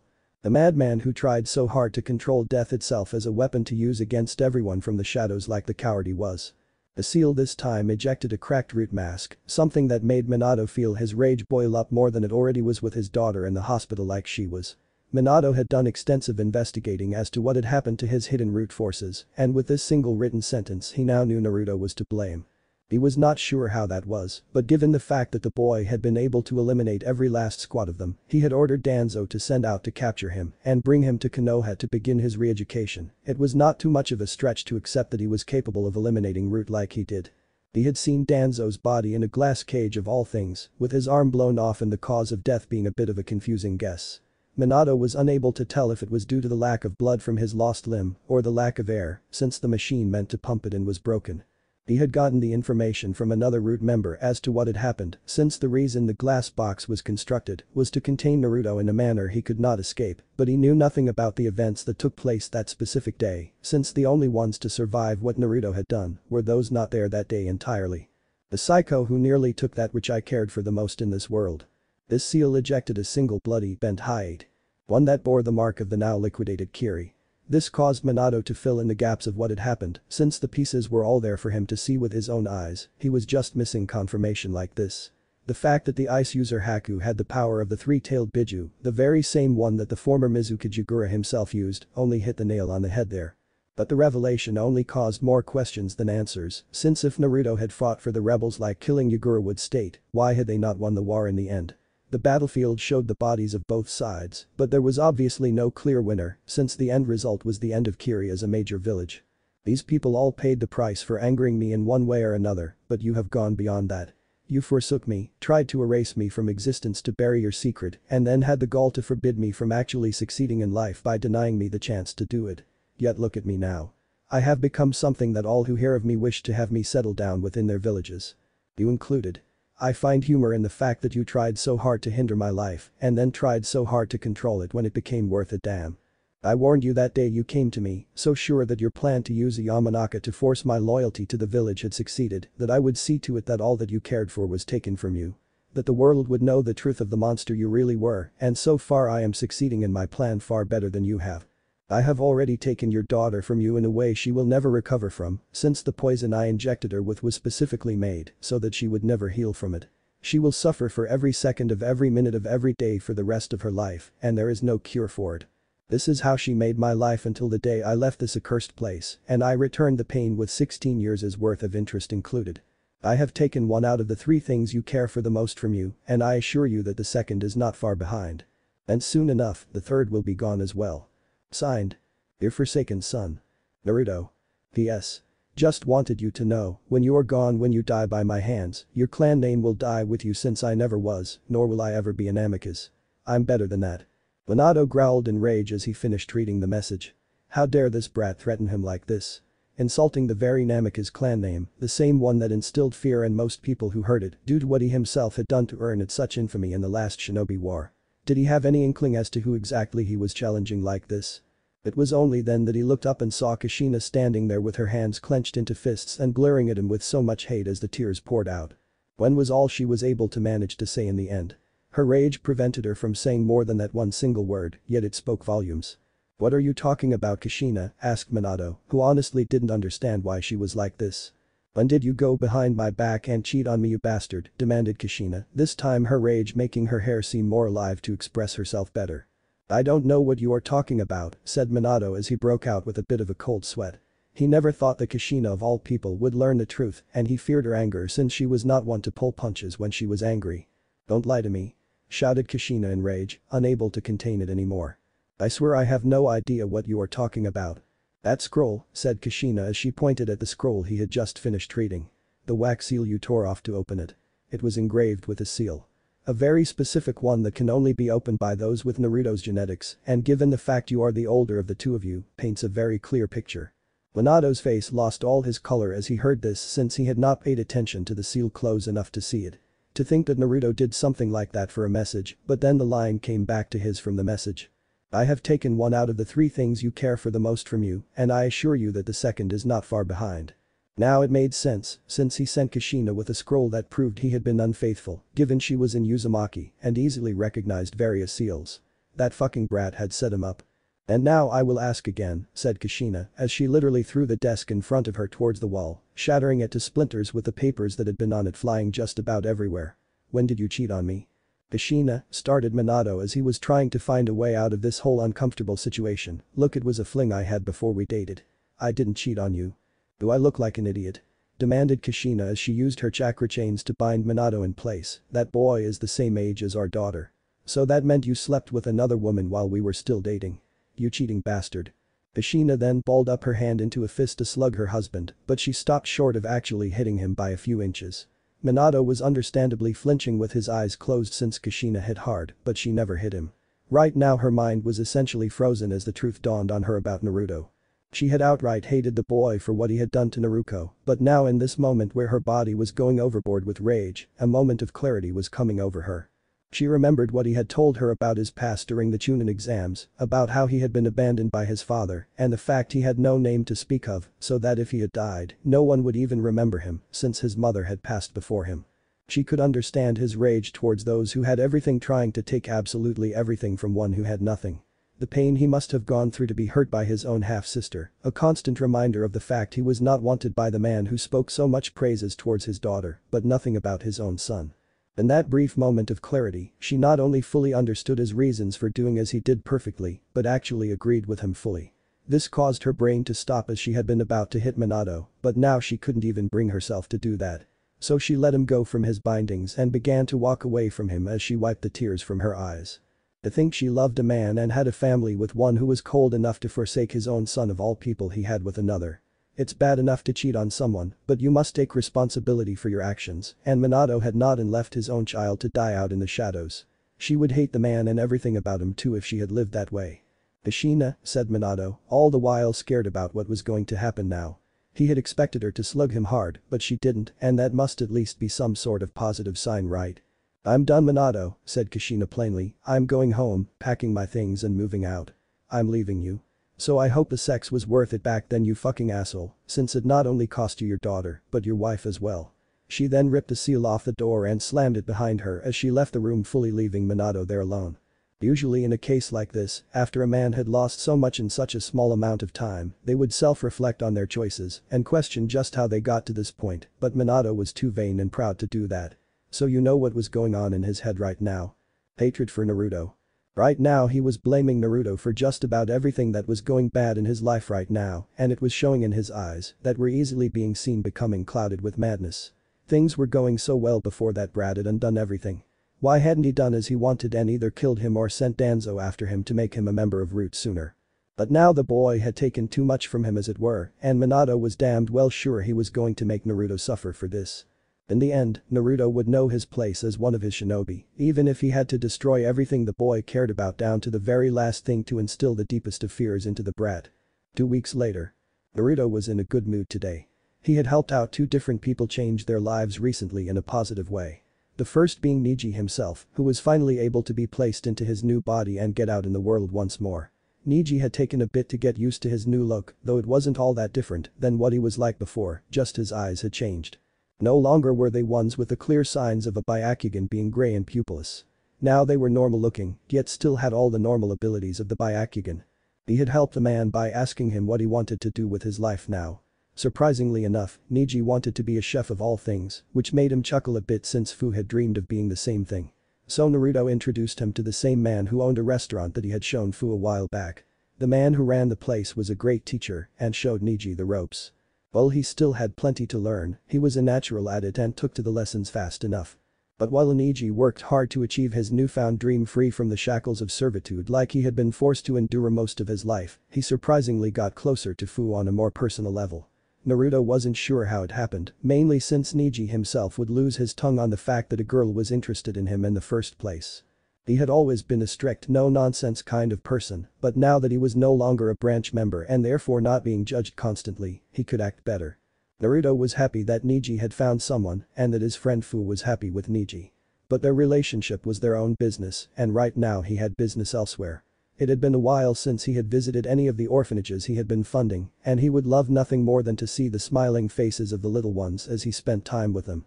So he made a trip to town and bought sweets for the children since they loved it so much and once he had it all packed up for transport, he made a door to head into before he made another to walk out next to one of the orphanages. He always appeared outside of it and never inside since he never wanted to frighten someone inside with a randomly appearing door. There was already one older boy spreading rumors of the place being haunted in one of the orphanages and he was not going to throw fuel into that fire. But then he made a door to walk out and greet the children of the orphanage he picked and it was in that moment that his good day was shattered beyond repair. The first thing he noticed as he opened the door was the smell of smoke, but it was laced with something else he couldn't quite place yet. But the second he opened the door fully he began to understand what that smell was. What he saw was the entire building burned to the ground, with nothing more than embers still there showing that the fires had been done recently, but enough time had made the flames themselves die down. Naruto ran forward to see what had happened, hoping beyond hope that the children and the matriarch of the place were okay and that it had been a simple fire with little to no casualties. But as he got closer, his fears on the matter only increased since he now recognized the smell that was laced with the smoke. Burnt flesh. He had treated the wounds of many people who had suffered burns of all sorts before, so he was familiar with the smell. That wasn't a positive thing right now, since it only painted a more gruesome picture in his mind. As he made his way through the rubble, he began to feel the tears well up in his eyes, since he saw the charred bodies of the children, who were always so happy when he came to visit. He saw the burnt remains of a teddy bear and picked it up. This bear he remembered he gave a little girl who was sad that her parents had been killed by bandits and feared just about everyone in life. Naruto had bought her this toy so as to help her feel a measure of safety in the world and it worked since she was happier as time went on, but now her life had been snuffed out like her own parents and it caused a tear to fall from his eyes. He searched the remains of the place, but all he found were the remains of the people within. There were too many to count, thus showing that next to no one had escaped if any had at all. But the worst scene had yet to be discovered by him, since that happened when he had made it to the back of the place where the playground was located. It was here that Naruto fell to his knees in despair since the image was horrific to witness. There in the back were the corpses of the children who had made it out of the building. But these ones were not burned like the others. They all had one or multiple kunai and/or shuriken in their backs. Whatever monster had done this had slaughtered these kids as they were running for their lives. Naruto cried heavily as he fell to his knees. The scene was too much to bear. But then a horrible thought came to his mind. If this was the fate that had befallen this orphanage, did the others suffer the same fate as well? Wasting no time, Naruto summoned a door to his operating room to go check. Right now he prayed to Kami herself that his fears were wrong. Spring Country later that day. Yuna was on her way back to her place with her books on medical study in hand and a smile on her face. Life seemed good to her since she went from being an orphan on the streets to the assistant to a man who paid for her to not only survive, but had saved her life once more when she was kidnapped as well as paid for her schooling and was giving her a better future than she was expecting years ago. So yeah, she was in a happy mood. But that happy mood stopped as she was down the street from her place and saw two men wearing the dark clothes of a shinobi lockpicking the front door. She simply stood there since she had no idea as to what she was supposed to do here. But one of the men saw her standing there and pulled out a kunai to end her since their orders were clear and there was to be no witnesses to what they were going to do. Yuna screamed and turned to run, but the man threw the kunai towards her. His aim had been accurate and would have hit its intended target if it weren't for one thing happening right then. Shambles, said Naruto as he used the power of his room to switch places with Yuna. The kunai pierced his chest deep, but he felt no pain, nor did it go through any vital organs, so he would easily heal from this. He pulled the kunai out and then charged forward towards the man, who unsheathed his sword to defend himself, but Naruto threw the kunai he pulled out of him, still covered in his blood, and threw it into the man's leg. The man stopped out of pain for a brief second, and that second was all Naruto needed to grab the man by the face while he glared deep into his masked face. Counter shock. The area was lit up as the electrical power he conjured up to hurt this man sparked to life. Naruto wanted to kill this man, truly he did, since no one hurt Yuna or even attempted to and got away scot-free. But he needed the man alive to answer his questions. His partner tried to run away, but not before attempting to kill the other man with a kunai to silence him permanently. Yet Naruto saw this and stopped the kunai from hitting by switching the places of the man and the weapon with another shambles. When within grabbing range, he repeated the process of shocking the man into unconsciousness and told Yuna to head to his house now and to stay there until he said otherwise. Yuna trusted him fully and ran as fast as her young legs could carry her towards his house. Naruto dragged the two men into his office and then dropped them once inside. He opened their mouths and pulled out their tongues to see if these men had seals on their tongues, as all root members did, and to his anger they did. He sat there and pondered on just what to do now. He could torture these men all he liked for information, but they would not give anything up due to that fucking seal. He needed answers, since whoever had burned down the orphanages would pay in full. And when he got his hands on said person, he would not make their death quick. He would continue to torture and then heal before repeating the process over and over again. He knew Danzo would be the kind of person to kill innocent people since he was a monster, yet he was dead since Naruto had killed him. Well, put him in a position that he could not escape as he bled suffocated to death, but that was semantics really. He thought hard on how to get the answers he sought, but what he needed more than anything else was a seal master the likes of the Uzumaki of old. Naruto groaned as he thought about that, since he knew of one Uzumaki who was proficient with seals, and after poisoning her daughter like he did, he highly doubted she would help him in any sense of the word. But he owed it to the orphans to try. So he summoned up a door and walked into it so as to go find the woman who would no doubt hate to see him now more than ever. Forest of Death 1 hour later. Naruto was inside the forest, but not too far in, since he was waiting for someone to arrive hopefully. He had sent a crow with a message for said person to meet with him, and he only hoped that she would come as he asked, since this was very important. And luckily for him, soon enough Kushina arrived as requested, albeit with a pissed look on her face. "You have some nerve not only coming here," said Kushina with a huff, since she was pissed. When she had seen the name on the scroll that had been delivered to her, she was at first inclined to rip it up. But something in the back of her mind told her to not do so, and in the end it was that section of her mind that won the internal conflict. The message had been brief and asked for her to meet him in the Forest of Death since he needed her help with something. The message did not say what that something was, but if the same young man who knew she was pissed at him was asking for her aid by name, it must be important. She had been in the middle of packing all her stuff up since she could no longer live in this house since she planned to divorce Minato, so she had time on her hands. But asking to meet with me of all people is crossing the line. "I know," said Naruto sadly, which Kushina picked up on easily enough. Her motherly instincts kicked in for some reason and made her question just what had the young man in such a mood. He seemed so broken right now, and it was a stark contrast to the confident yet sadistic man she saw not too long ago during the exams. "And normally I would not ask for your help like this since given the history between us. Yet you are the only seal master I know of and I need your help with a seal that I can't break." "And just why would I help you break a seal when you refuse to heal my daughter?" "That is a separate issue that I don't want to get into," said Naruto with a sigh. He knew she would bring that up at some point. "But this aid is not for me, but for the near 1,000 orphan children that have been slaughtered that I seek to avenge." "What?" asked Kushina in shock, since that was not what she was expecting to hear. "I have been funding multiple orphanages all over the elemental continent," said Naruto simply, "and recently I have learned that they had all been attacked with the children inside slaughtered with the building burning in around them. I wasn't able to save any of them since they were all already gone, but the same group responsible for doing the deed tried to kill a little girl I have been putting through school. I was able to save her alone, but the issue I am dealing with right now is the fact they have a fucking seal on their tongues that prevent them from saying who sent them." "Seals on their tongues," said Kushina in thought as she heard about shinobi with them in the past. "Like Danzo's root shinobi." "Not like his root shinobi," corrected Naruto with a bit of a snarl. It wasn't aimed at her in the slightest, but at the fact that a shadowy organization that literally did so many horrific things to get their way was that he was so sure he had eliminated entirely was still around to do such horrific things still. "They are root shinobi."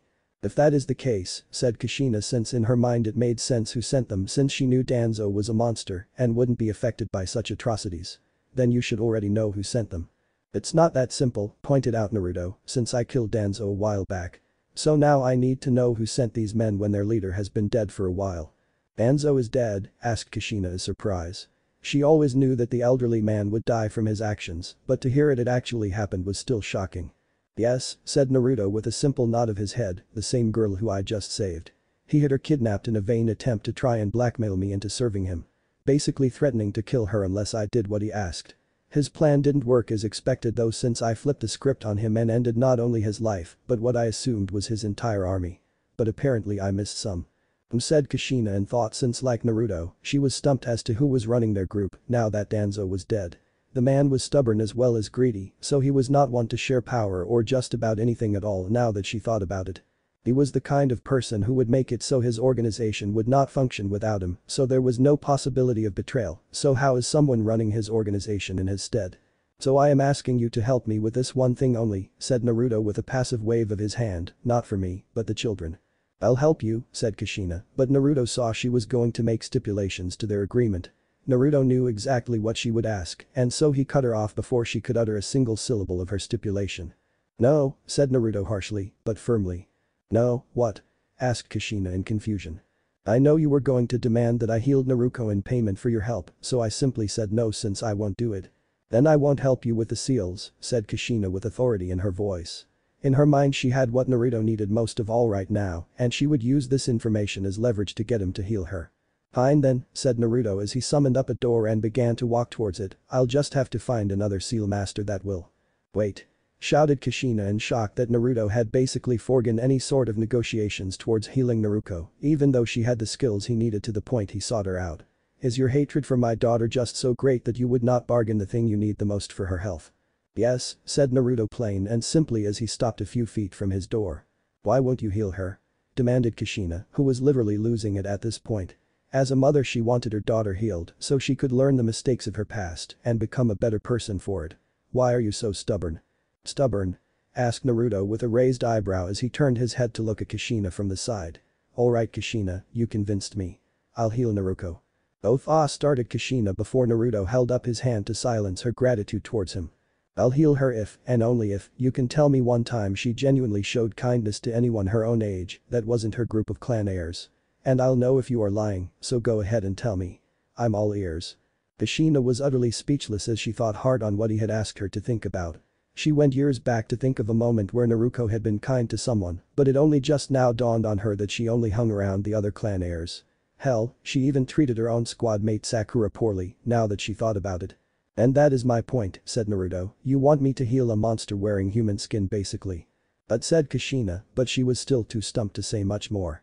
Your daughter got enjoyment from the suffering of others, said Naruto, with me being the first one she did it to. When I left she did the same to others like me in the sense that people had no idea they even existed in the first place. How do you know this? Asked Kushina in genuine concern. My hatred towards her became a bit obsessional over the years, said Naruto as an explanation, and so I learned enough about her over the years. She hurt 4 others who the village would not miss along with her friends. She felt no remorse for what she had done, and 3 of them committed suicide due to the pain. The 4th one they killed by injuring him so severely and leaving him there.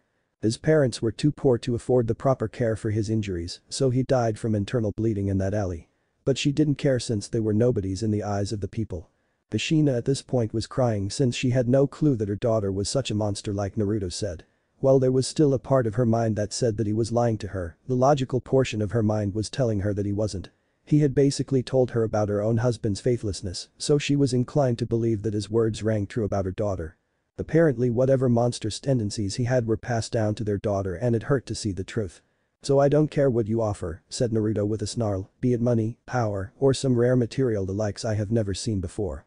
I will never heal such a monster to continue her sick ways on another.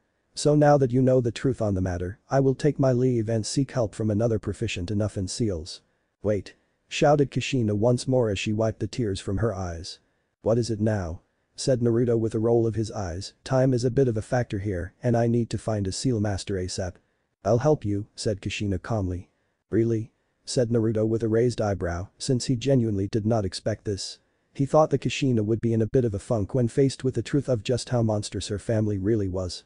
He had told her the truth about Naruto, so she would move past this given her daughter was a terrible person and not worth all the tears when she caused an equal amount of pain to those who didn't deserve it. It had taken plenty of detective work as well as the aid of his crows to find the files and such, but he was able to piece the puzzle together since he himself had suffered like their victims had, so he knew their methods as well as their tactics. "Yes," said Kushina as she walked towards the door, "but I'm not doing this for you. You basically killed my daughter and I will never forgive you for that.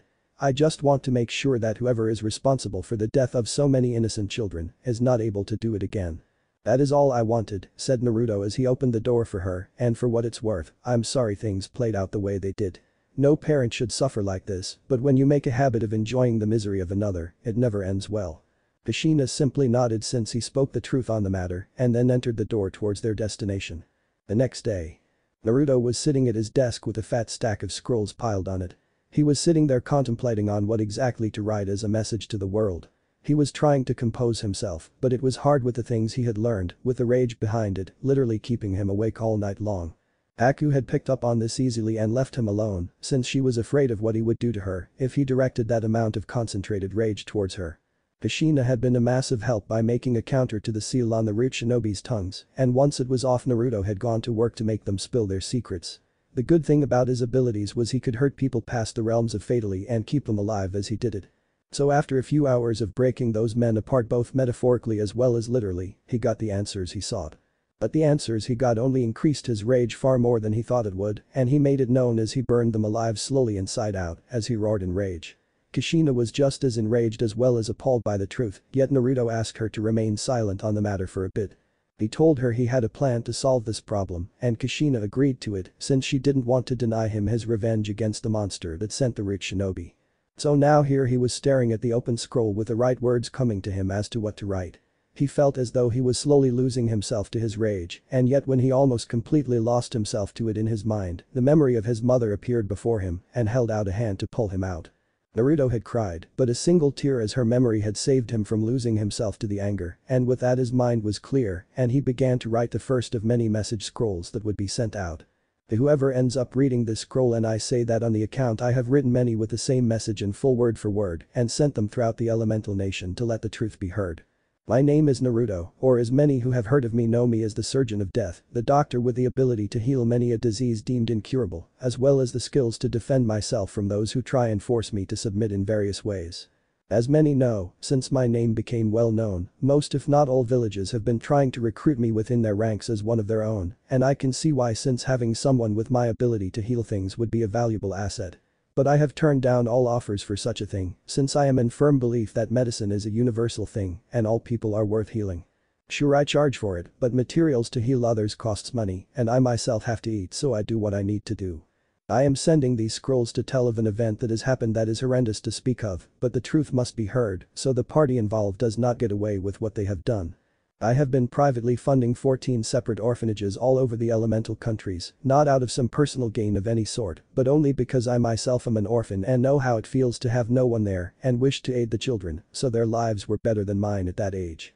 But now that is no longer a concern that I can help with. I recently went to one of the orphanages I fund to check up on the children and to aid the sick if they need it, as I do from time to time, but when I got there the orphanage was nothing more than charred wood that was still smoking as the fires had just died down. I grieved since in the rubble was the burnt corpses of the children who I have helped. But what I quickly learned only made my grief turn to rage. In the backyard of the building were the bodies of children and a few adults who were the caretakers of the place.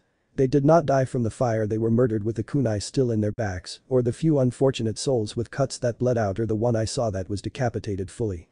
In fear, I quickly went to the other orphanages and saw again and again the same exact scene. Who could do such a thing to children?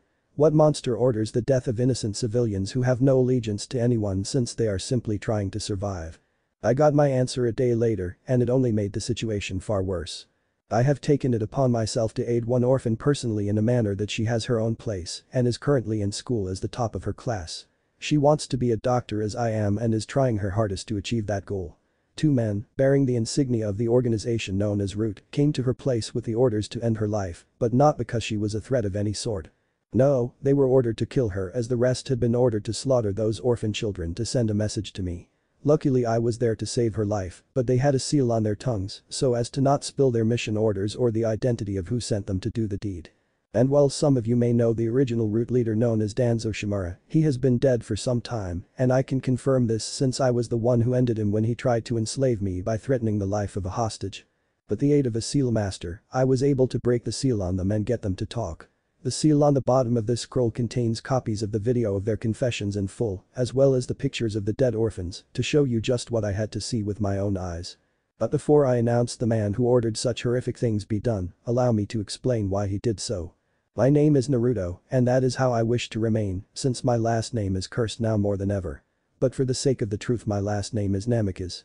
I am the bastard son of Minato Namikaze, one he never attempted to claim until I made a name for myself in full as I am now. My mother was named Mocha, and she herself was the disowned daughter of the Kin family from Fire Country. She left her home and family to be with Minato out of love, but he had done so out of greed since he wanted access to some of her family's immense wealth. But when the truth of her disownment became known to him, he abandoned her little less than a month before I myself was born. My mother had known no other life than that of a noble, and so she struggled to make ends meet as she supported me. I was all she had left in the world and she loved me with all her heart, as I did her in full. But time whittled her resolve down, and she needed help. So she went to beg the man who sired their child for aid, but he not only hurt her to send a message, he threatened my life along with her own if she ever came back. My mother never recovered from that day and fell into a depression she could not break free of. 2 weeks passed and she herself passed away, leaving me alone in the world with no parents. It was only by finding her journal that I learned these truths for myself, and I set out to become strong so as to one day face the man who refused to acknowledge my existence. But he tried to ruin my future by signing paperwork that forever forbid me from entering the Shinobi Academy, out of fear that I would be discovered by those he did not want to know about me, namely his own family that he started elsewhere, one that any who know of him know about since it is public knowledge. So I left the village and set out to become as I am now. And soon after my name became known, there have been countless attempts by Konoha forces to force me into their service. Yet no matter what they sent, I did not submit. Multiple rude ambushes, multiple Yamanaka clan member attempts to bend my mind to force subservience, and now this. The man who ordered this tragedy was none other than Minato Namikaze himself.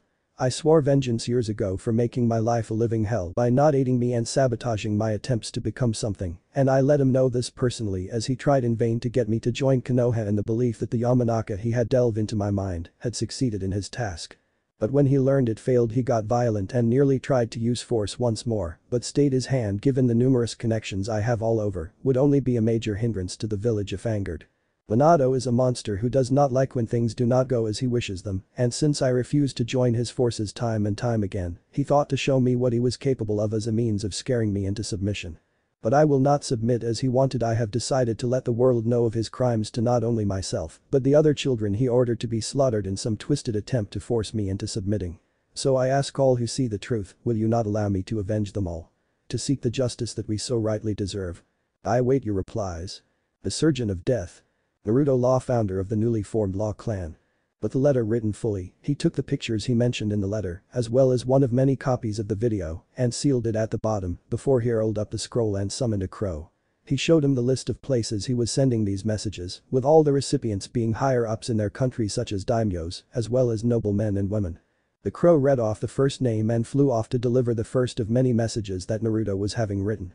Luckily he had shadow clones to aid him, otherwise this would take forever to finish. Minato had done as he had to scare him and force him to join Konoha, but Naruto was going to turn this on the man and show the world just what kind of monster he truly was. He warned the man when he was in Konoha for the Chunin exams that he was friends with many influential people, but apparently the man had gone literally mad in the head and forgotten that bit of information as he ordered his shinobi to commit such atrocities. And when the world saw just what Minato would do to win in the end so as to get his way, no one would mourn him in death. But as this was all happening with his letters being sent to any and all who could get the word out of the atrocities that had been committed, there was a large funeral taking place in Konoha for the once proud Kunoichi Naruko Uzumaki Namikaze. Multiple doctors had tried time and time again to heal her from the poison that she was injected with, but Naruto had done his job too well, so it was impossible to make a cure. Eventually, Minato knew that he couldn't let his daughter suffer like this and was the one to give her a lethal dose of adrenaline so that she finally could rest in peace. All her friends who were still alive and able to, as well as friends of the family, had turned up for the funeral, and right now it was nearing its end with the body being laid to rest. Minato was furious that Naruto had done this to him, and he could only inwardly smirk since his retaliation strike would do even worse to Naruto in the end. The brat had not submitted by force or even by mental conversion, so he would instill fear so deep into the brat, the fear that he had the power to kill off anyone he cared for until the boy was begging him to stop. And even then Minato would not. He wanted Naruto to be a broken mess so that he would be in the perfect state to mold into a subservient member of their village. But as Minato's mind was going deeper into his insane logistical thought process, one person there was thinking on other things entirely. Jiraiya was a sage, one who had been told by his summons years ago about a prophecy that involved a student of his becoming the key to either the survival or the destruction of the shinobi way itself. It mentioned an Uzumaki who contained the Kyuubi would be trained by him, but now that Naruto was dead, it seemed like the prophecy was dead along with her and would never come to fruition. He had not told anyone about this since he feared what others would do with this information, since people could be greedy and try to warp it for their own gain, but he was not like that. Sure, he peeped on women and was a massive pervert, yet that was honestly the worst thing about him. He thought big picture here and wanted to see what the future held with the prophecy itself being fulfilled, yet now that would no longer be possible. But the thing about destiny is that many people assume they know the full picture, but never realize there is more to it than meets the eye. It never went as people thought it would. Case in point. In the entire history of the Uzumaki clan itself, there had only ever been one person who was exiled from the clan itself. The reasons for why this came to be were lost to time, as was the name of the man himself. But that man was stripped down to nothing, had numerous seals that stripped him of his strength, as well as all knowledge gifted to him by his now former family, so he would remember nothing about them, nor would his descendants benefit from their genetics. They would still have them, but there would be no benefits for it. That man would travel about until one day he found his passion as a merchant, who would then meet the woman who would bear his child, and it was that son of his that would go on to start the Keen family of Fire Country. A family so powerful politically that no one would dare to oppose them other than the Fire Daimyo himself. And for generations this remained true. At least until the now last surviving member of the family orchestrated their utter destruction, so now only he remained with their genetics in his makeup. And wouldn't you know it, but the boy, who did what many deemed impossible, had found a means to acquire the Kyuubi within himself, and to top it off, had been taught by Jiraiya. Sure, it was only one jutsu, but it was still taught to him by the man. Like I said before. Destiny. It never goes as people think it will. The scrolls Naruto had sent throughout the elemental countries left the people speechless. So many things were going through their minds as the news of what they had heard sank in.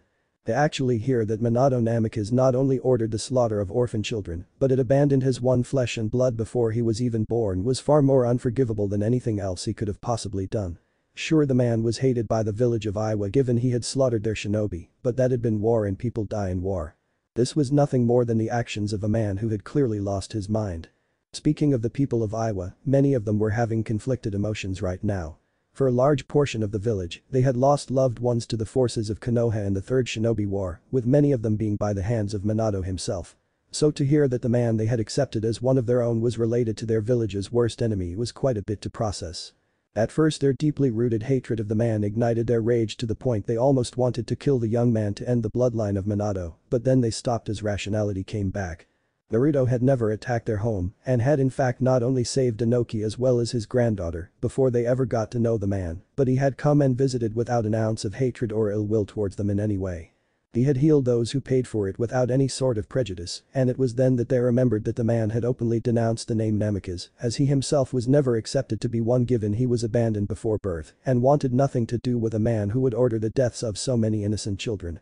So while at first they were enraged about the truth, it slowly went away given the boy was not his father, since he went the other route of healing, instead of mass murdering people. Now while Kiri might have argued that point given his attack against their forces literally wiped out their forces to the point Kiri was no longer even a shinobi village, but like I said, it wasn't around anymore to complain. As various people all over heard about this, those in power all began to cut ties from Konoha entirely, along with Fire Country. They did not explain as to why since they didn't wish to speak about it, all of them assuming that the same one who sent the scrolls speaking of the tragedy that had happened would be the one to deal with it and they would not deny the young man his vengeance. The economy of Konoha took a sharp dive as so many people stopped trading with them and no one was giving Minato any form of explanation as to why this was happening. He had Jiraiya use his spy network to try and get the answers to their dilemma, but by the time they would have gotten back with an answer, it would have already been too late.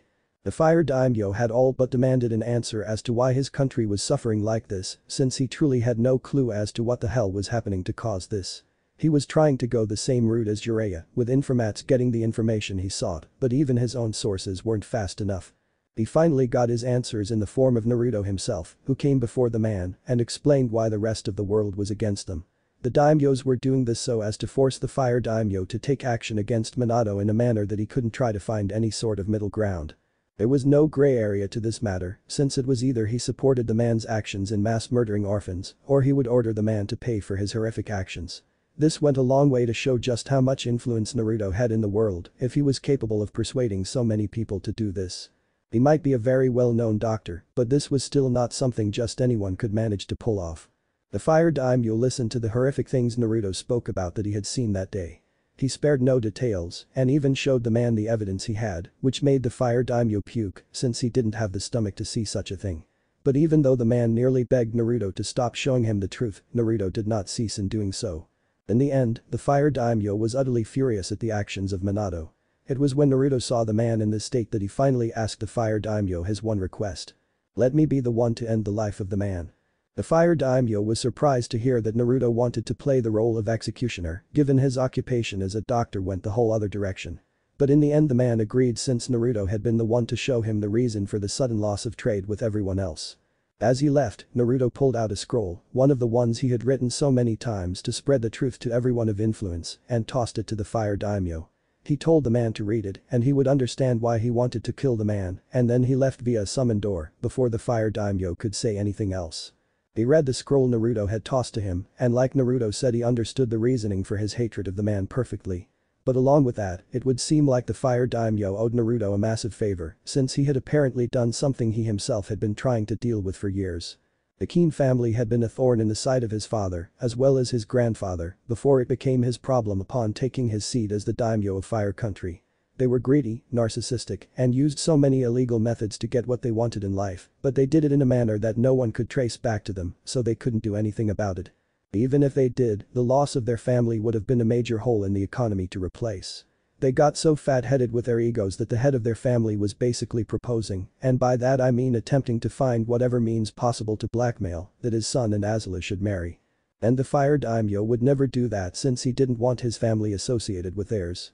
But apparently Naruto, who he knew had something to do with it since the scroll explained he was the son of their disowned daughter Mocha, had found a means to eliminate them in a manner that many of the families that the Keen spent so long destroying had been able to rebuild themselves back to nearly their former glory when they took back their stolen wealth.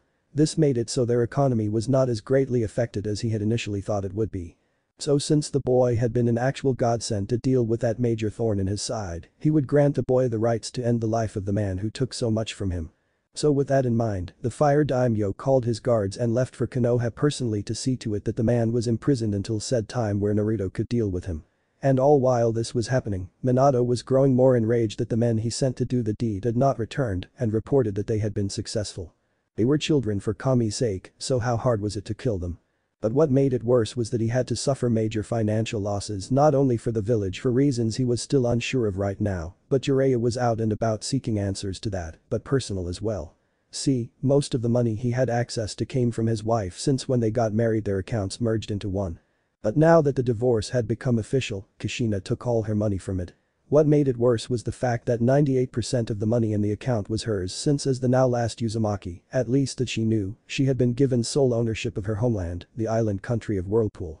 The massive amount of riches she got from there alone meant she was set for life, and so she was in no way in any sort of financial straits given her massive wealth. Minato had actually tried to talk to her to try and patch things up between the two of them somehow, but she would always glare at him and just refuse to talk to him. But she did always smile a bit for some reason that was more than a little bit unsettling, like she was saying she knew something bad was going to happen to him and couldn't wait to see it happen. This pissed him off enough as it was, but what made it worse was the fact that he saw her with another man as she went out late to get drinks. This hurt his pride as a man, and that only fueled his rage more. This only played into his already cracked sanity, and he was waiting for his remaining root members to return so as to use them to eliminate any and all people Kushina decided to date. In his mind she was his and it was either him or no one, and since she was the last of her clan, she would grow pretty desperate to have another child as soon as possible to continue on the family lineage. But as he was forming so many plans in his mind to get his now ex-wife to come crawling back to him, one of his scouts came in and told him that the fire daimyo was on his way and was about a day's ride away from the village. This caused Minato to raise an eyebrow since he had received no news or even a scroll stating the man was going to arrive in advance. This either meant he was here for some sort of surprise inspection like his father had done with Hiruzen when he was Hokage or his grandfather had done with Hashirama, or he was coming to employ them to seek out the means for the sudden loss of trade with pretty much everyone. Well, the good thing about the second one at least was that he was currently looking into just why the trade stopped, so he was at least able to tell the fire daimyo he was working on at the moment. So Minato was not suspecting anything as the fire daimyo arrived the next day and entered his office. Minato had gotten out of his chair to greet the man, as well as shake his hand as was customary with a courteous bow, but the second he went to extend his hand out towards the fire daimyo, he had a pair of chakra-suppressing cuffs slapped onto his hand. Minato felt so weak, but he was even more pissed about what the hell was just happening right now, since it was so sudden. Before the fire daimyo said anything, he ordered his men to bind Minato, which they did to his extreme ire. Only after the man was soundly bound in place on his knees was he told that he was under arrest. Minato's face lost its color as he heard this, but even more so when he heard the reasoning behind it. It shouldn't have been possible for the root shinobi to turn on him due to the seals on their tongue. It was only then that Kushina's smirk came back to his mind. The Uzumaki were known for their mastery with seals, and knowing Naruto had already set him up in a way that Kushina learned of his infidelity, he wouldn't put it past him to get Kushina to help him remove the seals on a root member or two. Minato had tried to open his mouth to plead his case, but the fire daimyo didn't want to hear it and ordered his mouth gagged, since there was nothing that could justify such actions against children.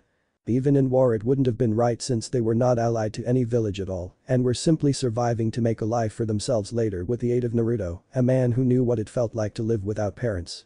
Minato roared in a muffled rage as he tried in vain to break free from his bindings in some way.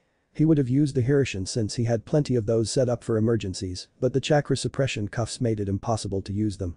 The man was dragged out in full view of everyone, who all came out to see why he was being arrested by the fire daimyo of all things.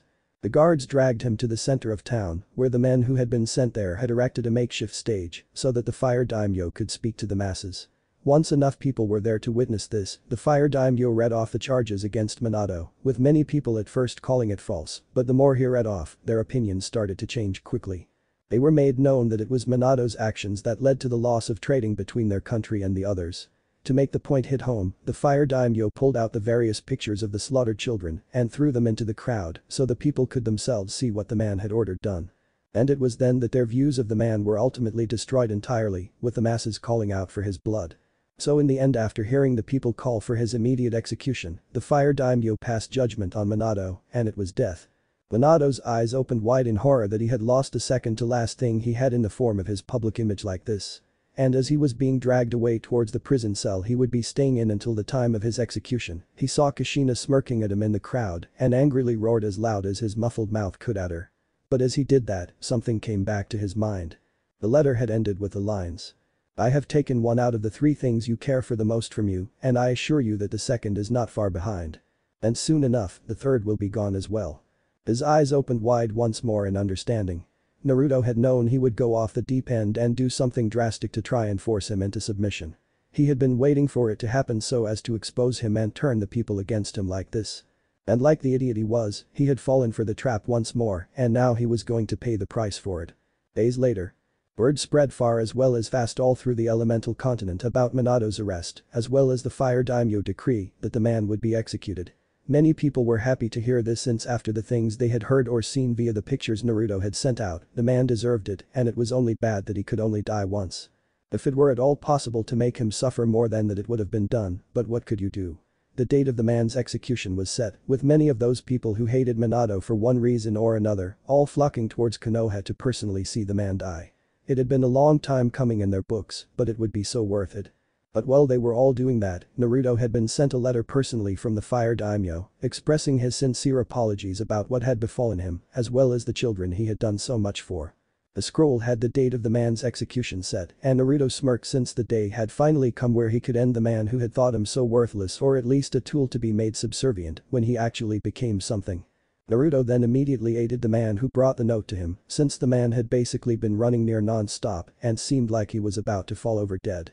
After about 20 minutes of medical attention, the man was right as rain and was able to go back without the fear of suffering a heart attack, but Naruto did tell him to quit the heavy smoking since it was what was messing with his lungs and would lead to problems later if he didn't. Sure, Naruto had a smoke now and again, but that was far in between as well as to calm nerves. Heavy smokers did it because of addiction, he didn't suffer that given his blood filtered the nicotine so he didn't get the side effects. But now the day had come for Minato's execution, and so he went home and got Haku who wanted to see this as well, given she now knew the truth of his past. She wanted to be there so as to support him in this defining moment of his life, and with a quick kiss on the lips, she showed that she would always be there for him. Naruto had smiled as the two of them exited the door and walked towards the front gates of Konoha. An hour later. Minato was taken from his cell roughly towards the arena where his execution was to take place, all the while he wanted to struggle, but lacked the energy to do so, since while locked away in his cell, he had been given nothing to drink or eat to keep his strength up. Eventually they made it to the middle of the arena, where a post was placed dead center within it. There he was bound to with his hands behind his back, and he was able to see the many people who had come to watch him die today. Many of the faces in the crowd he did not know, but a few he did, like Inoki himself, along with the Raikage himself. He could only growl in anger that they would be able to see him die like this instead of in battle like he would have preferred. But now that Minato was bound there, it made him wonder just where the executioner was, since there was no one else in the arena with him. The fire daimyo along with a few others were in the area reserved for them, while the various people sat in the stands. So just who would be the one to actually kill him? He got his answer about a few minutes later, and dear Kami did it enrage him like nothing else had done before. Naruto had come into the arena through a door, and as he made himself known, the people stopped their booing and sayings of burn in hell towards Minato and began to cheer for Naruto. Yet even though that might be the case, Naruto paid no mind to their cheers, since he was not doing this for their adulation or the like.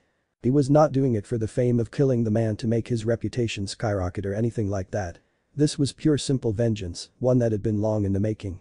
But while many had assumed that Naruto would get right to the execution, albeit in a manner that was extremely painful given the rumors many had heard about what he did to those who pissed him off, and Minato was the epitome of that very type of person, he didn't. In fact, the first thing he did was pull out a large circular vial of blood and break it in his hand. The blood he then used to flow down his cane and take the form of a shovel. This caused many people to question just what the hell he was planning to do with that, but they all watched since the answers to their questions would be known soon enough. When the shovel was formed, he stopped a few yards short of where Minato was and began to dig into the ground.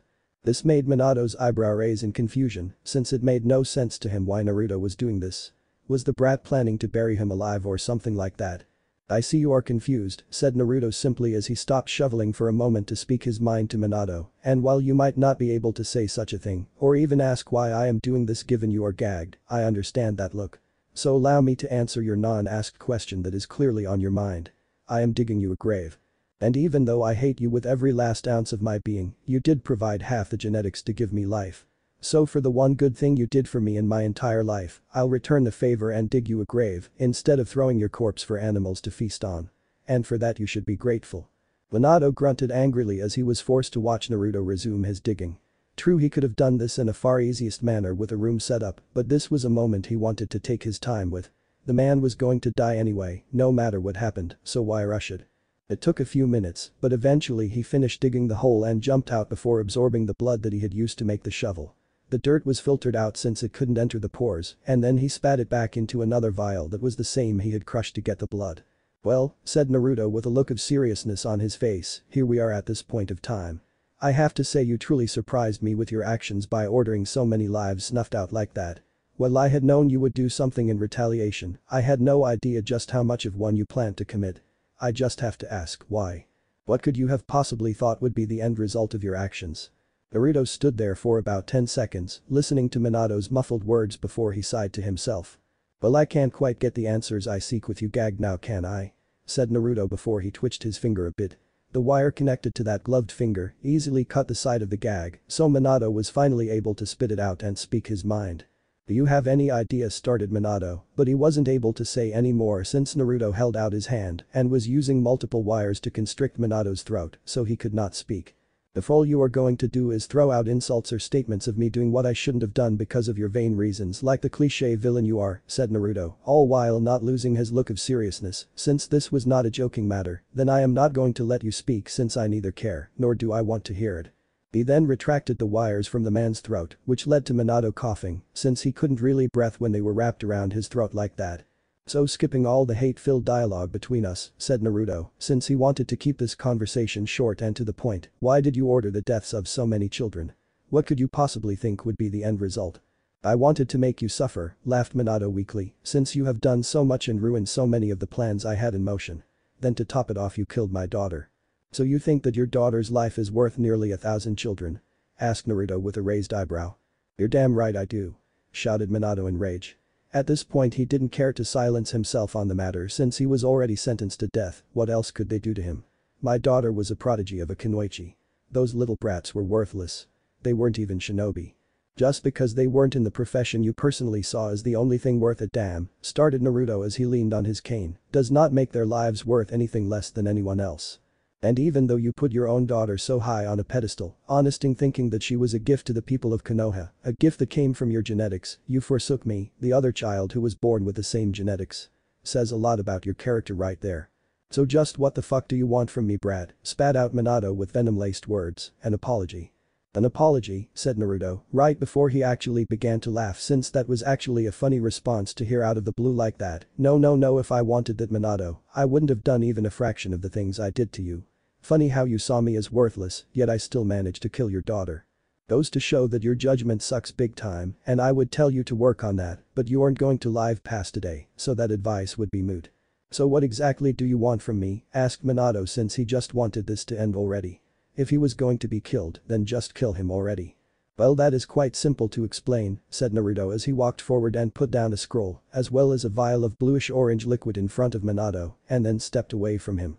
You see, I had initially planned to just kill you and be done with it, but as a man with an inquisitive mind, I found myself in the perfect situation to answer a hypothetical question that has been in my mind for years.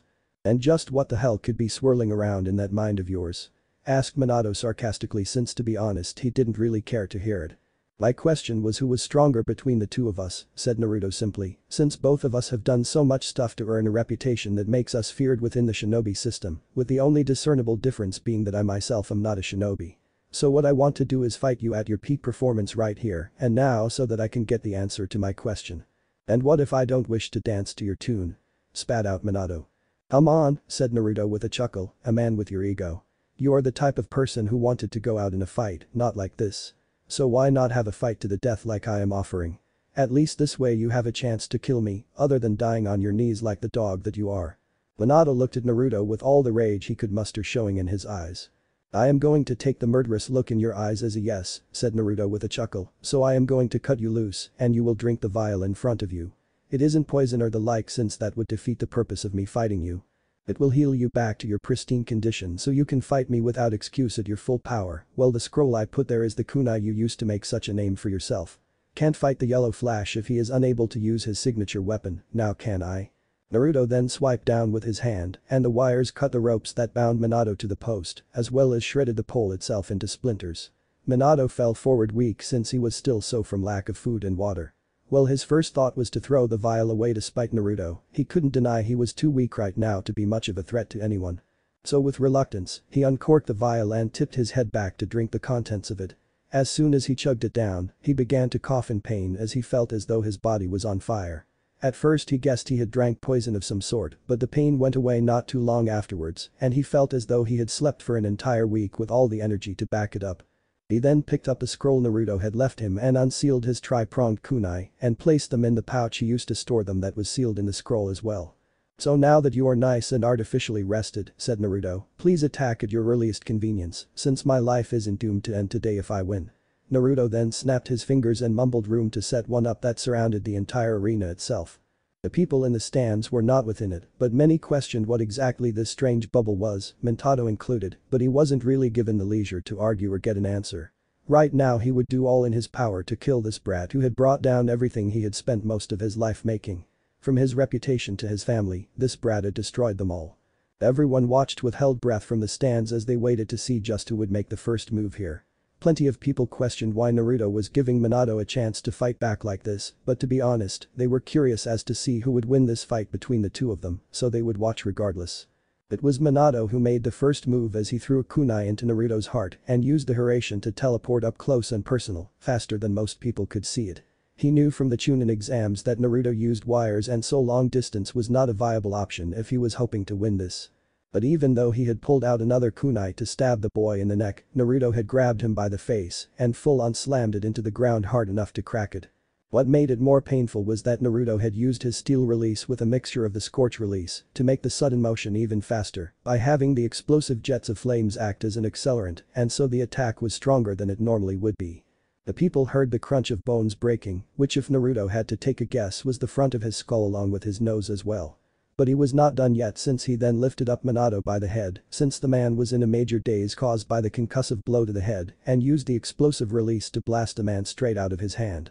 Minato screamed in pain as he felt his face all but burn off as he used his hands in vain to try and soothe the pain in some manner. The pain eventually did end, but it was because Naruto had pulled out a syringe with the same liquid he had given Minato to heal the first time. But this one was in a syringe that he threw into Minato before he stomped onto the plunger hard, so it injected itself into the man. The concoction healed the man once again back to his prime, and with that Minato got back to his feet. "You don't get to die so easily," said Naruto with a glare of his own, "since you get to pay for the lives you ordered snuffed out in some vain as well as idiotic attempt to control me. What the hell did you do to me?" asked Minato as he was understandably confused as to how he was healed like he was all of a sudden. "I just injected into you a failed product of my research," said Naruto simply, "since what it was meant to be was a sort of cure-all type of medicine I was hoping to develop so as to help people at a bargain price so they no longer had to pay for expensive surgery. Yet it was a failure no matter what I tried, and so it was an abandoned project." "Well, it seems to have worked perfectly for me, brat," said Minato. "Oh," said Naruto with a chuckle, "it would seem that way, but you would be surprised as to the reality of your situation right now. But enough about that, I do believe that we are still fighting to the death here." Minato growled in anger that this brat of an opponent was acting so nonchalant about this whole thing, like Minato himself was a joke and not even a challenge. He would make the brat regret his actions in front of all these people. So he used the proper hand signs to summon up multiple pillars of stone all around the arena. Once they had sprouted out, he threw the majority of his tri-pronged kunai into the air so that they landed all over. This way he could be sporadic in his use of the Hirshin and Naruto wouldn't be able to see where he was coming from. Minato then smirked as he teleported to one of his kunai and quickly saw that he was in the perfect position to strike. So he took the initiative and pounced from the side of the pillar he was on to strike him in the back. But to his shock, Naruto easily dodged his attack as well as the few punches and the kicks that followed. Naruto then grabbed the man's foot on that last kick and used his explosive release to blow it off so that Minato was left with nothing more than a bloody stump now. Of course the man yelled in pain, but his leg was blown up so it was understandable to all who saw this. Naruto pulled out another syringe and plunged it into Minato, who growled before disappearing once again via Hirshin. The man needed to think up a proper plan to end the life of this brat, but there were so many unknown variables that were working against him right now that he didn't quite know how to do it.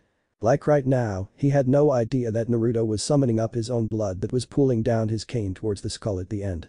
Once there, he formed it into the scythe he liked to use and swung it in a full 360 degrees, slicing all the pillars at the base and causing them to tip over. Minato struggled to find balance here with the majority of the arena being in disarray with the rubble. But as he struggled to find steady footing, he did notice Inoki as well as A in the crowd close to one another.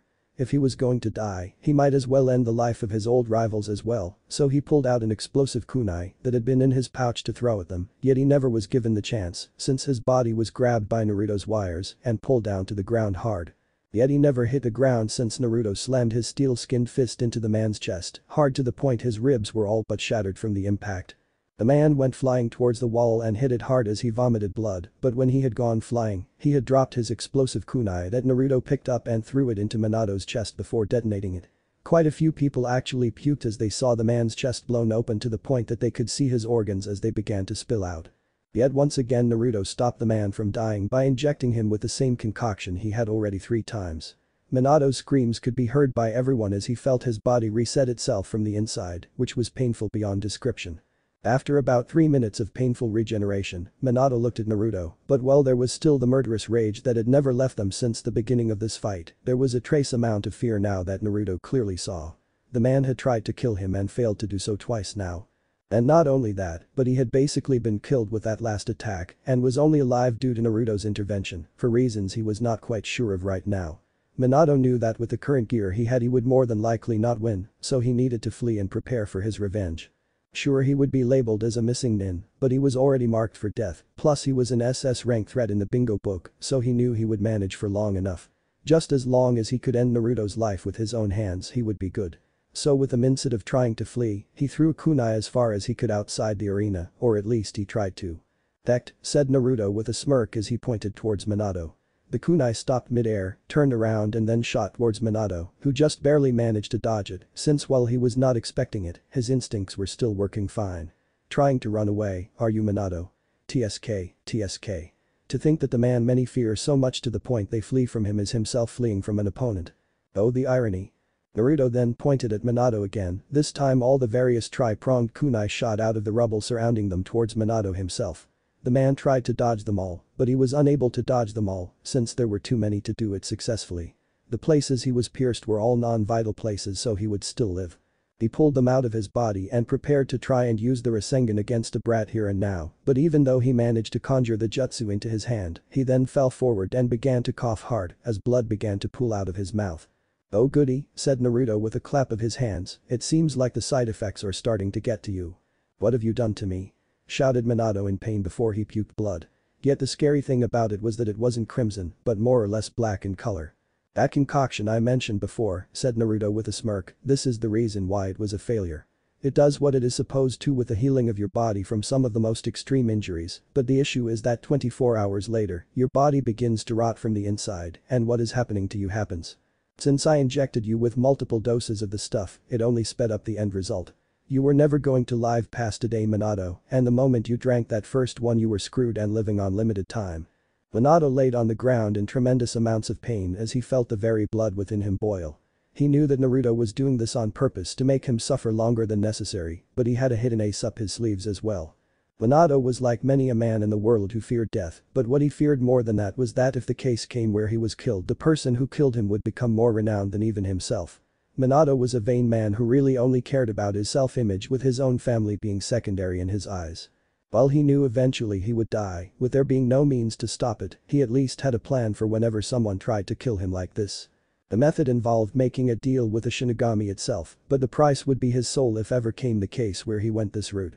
But it didn't bother him none, since it wouldn't just be his own soul who would be taken, but his opponent's as well. And he would be the one laughing the hardest in the end, since he would deny the person who killed him the means to die and go either up or down, depending on their actions in life. So now that he was in such a state where he was almost dead, he used what strength he had to make the hand signs to perform his final jutsu in his life. Naruto had turned around as he pulled out a smoke so as to watch the man suffer painfully to the end. He could have just killed him from the beginning, but like he said, the man had to pay for all the lives he ordered slaughtered. Yet his instincts went wild in that instance and told him to turn around. One does not become a SS rank threat in the bingo book and not have some type of trick for situations like this. And just as he suspected, he saw Minato ending his hand signs with a cruel smirk on his face, which made Naruto raise an eyebrow in confusion. That look of confusion changed to one of pain though as he felt his chest stabbed by a ghostly arm of some sort. The crowd was shocked to see this, but even more so as the sky darkened a bit as the Shinigami itself showed itself. It had shoved its arm through Minato to get to Naruto, and the young man was feeling pain like he had not felt since his impromptu brain surgery, when he had injected himself with a means to counter the Yamanaka family jutsu. This made him realize that even with the tampering of his own nerves so as to not feel pain, this was his literal soul feeling this pain, and there was no surgery that could stop pain there. Both Haku and Kuretsuchi called out his name as they saw their beloved literally held onto by the deity of death itself. In their minds this did not bode well for Naruto. "You stupid worthless boy," seethed Minato with a crazy look on his face, "if I am going to die, then I will take you with me to suffer for an eternity." "Haven't you heard, Minato," said Naruto painfully since he felt as the Shinigami began to pull his soul out of his body, "I am the surgeon of death and I am able to do things deemed impossible." Naruto then inwardly called upon Kyuubi, who heard his call and fulfilled his end of the bargain the two of them had made. Naruto silently prayed that this worked, since if not he was fucked, since even with his abilities, he was pretty much stuck right now since the deity had a firm grip on his soul. Kyuubi injected his chakra into Naruto fully as well as willingly, so while the process was painful for him, it was nowhere near the levels of pain he felt having his soul ripped out. The sudden influx of power was enough to break the hold the Shinigami had on his soul, and he saw the deity's hand retract from his chest and back into Minato's. Said man was shocked since Naruto had become enveloped in a dark, nearly blood-red aura of chakra, with his eyes changing into the mangyeko sharingan in his fury of nearly losing his very soul. The influx of power pulsed out of him in a manner that caused the immediate area to crack from how intense it was concentrated. Naruto's rage had reached maximum levels at this point, since, even though the man had lost, he went the path of a sore loser and tried to take him with a suicidal attack. While he himself was no expert on jutsu or the like, he did know that summoning the Shinigami cost the user's soul to activate. The people all around him in the arena felt the full force of his haki, with many looking upon Naruto and seeing a monstrous apparition appear before them, massive in size. The Inyazuka who had come to see the fight nearly pissed themselves since they had at one point been the targets of said apparition and knew just how terrifying it was to be targeted by it. Various people, mostly civilians and the weaker of the shinobi, began to faint with their mouths foaming as they lost consciousness. Even Kuretsuchi as well as Haku had felt his rage fully. It brought them to tears to feel his rage and to know that he had been bottling up so much of the emotion to let it become like this. Inoki was terrified but glad as all hell that he was not Naruto's enemy. If Minato had done so much damage with his one signature jutsu all those years ago, he could only speculate what sort of destruction Naruto would unleash if he ever thought to actually do something like that. Minato was growing weaker by the second, given the entity was now beginning to rip his soul out, which wasn't helped by the fact his body was degrading quickly and he was glaring as well as scowling in rage that Naruto had managed to counter his final trump card. How he had done it was a mystery since it didn't make sense in the least. But then he screamed in pain as he felt his own chest getting pierced through the front to add to the pain of the Shinigami. Naruto had used his steel release to harden his hand and quite literally penetrated Minato's chest with it. He was using this as a means to spread his infectious blood so that Minato could no longer fight back, so that any other plans he might have in his head were stopped cold. "This is for the lives you have ruined," growled Naruto in rage, "for my mother, for the innocent children who you ordered killed. And lastly for me, the son you deemed worthless and abandoned." Minato was in tremendous amounts of pain right now as the blood that had spread in his body through Naruto's impaled hand stiffened him up to the point he couldn't counter him in any way. "Feel the weight of your actions and suffer for an eternity by the hands of the entity you summoned to try and kill me. Gamma knife." The people in the stands had to literally look away as the sheer amount of power he put into his ability was blinding to look at. The screams they heard Minato shout out would ring in their ears for a while after all was said and done, but after what seemed like hours yet was only about a minute, the area was no longer awash in a green-tinted light so they could see what had happened. To be honest, the adults who had come to see what would take place all felt so glad they had left their kids at home since what they saw would have haunted their dreams for years to come if they saw what was before them. Minato Namikaze, the once great man who had such renown throughout the lands and was feared by most people who he faced, was dead. That alone was not what was horrifying, since even the most famous people will die, but Minato's death was not natural. What they saw was the man's entire body up to the neck burned to a blackened crisp. Above his neck though was a different matter since what they saw was the top of his head popped out like something had burst out of it, which in a manner it did since the attack Naruto had used had caused Minato's head to explode from the top. He then pulled out his hand, since the man was dead and he no longer needed to have it inside the man's chest. He then kicked the man backwards into the hole he had dug up before the fight even started. To be honest, he hadn't noticed it was there since there was rubble everywhere when he kicked the now deceased man, but it was like the gods had put him in the perfect spot. Minato's body fell in, with the lower portion of it collapsing like charcoal, leaving only the head in one relative piece. Naruto spat into the hole, then used his shambles to move the dirt back into the hole and compacted it so it was solid once more like he hadn't dug up the earth in the first place. Naruto stood there for a minute as he dispelled the room he set up, so many emotions going on through his head, but in the end the tears began to fall from his eyes as the joy of completing his vengeance came to the forefront of it. So many years of planning had finally come to fruition and it was all over now. "Our vengeance is complete, mother," laughed Naruto out loud to himself as he used a handkerchief to wipe the tears away. "May your soul now know peace." And with those words spoken, Naruto turned around and began to walk away from this place for the last time in his life since he would never return after today, but he did stop as he began to leave. He knelt down and picked up his hat, which had gotten blasted off his head in the heat of battle, at what point he couldn't tell you, since he himself didn't know. Epilogue. Years had passed from that day, the day where Naruto finally completed his revenge, and life had been good for the now elderly man of a doctor. He lay now on his deathbed at the very old age of 127, with a smile on his face, since he had lived a good life. He had taken proper care of his body to keep it living for so long, which shocked many in his family since he was so old.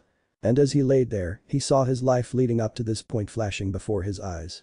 After he personally killed Minato in such a gruesome manner as he did in front of everybody, he had then left the arena since he had accomplished what he had set out to do. Minato was the last person on his list for vengeance against and with his death, he was now at peace with himself. So he left the village and returned once more to being the roaming nomadic doctor that he had been for a good chunk of his life. But even though he had completed what he had set out to do, things were happening in the elemental countries that would change them for the better. When Naruto had healed Nagato back into his prime, this had upset someone, as well as something, since it messed heavily with the plan they had for the man that required for him to remain powerful, but in a weakened near-death state, so that they were nothing more than a glass cannon to use before discarding. Because he was no longer that way, the man hidden in the shadows known as Obito had tried to kill Nagato and steal the Rinnegan eyes he had. Obito failed though since Nagato was far more powerful in his prime than Obito realized, given he only knew the man when he was stuck in his life support device. So after a hard-fought battle, Obito lay slain before Nagato, and with that Nagato reflected back on the words that Naruto had told him about advice for the future and actually saw the wisdom in it. So he disbanded the Akatsuki, which by this point only had about 2 other people, and began to improve AIM itself, which in time he succeeded alongside his future wife Konan. But while Obito had been slain, Zetsu had other plans and disappeared to try and complete them elsewhere. While Naruto had ended the life of Orochimaru, the man's assistant Kabuto still lived and continued right where his former master had left off. He was approached by Zetsu, and the two formed a partnership that would cause the various nations to join forces so as to fight against it. The two of them worked for 3 years, but in that time they formed an army of white Zetsu, as well as the resurrected bodies of the most infamous, as well as powerful shinobi, as well as kunoichi that they could get their hands on. The Budo in time unleashed this massive army upon the world, and it did serious damage to the surrounding towns before word spread of what they were dealing with. So a Kage Summit was called, with the seat of Hokage now being taken by the legendary medic Nin Tsunade herself. To many who saw this from an outside point of view, it seemed strange that 2 highly skilled medical professionals would never meet every now and then, but strangely enough that was what happened. It was due to the fact that Tsunade remained in Fire Country, while Naruto was a man who traveled all countries, so it was hard to pinpoint him like that. But it turned out there was another reason as well that only decreased the likelihood of their meeting up. Tsunade was a gambling addict as well as growing too old for her own tastes. While she was able to hide her real appearance with the signature jutsu that she used, it was always nagging the back of her mind that she was an old woman. While her gambling addiction was pretty intense, it was as she got older that it only got worse, but there was a reason for that. She had heard a rumor, one that interested her immensely, about a procedure that the surgeon of death himself knew that could restore one's youth. No one could either verify or deny this rumor, and people didn't know exactly where it originated from, but the rumor was there. Apparently the procedure was insanely expensive according to what she heard, but it worked perfectly. Tsunade, who at this point was desperate to recover her youth once more, had been gambling like crazy to raise the funds she needed to afford such a thing. And eventually she managed, through the grace of Kami herself, she managed. Once she had the funds in hand, she all but ran off to find Naruto, and even then it took her several weeks before she heard he had an office in Spring Country and mentally screamed at herself that she had tried the hard way to find him instead of just going there. So she went to his office, spoke to the secretary that resided there, who was not Yuna anymore, since the young lady had set out on her own, now that she had finished her schooling to become a doctor, and so Naruto had sought out another who had been like Yuna in her youth, lost and alone on the streets, and offered them the position, so as to have a place to call home. So the appointment was made, and eventually Naruto met with a woman, who all but demanded to know if the rumors she had heard were true about the restoration of one's youth. Naruto had laughed as she asked that and said he could do such a thing, but only once. This was not true, but he wasn't going to let her know that so that in the future she would keep coming back.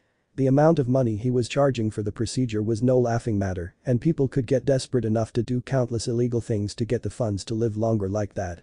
He told her the price, which he had thought she had no way of paying, but then it was his turn to be shocked since she pulled out a scroll with just enough money to afford it.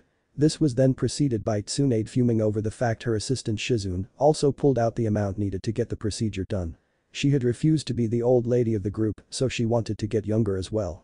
What had pissed off Tsunade about this was the fact that Shizune had not told her about the massive amount of funds she had, which Shizune chuckled and told her if she had Tsunade would have just taken it and gambled it all away selfishly, and Tsunade was then stumped since she had no counter to that. While Tsunade got her money from sheer luck through gambling, Shizune had invested hers in multiple businesses that turned profits and grew over time to the point she got this money. So with the payment given, Naruto took genetic samples of both women, asked if they wanted any sort of modifications to their youthful appearance at no extra charge, which both nearly instantly said larger breast sizes, and then began the cloning process in his hidden room. He told them to come back in a month, which confused them since they thought it was like some sort of rare elixir or something like that, but now they had no idea what he was going to do. He simply told them to come back in 1 month and that they had his word he would give them what they paid him for. So they left since the man had a reputation of keeping his word no matter the cost. And a month later, after quickly knocking the 2 now young ladies out and a quick room in shambles, they were both in their new younger clone bodies with naturally larger breasts that they were so happy about. They cried in tears as they shook his hand before running off to have some fun now that they had longer lives. Since then, Naruto hadn't really seen them again since Tsunade never really needed medical attention from him, nor did Shizune for that matter. But after she got her youthful body back, she had gone back to the village to see how things were given. It had been quite some time since she had been back. She saw the Kakashi, who had been elected as Hokage, was doing a terrible job at it, and it was then that Tsunade offered to take the position to save the village her grandfather had spent so long building. Kakashi was more than happy to abdicate the position to her, since he was not one to deal with so much responsibility like that. And thus Tsunade became Hokage and fixed the village right up in nearly no time at all. It just went to show that she had the potential to do it, she just didn't want to before now. So fast forward back to the Cage Summit, where the various cages all allied themselves to fight this great threat, and so a massive army was built to fight in what became known as the Fourth Shinobi War. Many lives were lost in the battle itself, with Inoki being the only cage to actually perish in battle. And when the battle seemed like it would be won by the allied forces, a new obstacle made itself known in the form of Kaguya herself.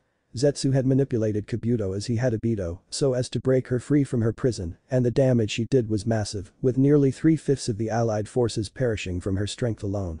The only silver lining to the situation was that the plan had been to seal all the Biju up and turn them once more into the Juubi that they once were, so that she could absorb its power, but since 3 of them had gone missing, she only had the power of 6 of them, after Zetsu and Kabuto had kidnapped and extracted them. Ara had been fortunate to have someone resurrect him at the cost of her own life, the others were not so lucky though. And I know what you are thinking right now. You are guessing that Naruto made himself known at this point and helped to defeat Kaguya with his insane abilities, am I right? If you did, sorry to disappoint you but that is not what had happened. While the war was going on, Naruto as well as Haku, Kuretsuchi, and even Niji and Fu had borrowed an airship from Koyuki and traveled far to the west. It wasn't to escape the war itself, which they had no idea was even happening, since the war started so suddenly about 2 days after they left, it was simply to fulfill a promise that Naruto had made to the Kyuubi itself. When he had taken the Biju within him, he had promised to set him free far out west, so that it could live free, and while he had set up to do that, he thought to do the same to the other 2 Biju he knew about who were sealed in Fu as well as Haku, since the further they were from a place that fought over them the better. So they all set out towards the west, there they saw many different things and met many different cultures of people as they did. The trip lasted a few months before they found the place the 3 Biju wanted to live in themselves.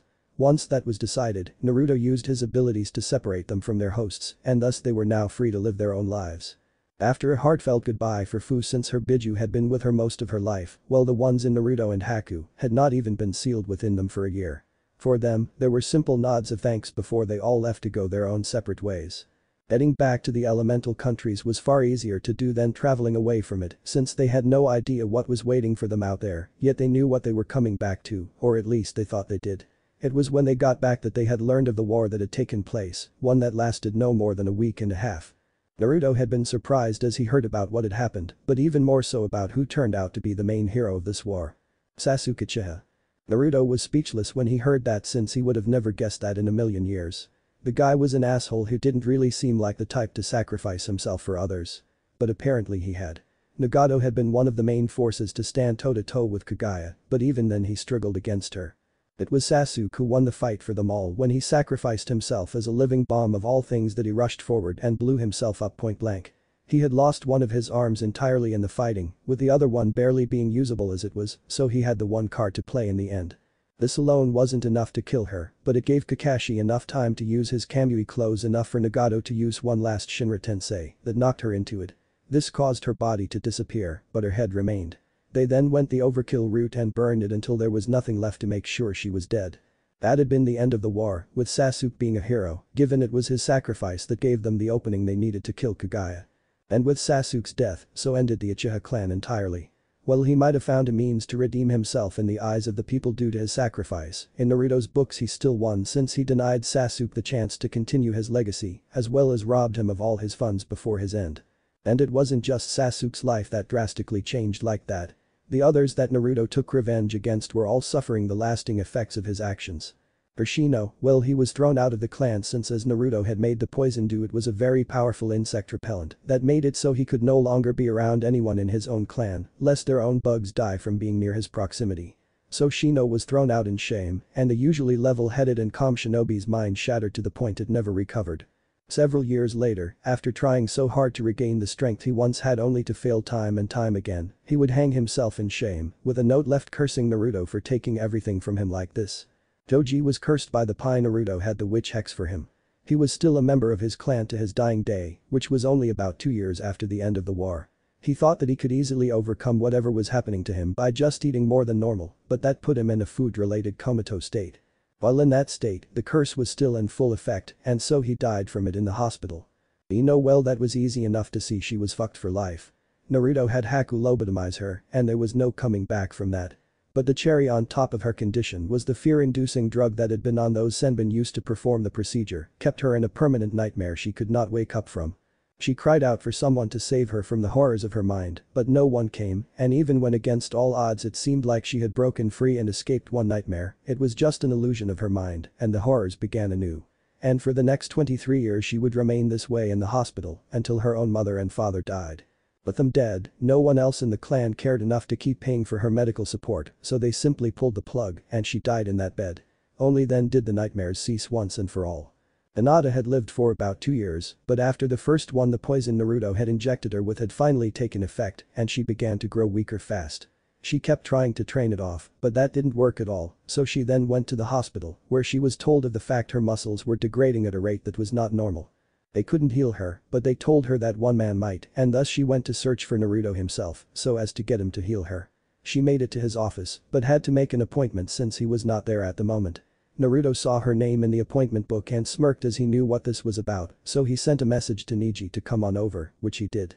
So Naruto met with Hinata, while Neji was in the back room leaning against a wall away from view, but still able to listen to their conversation. Hinata asked Naruto to heal her, but Naruto told her no. It was then her arrogance showed, and she actually demanded that he heal her. Naruto was having some serious deja vu here, since she was acting like the Keen family had when he first met them. But Naruto simply told her no, and that she can go to hell. It was in her anger-fueled desperation that she ordered the branch members who came with her to attack, but they were easily subdued since even with their eyes, they didn't see the wires he had set up on the off chance this meeting went like this. Naruto had then smirked as he explained the situation to Hinata down to the last detail. He told her he had been the one to poison her and told her exactly why he had done it. Her face was red with fury, but it all went white when Neji made himself known to her. She had been told he had been killed to harvest his organs to save her life, but apparently that was a lie, and what made the situation worse was the fact she could clearly see he no longer had the cage bird seal on his head, so she couldn't subdue him like before. What happened next? Naruto simply chalked it up as clan matters given Neji finally got his well-deserved revenge against his cousin, and since her body was too weak to take it she died in the end. It was never reported as such though since Naruto bought the silence of the security detail by simply eliminating the seal on them entirely. He had helped plenty of cursed people to the point he was fluent in extracting all but the most intense versions of them. So the branch members, or former ones he should say, left his office that day and went to live their lives elsewhere. He never did look into where they went, but all he did know was that they never went back to Konoha, and Hinata's death was labeled as a missing nin attack which worked well for him since no one was coming after him for vengeance. Out of all the clan heirs who still lived, Shikamaru was the only one who didn't get screwed over. Sure, his dad had died in the war, but he then took up the mantle that was left vacant by his father's death and grew less lazy for it. In the end, he began dating Gaara's older sister Temari, which eventually led to them getting married and having a son. No one knew how those two got together in the first place given their extreme differences, but love was a strange thing at times. But now we get back to Naruto himself. So Naruto spent the next few weeks once he returned from his journey out west healing people of their wounds, since there were plenty of them after the war was over, and after things had settled down, he continued to do as he always had as the wandering doctor he had been known as. Kuretsuchi went back to Iwa to take over his cage, since her grandfather had died in the fighting, but she still made time for Naruto when he came to visit. A year later, Naruto officially married both Haku as well as Kuretsuchi, and a few weeks later they were confirmed pregnant with his child as was one other person. The whole reason Naruto had agreed to becoming the patriarch of a newly formed clan was so as to be able to be with both Haku and Kuretsuchi without being judged negatively by the masses. Since he was the only male of a clan, a thing known as the Clan Restoration Act came into play that stated said male could have multiple wives to grow the size of his clan, so they were no longer near extinction.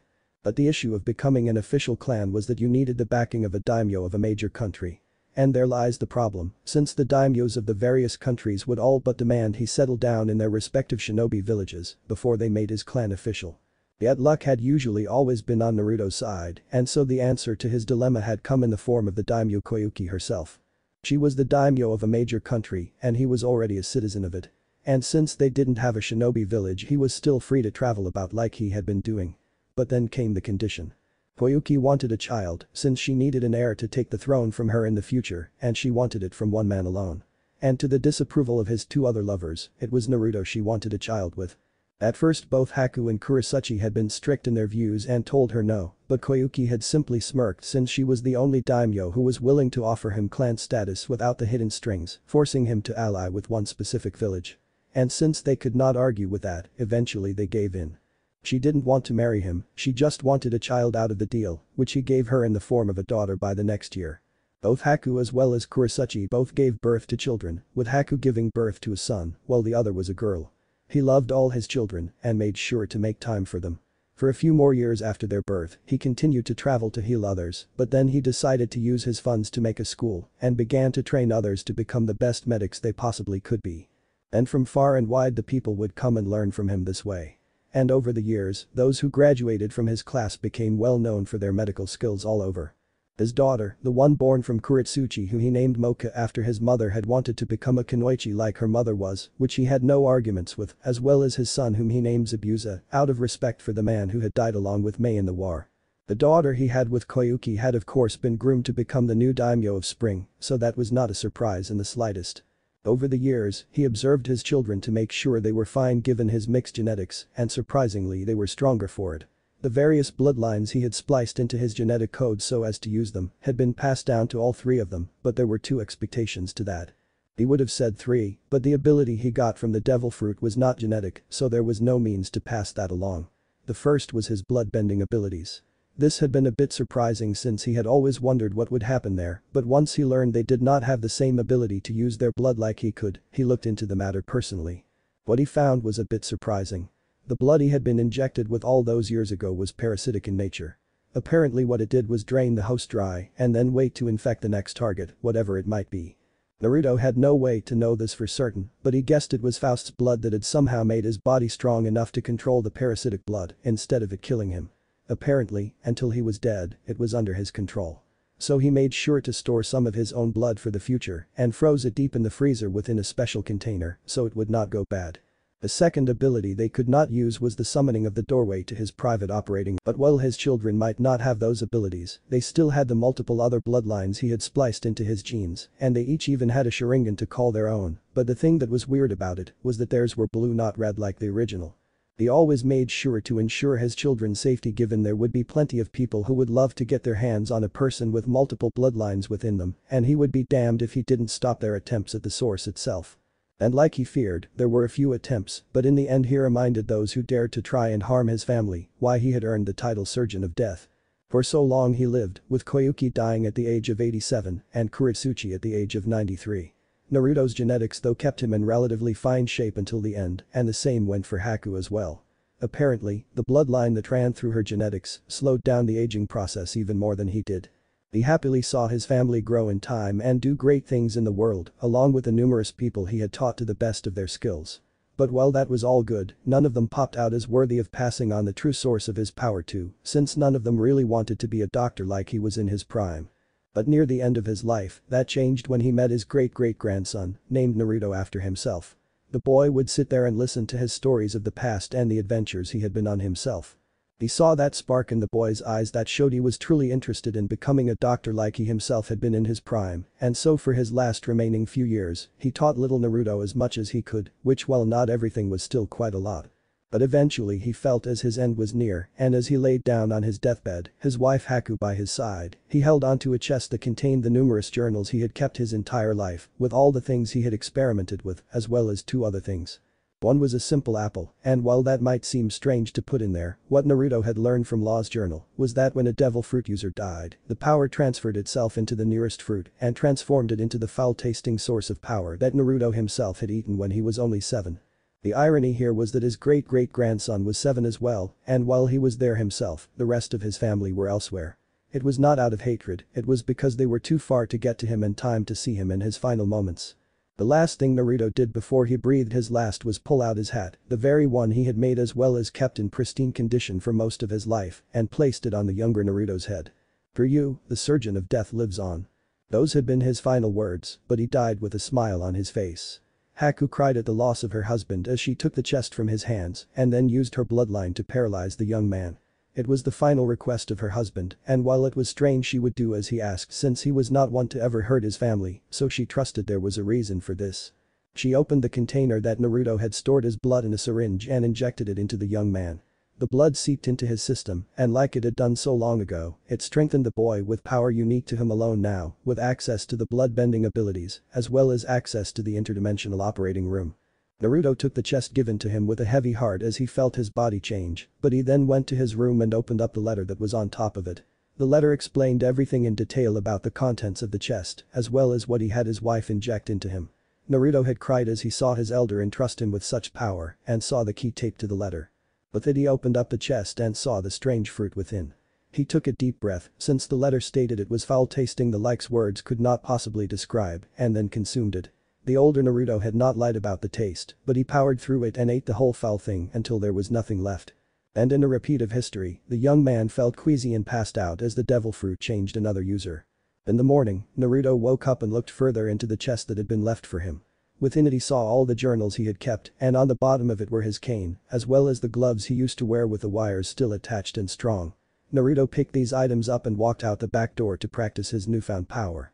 He cried a bit as he held onto the hat he was gifted with, since the history that was infused into this one article of clothing was priceless, but in the end he put it on his head and wiped the tears from his eyes, since he had been the one chosen to carry on with his elder's legacy. Aku saw him through the back window as she prepared breakfast for the young boy, and she couldn't help but see the younger version of her husband in him as he smiled there and twirled his newly acquired cane, like the now deceased Naruto had done so many times in the past. This caused Haku's eyes to tear up. The Surgeon of Death's legacy lived on. And that marks the end of this story. As usual, make sure to look out for polls for the next story. And if you guys made it this far and want more contents like this, comment down below to let me know. Thanks for sticking out till the end. I would gladly appreciate every likes, comments and subscribes I could get on the series. It only takes a minute, and best of all, you can show your support for absolutely no cost. See you in the next one.